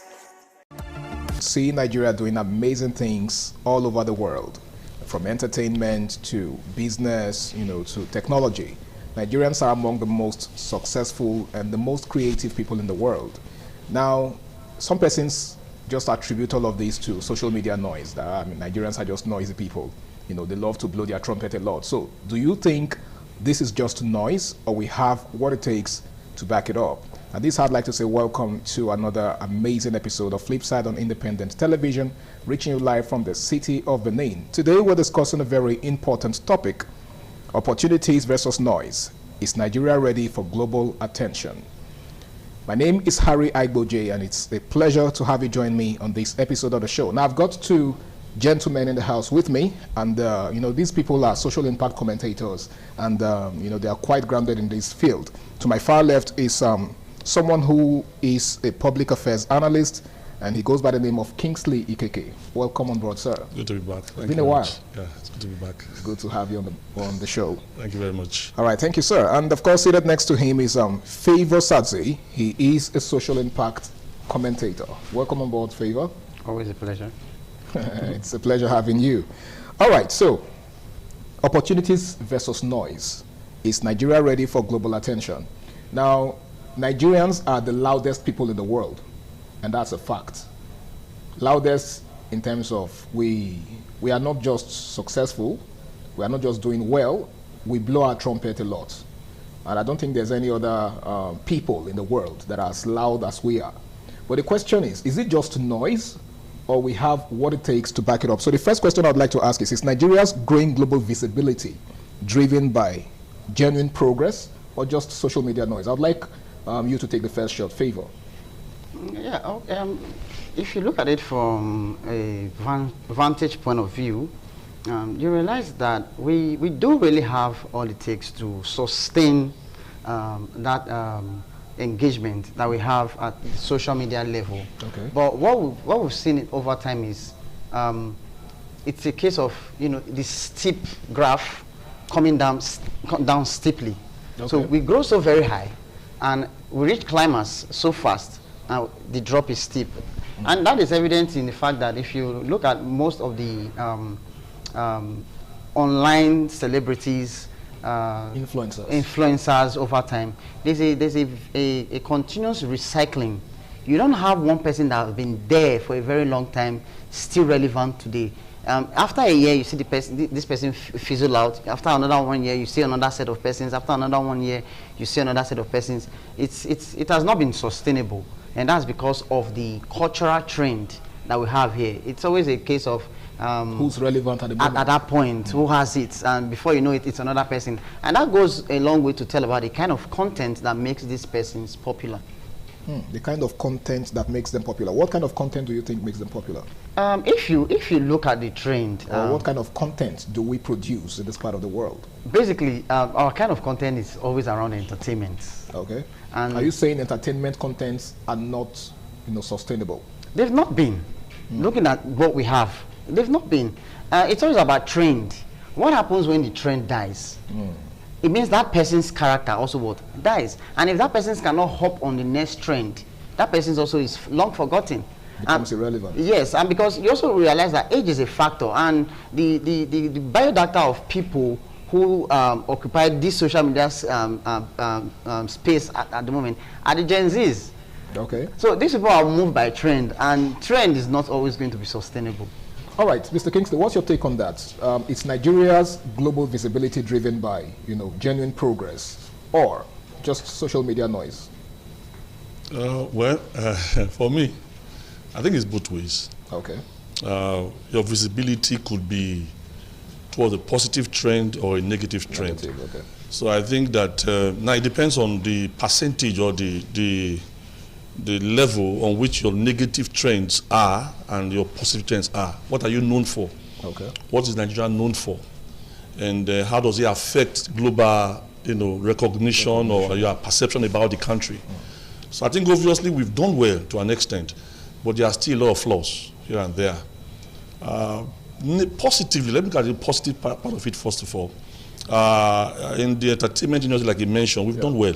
Okay. When it comes to music, we are the leading nation in Africa. Afrobeat is still the very #1 till date. When it comes to Nollywood, in Africa, we are still the leading brand. Okay. Till date.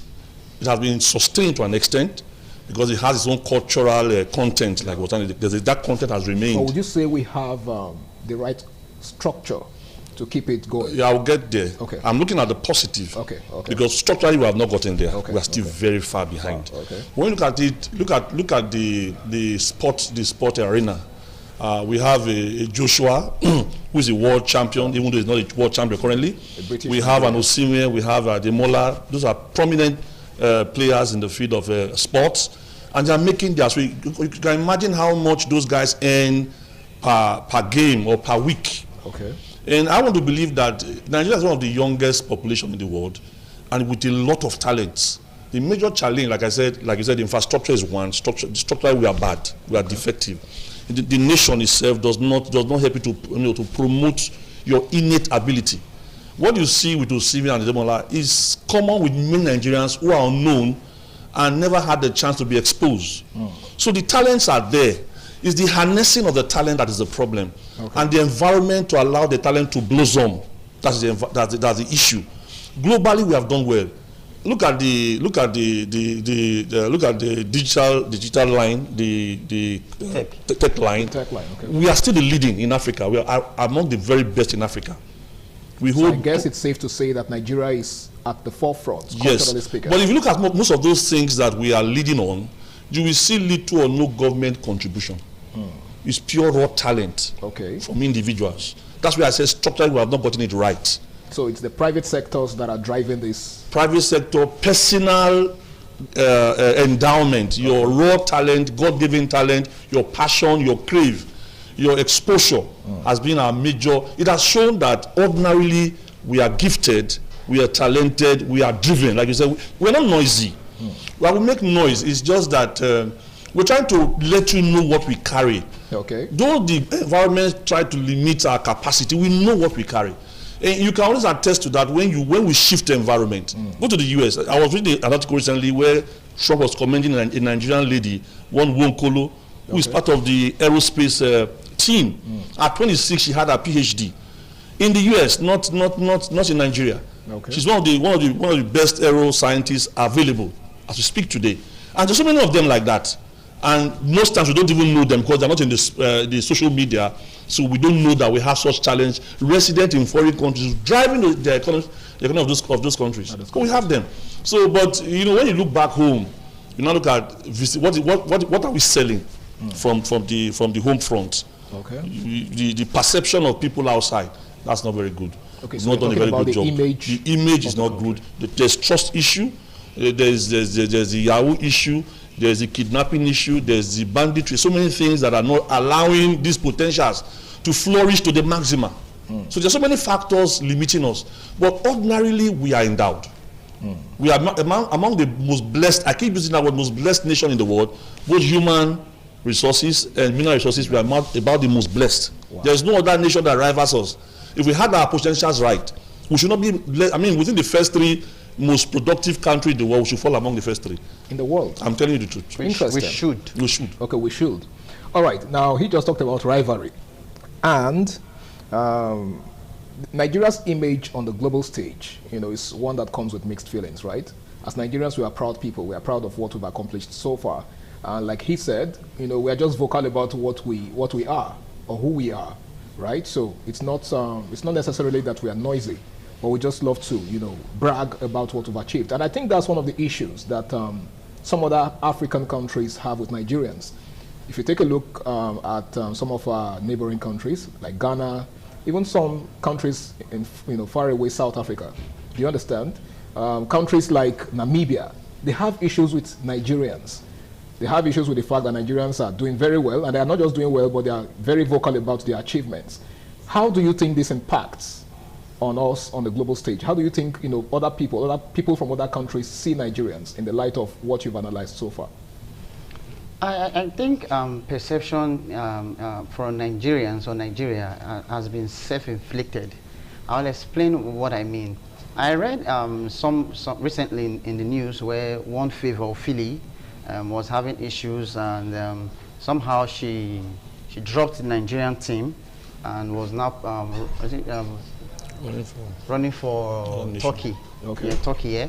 And I was, okay, let me delve further to see what the problem was. And I realized that she issued a statement that was tagged under the Nigerian Sports Federation statement that said at the point she was becoming uncontrollable, and therefore they removed her from the list that was supposed to feature in the competition twice on 2 different occasions. By uncontrollable, do they by any means mean insubordinate? Maybe that was what they meant, but when I read further, it further buttressed the fact that she was becoming insubordinate. Okay.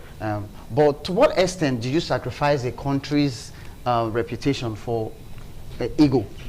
Because all I see here is ego. Because she hasn't been subordinate to Nigerians. It's just a few number of persons that have that perception about her. She has always been ready to play for the country. Okay. So at what point did the uncontrollability or whatever it is called now come into play? You understand? So now this is not a perception that has been created by a few Nigerians for Nigerians. This is a perception that has been created by a body that represents the nation with authority. So outsiders looking at that act by the Sports Federation. Okay. No, not favor now. Okay. The Federation. The Federation itself. All right. By yanking her name out on several occasions, and even when she appealed, she wasn't giving response. She was embarrassed in publicly. That embarrassment would have been to her, but it was a national disgrace. It was an embarrassment to the nation. But that perception is there and will always be there, because what people will see for Nigerians, or see Nigerians as people who are not serious. So I guess her loyalty has been switched to Turkey now. Without even asking questions, it did switch, and they accepted her with open arms. They didn't even discriminate. We would have discriminated. Even in Nigeria here, we discriminate against Igbo, Yoruba, and Hausa. But they accepted that. Would we accept a Ghanaian to come and run for us? The nation will run and say, no, no, no, no, how be it? You understand? So these things are, before we look at internal problems, we look at the people who are placed at the helm of affairs to run the country. They have not been doing a good job. Okay, so the people at the helm of affairs have not been doing a good job. They haven't been doing a good job. Well, as we progress on the program, you would probably open our eyes to what needs to be done by the powers that be to ensure that the global image of Nigerians, takes a positive turn. Well, it's still flip side on independent television. We have to go on this break now, and when we return, the program continues. Please stay tuned. ITV.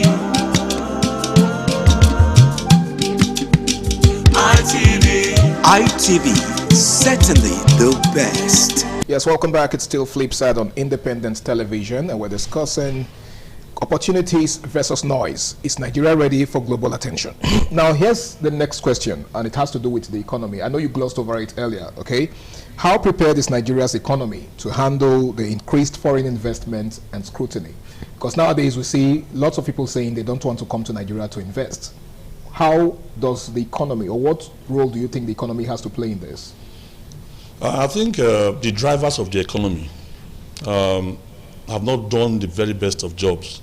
But I also checked and I found that there are some level of improvement. For instance, the CBN is something that the current government did that even though I may not like the way they approached it, that I still appreciate. For instance, the harmonization of the exchange rate is a blessing.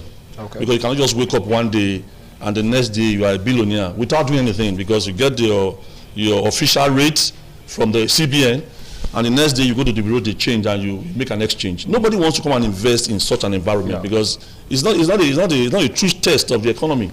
Okay. So CBN has done something good there to harmonize the exchange rate, and even the removal of subsidy blessing. It allows people to think. But that came with a lot of controversy. Yeah, because it was not planned. The way it was introduced was draconian. There was no human face. You don't just come on the very first. You saw the way it rocketed when it was announced. Yeah. You ought to have had a master plan that allowed the people to gradually, conform to the new new directive. Because a lot of persons have made themselves billionaire through this subsidy issue. Okay. You get fuel for an amount abroad, imported to Nigeria. You are paid. And that same fuel is smuggled to a neighboring African country. Is the height of corruption. So removing those things have given some investors some confidence. So on the positive, they've done some good job. But let's look at the structure. Let's look at the infrastructure, for instance. Do you know that as at today, the entire major capital cities of states are not connected by train? It's an aberration. In fact, your road network is part of your economic viability.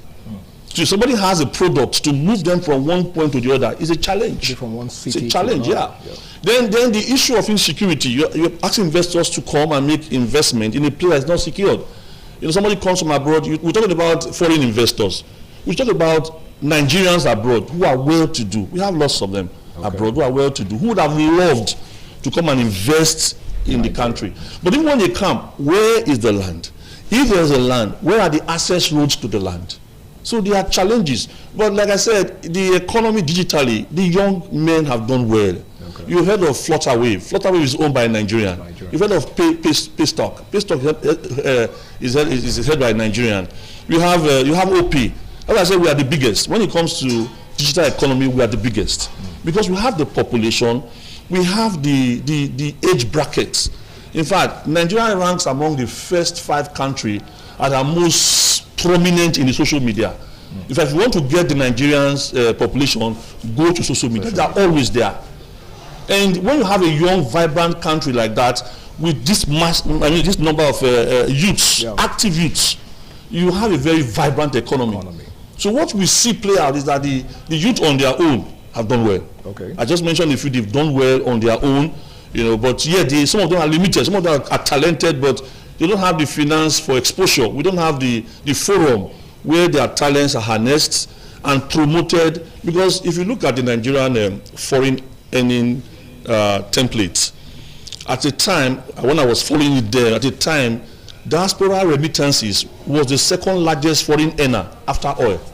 Okay. That's those Nigerians working abroad, what they remit to the Nigerian coffers. But today, it's the third, it's not the second. Now, the non-oil sector, the agric and some other areas have now taken over the second position. Wow. Now, I was talking about digital economy just now. Nigerian digital economy, for what I gathered, is almost 20% of the GDP of the country. Now, imagine if government, they are planning to, they have some programs they have announced, like I don't have problem with their policies. Most times what I have problem with their implementation.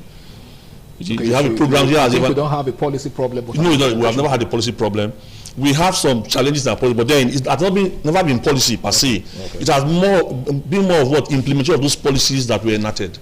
That's where the challenges are. You see, so what we have gained so far, like I said, is just a product of people's passion, vision that are driven by passion. Yeah, creativity and their passion. So they've done well. The GDP today is almost over 90% non-oil. Okay.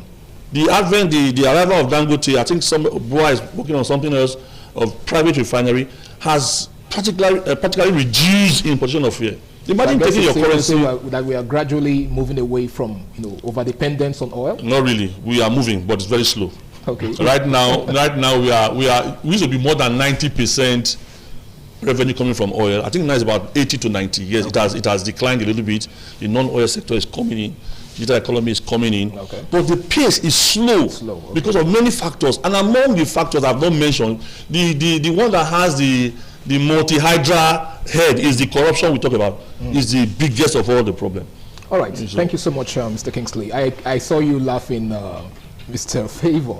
Now, I would like you to speak more to the issue of structure that he mentioned, and then he also made mention of corruption as a factor, responsible for the slow pace of our movement away from the overdependence on oil, to other sectors of the economy. What do you have to say to that? I'm yet to see some of the benefits of the removal of subsidy. Like he mentioned, he said it's a blessing. Okay. I've not seen it. Okay. I've not seen it. I'm still here to see it. Don't you think you haven't, taken a more cursory look at it yet? If he would tell me now. he highlighted the fact that there are blessings. Okay. But specifically, he didn't mention any of these blessings. We still went ahead to still discuss more problems. And even the Hydra-headed corruption. Yeah. So where's the blessing? Because the last time I checked, from the time subsidy was removed till now, I've not seen anything that has gotten better. Either in this implementation of the policy, in the standard of living, or what else do we have to consider? I've not seen.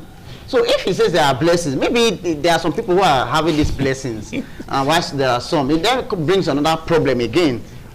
Why some persons will be enjoying benefits than some, and that's corruption.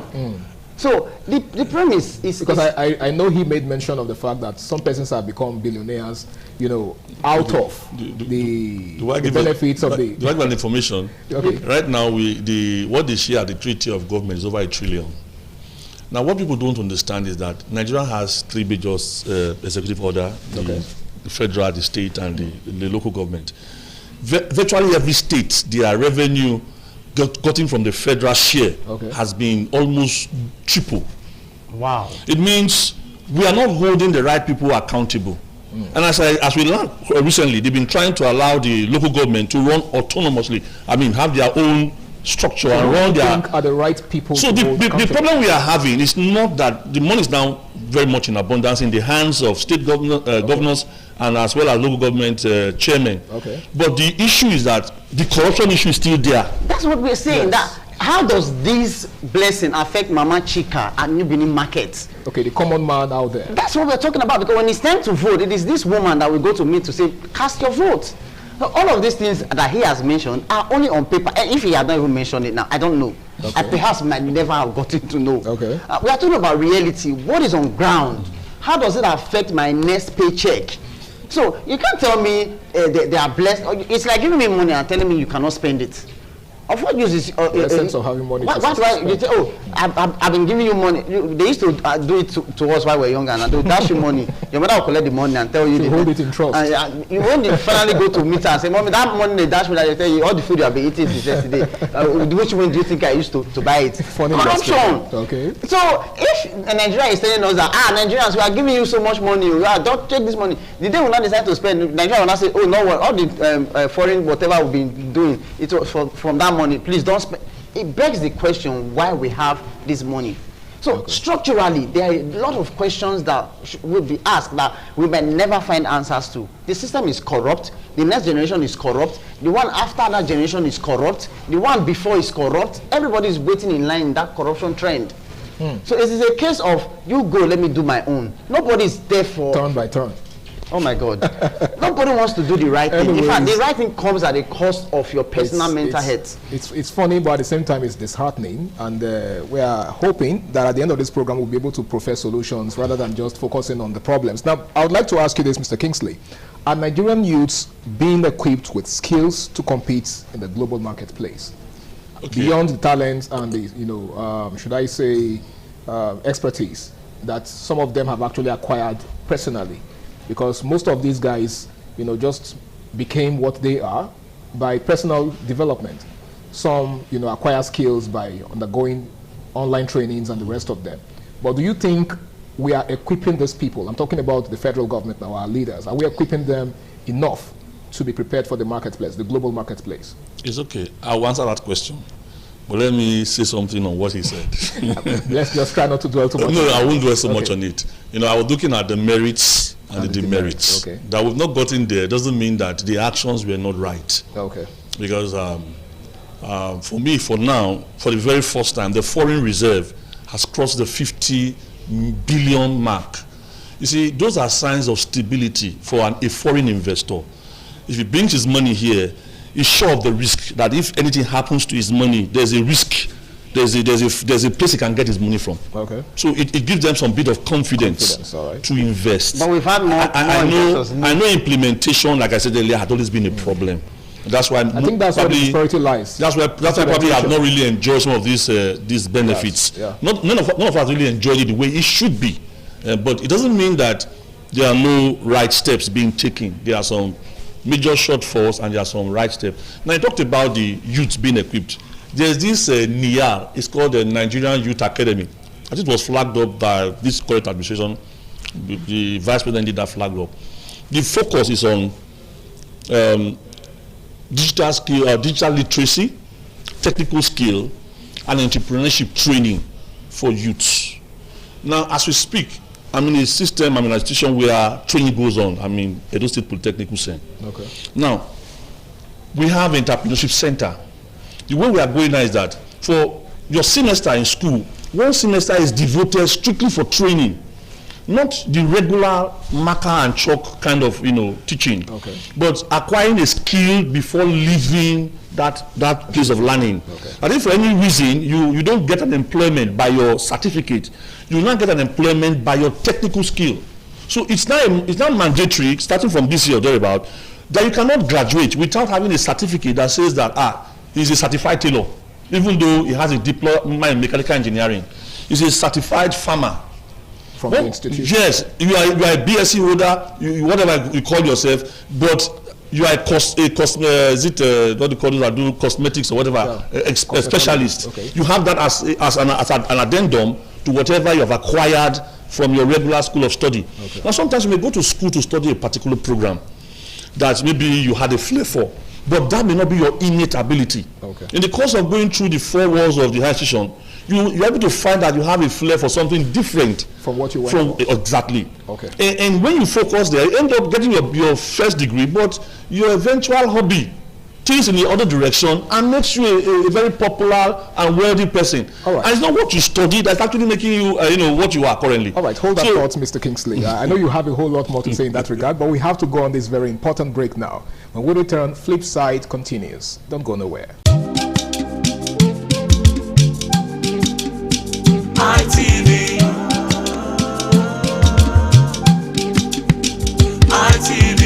ITV, certainly the best. Yes, it's great to have you back. It's still Flip Side on independent television. And Mr. Kingsley was saying something about, the role of the economy in preparing the minds of the youths, to compete on the global level. Yeah, you can take it from there. Okay. Like I said, we're working on that at the tertiary level, trying to ensure that people who are going through the regular schooling trend have the technical skills. And when they add the ingenuity of the tertiary education into their technical skill, we believe they will come out better. Okay. And the government is doing that at the federal level, the state level. I don't know much about the local government level on those matters.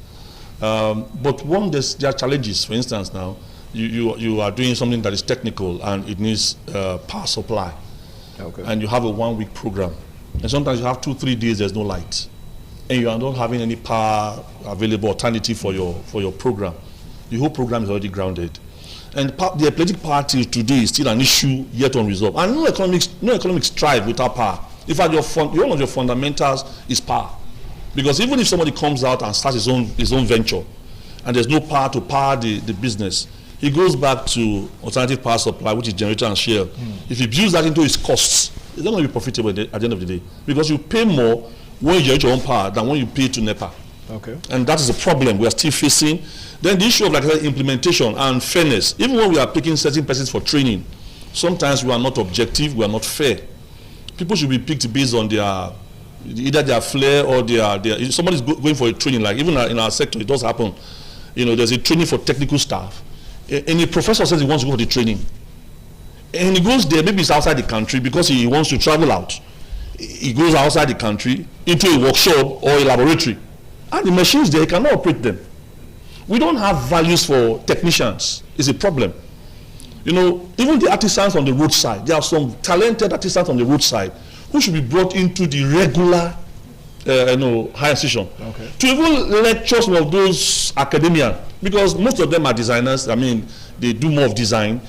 But those technical guys, you can instruct them, they'll give you this is my design.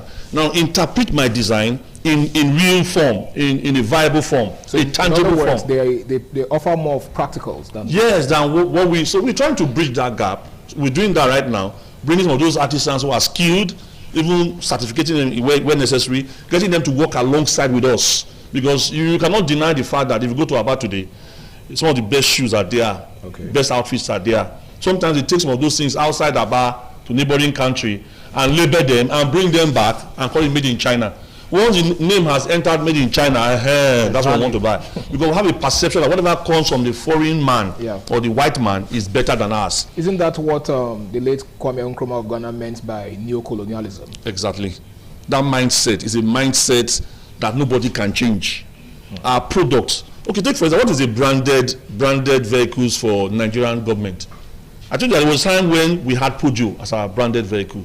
Why don't we have some local branded car manufacturers as our branded vehicles?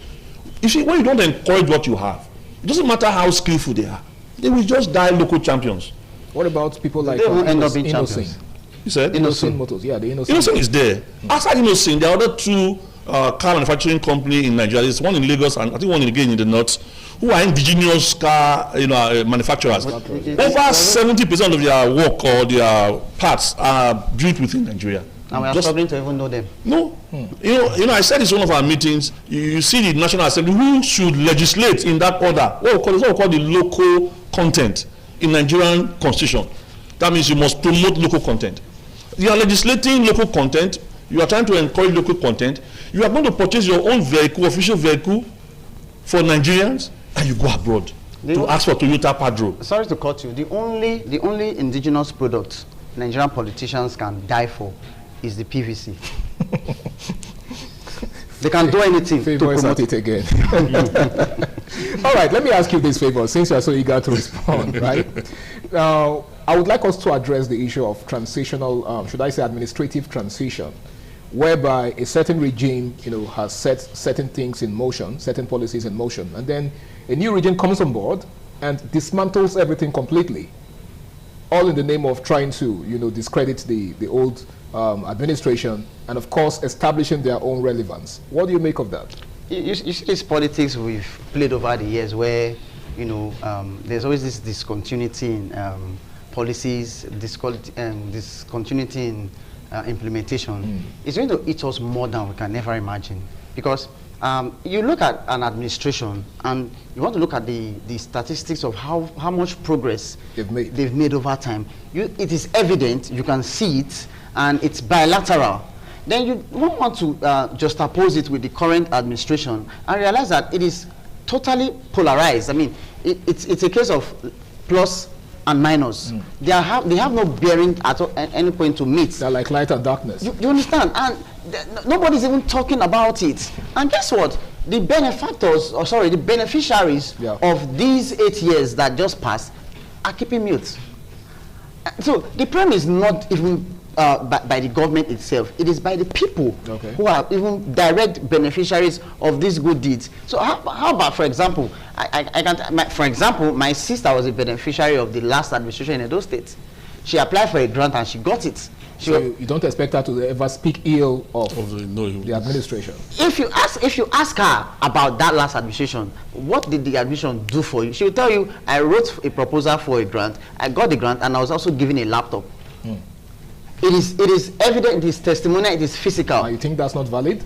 That's super valid. Those are the kind of blessings we are talking about. Not the one that is individualistic blessing. Not the one that is being written on paper and they'll quote it on TV and we'll read and they'll tell. No, we want to. How does it affect the common Nigerian? The common. But you will also agree with me that there are some persons, within the same population who did not quite benefit, just like your sister. Exactly. So what kind of language or what kind of song do you expect her to sing? She benefited not because she knew anybody in the government house. She benefited not because her father was anybody. Based on meritocracy. It was based on merits. So if anybody who is somewhere saying he or she did not benefit, what did you put on the table? There are yardsticks for all of these. I just told my father is a nobody in the state, but her daughter is a beneficiary. Okay, thank you so much, Favor. Now, I would like to ask you this, Mr. Kingsley. Is there something you would like to I will chip something in because, everybody has a stake in the national cake. Quality. Thank God for what your sister benefited. I can also tell you that the arrival of this current government cleared my backlog of arrears. I was owed my place of work. Not just us. If you are conversant with Ikiado Law and Igoraki, which was closed, some of them went to court. They won cases. That's why you can see everybody has his merit. That's what I see life. Everybody has his area where he or she is good. What we pray for is that your advantage, your area where you are good, be more prominent. Those that some have died, but those people that thought that there was no more hope, you started paying them their arrears. As of December, they've paid 2 tranches. He broke those payments into 3 tranches. And he was not the one that admitted the debt, but he said, no, it's unfair. He has paid them. Justice runs into billions, not millions. And I want to say the person on board has not done his good deed. He has done. Currently, we heard there was commission, is it not some few days ago? I spoke with a friend of mine who works in local government. 3 kinds of vehicle, I think tractor, payloader, and there's a third one, grader. Each local government has been given such to ensure that the roads leading to the main routes are graded. That's why sometimes we have to hold some little people. I called my friend, a council, a majority leader. What are you doing? They said they gave you guys 3 vehicles of this nature. Because what we are doing is that sometimes we put the entire blame on the center or on the state governor. We forgot that there are other stratas that helps the government to function effectively. Just some of them are so close, so we should hold them. Then one reason why they change policies, it's not just about the leaders alone, it's about us. Somebody started a project, very wonderful project, He did a project, started a project, and I came to see that it's good. And I come in, I want to compliment to complete that project. Now, instead of it to also acknowledge that I complimented or completed his project for him, if he's campaigning for his person, he will say, I'm the initiator of that project. I'm the one that, he will not acknowledge me that came to complete the project he left uncompleted. So because of that, and I say, instead of him to take the glory, I start a new project. That's the mentality. See, we should respect each other. If a particular government leaves, look at what they've done well and improve on it. Don't just discard them. Then if somebody improves on what you have done or finish what you have started, accord him the respect that I started this project. Paul was saying, I planted, Apollos watered. Yeah. It's God that giveth the increase. We should have that complementary attitude. This attitude of trying to bring people down just to elevate yourself. That's why I said, if men were God, nobody will be existing. We should appreciate each other for whatever values we bring to the table. And when that is done, and maybe the man on the street, the organizer, feels appreciated, he will do better. Okay. The mechanic that fixes your car feels appreciated. Your megad, your cook. Everybody has his role. You cannot do watchman, cook, and be in the bank. You have somebody helping you. Appreciate the person. That way will do better. Thank you, sir. All right, thank you so much, Mr. Kingsley. Let's beam our focus on entrepreneurs. Do you think they are ready to scale their businesses internationally, or they are just local champions? Let me quickly comment on that. Okay. The goal of every entrepreneur is to grow bigger, to scale, to expand, and become a bigger employer of labor. But you look at the factors that contribute to scalability and growth, and you realize that they are not there. Okay. I highlight what Mr. Kingsley mentioned a while ago. Power. For every business to thrive, you cannot remove power. The moment you start generating your own power, you are doing negative business. How so? Do you know the cost of diesel if you are using a diesel generator? Do you know the cost of petrol? So in a nutshell, you are running at a loss. It's just a matter of time. When you look at the books, the next thing you do is close up. It's either you do that or you start overcharging for your services. Okay. Now, when you start charging for your overcharging for your services, what does patronage now turn out to be? So all of these factors are very important. Then another thing is the technical know-how. Sometimes we start businesses with little or no idea. We just go into the business because we hear, oh, this is what's trending now. Okay. This was trending now. This was trending. Oh, this one. I hear some money there. Or if you just invest here now, money will come. You put money in there, and at the end of the day, do you know how many filling stations have been sold, resold, and resold over and they change the paint, they change the name, they change the management. We don't. Are you talking about hospitality business, hotels, and you see today this hotel is booming. Now these are the peculiar businesses in this part of Nigeria. Okay. We don't even have industries as much. The only time you want to consider industries when you go to the Sapomba area and all of those places. Now, I spoke with a friend who owns one of the metal processing plant there, and when he showed me the bill for power generation in one particular month, 3 months that BDC decided to say they were not going to supply power, they had to close. They took a break. They told everybody, go home first. We cannot cope. When power is restored, we start operations again. That's how bad it can get. Okay. So what happens to an entrepreneur that probably took a loan to scale the business? So they beat to probably go international. Yes. So at that point, you are at the mercy of probability. Anything can happen. There's no assurance for anything. There's no assurance for anything. Well, it's still Flipside on Independent Television. We shall be going on our final break on the show. The program continues afterwards. Please stay tuned.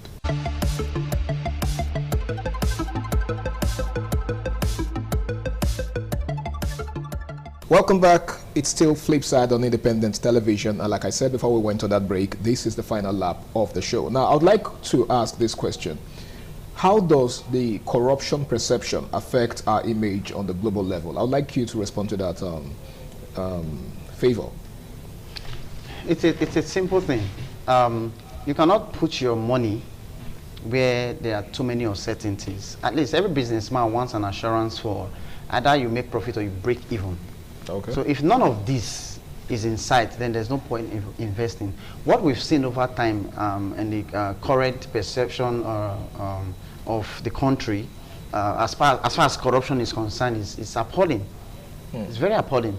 Do you think that's discouraging investors, foreign investors? It is. We've seen investors that even left. in the last 4 or 5 years. The ones we even had on ground could not cope. They had to leave. How do you explain a country where you can wake up tomorrow and the policy changes overnight, and you are left at the mercy of nothing? There was a point let me cite a clear example. At a point in Lagos, we had this Go Kada something. You know, you have an app, you want to take a ride, you book from the app, a bike comes, and you know, you can move about. The employment rate as at that time in Lagos became very high. We had a lot of people who got themselves jobs by just buying a bike. But what happened one day? All of a sudden, the government woke up and said, everybody take your bike and leave. At that point, families were devastated. There were people who already were doing well for themselves because they could ride a bike. They went back to square one. They went back to square one. They had to start thinking of other businesses that were not there. Some had to relocate. Some had to take their bike to neighboring states, which of course you cannot compare a system with structure and a system with no structure. In Lagos, there was structure. There was an app. It was organized. It was coordinated. And everybody was happy. So transportation was being coordinated between commuters, riders, and all sorts. Okay. But now what do we have?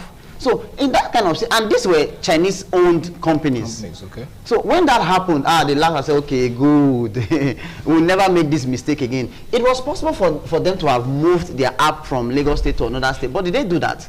They went off for good. That's just one out of many cases. So it is a serious crisis to when you realize that, oh, anything can just happen. Anything can just happen. Anything can just happen. Mr. Kingsley, corruption perception. How do you think this affects us on the global stage? And how does it affect our economy in the long run? Well, I think it's the biggest challenge that we have. Nobody, like I said, nobody wants to put his money where he has no certainty. There are no assurances. And that's why I said the foreign reserve has gone up. You know, there are some kind of business that comes into your country. The agreements you enter for any of these possible fluctuations, the country is held liable. Okay. And you can only hold a country liable if there's an asset to hold. So when you have, like what they are doing also in CBN, this recapitalization, every international bank should have at least 500 billion, you know, as their capital base. Okay. Is a way of assurance that, okay, we know that we are not a certain kind of government, but there are assurances to show that if your money gets missing, there are people you can hold, you can take to court. We've had some court cases, international court cases. Okay. Some we've lost, some we've won, because the people saw assets that they could seize if certain thing happens to those agreements. Like he said, a new government is on board, enter into an MOU with a foreign partner. Yeah. That government leaves office, the other government scraps it. It's not headed anywhere, because the government that entered into that MOU or that agreement is a legal government, and that agreement is binding. Okay. Except you can cite flaws in the agreement, it should be kept since it's bounded by law. So it's this issue of your capital base, your foreign reserve, that also assures them that, okay, in the advent of derailing in the agreement, there is a way to hold you accountable. Even in the face of threats. Yes, because the issue of corruption now in Nigeria is not something that I don't think is something that we can really address. It's something like part of us. It's not a problem. It's part of, I don't want to put it, if I call it a problem, it's a systemic problem. It's almost everybody's involved in it. That's the bad thing. Those who are looking for admission to school, higher institution, they engage in it. The time they were selling admission for certain, I don't want to start naming, for certain amount of money. It was not hidden.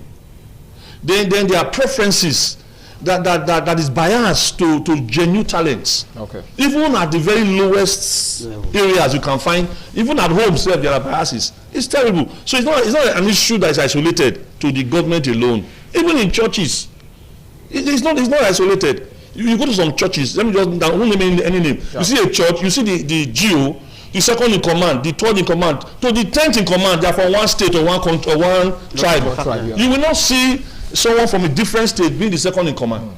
As if God is now biased selecting your tribal people.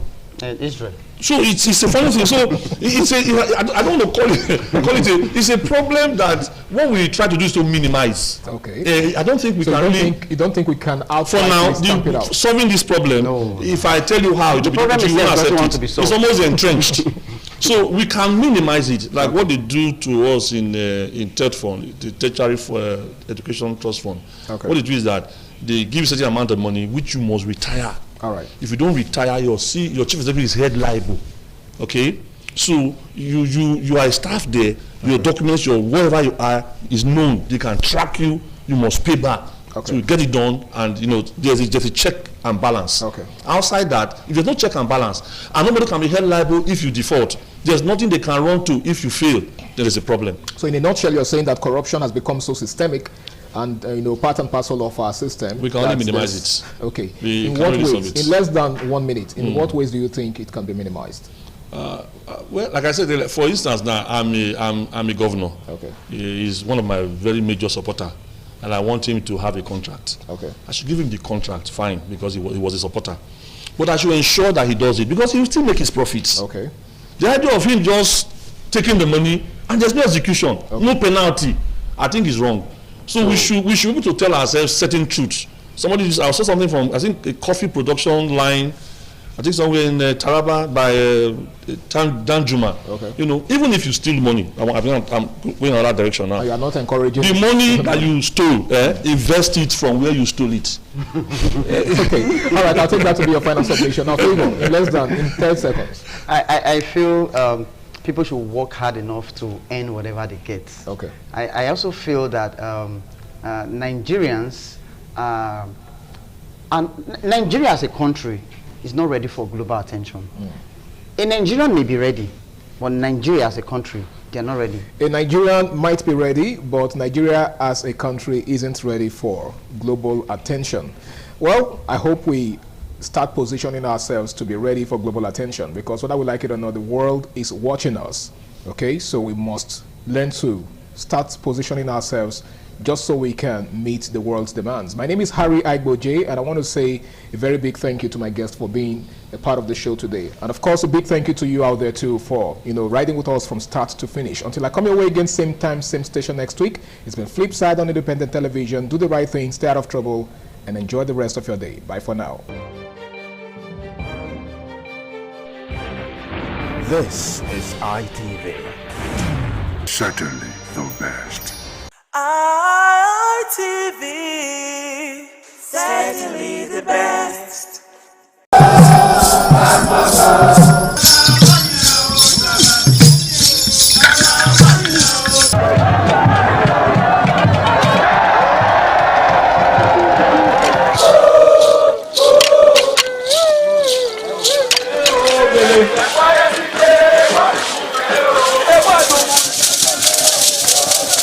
The Ekoko masquerades from Ute village, whose cult is connected with Obaeware and his mother, Elere, appear on this occasion to bless the Oba. Ekoko is a ritual masquerade that dances to please the guests and the Oba.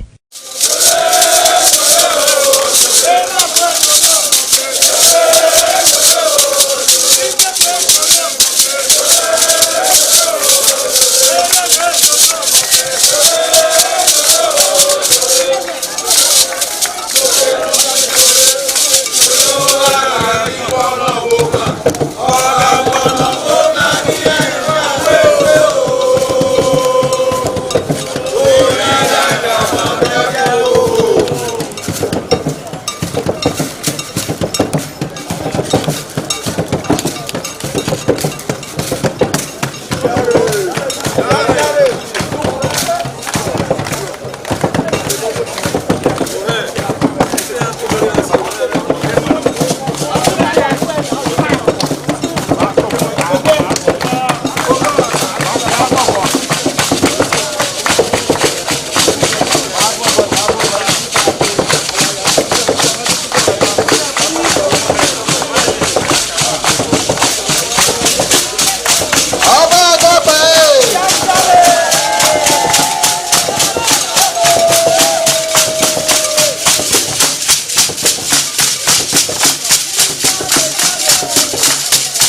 ITV, certainly the best.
ITV, certainly the best.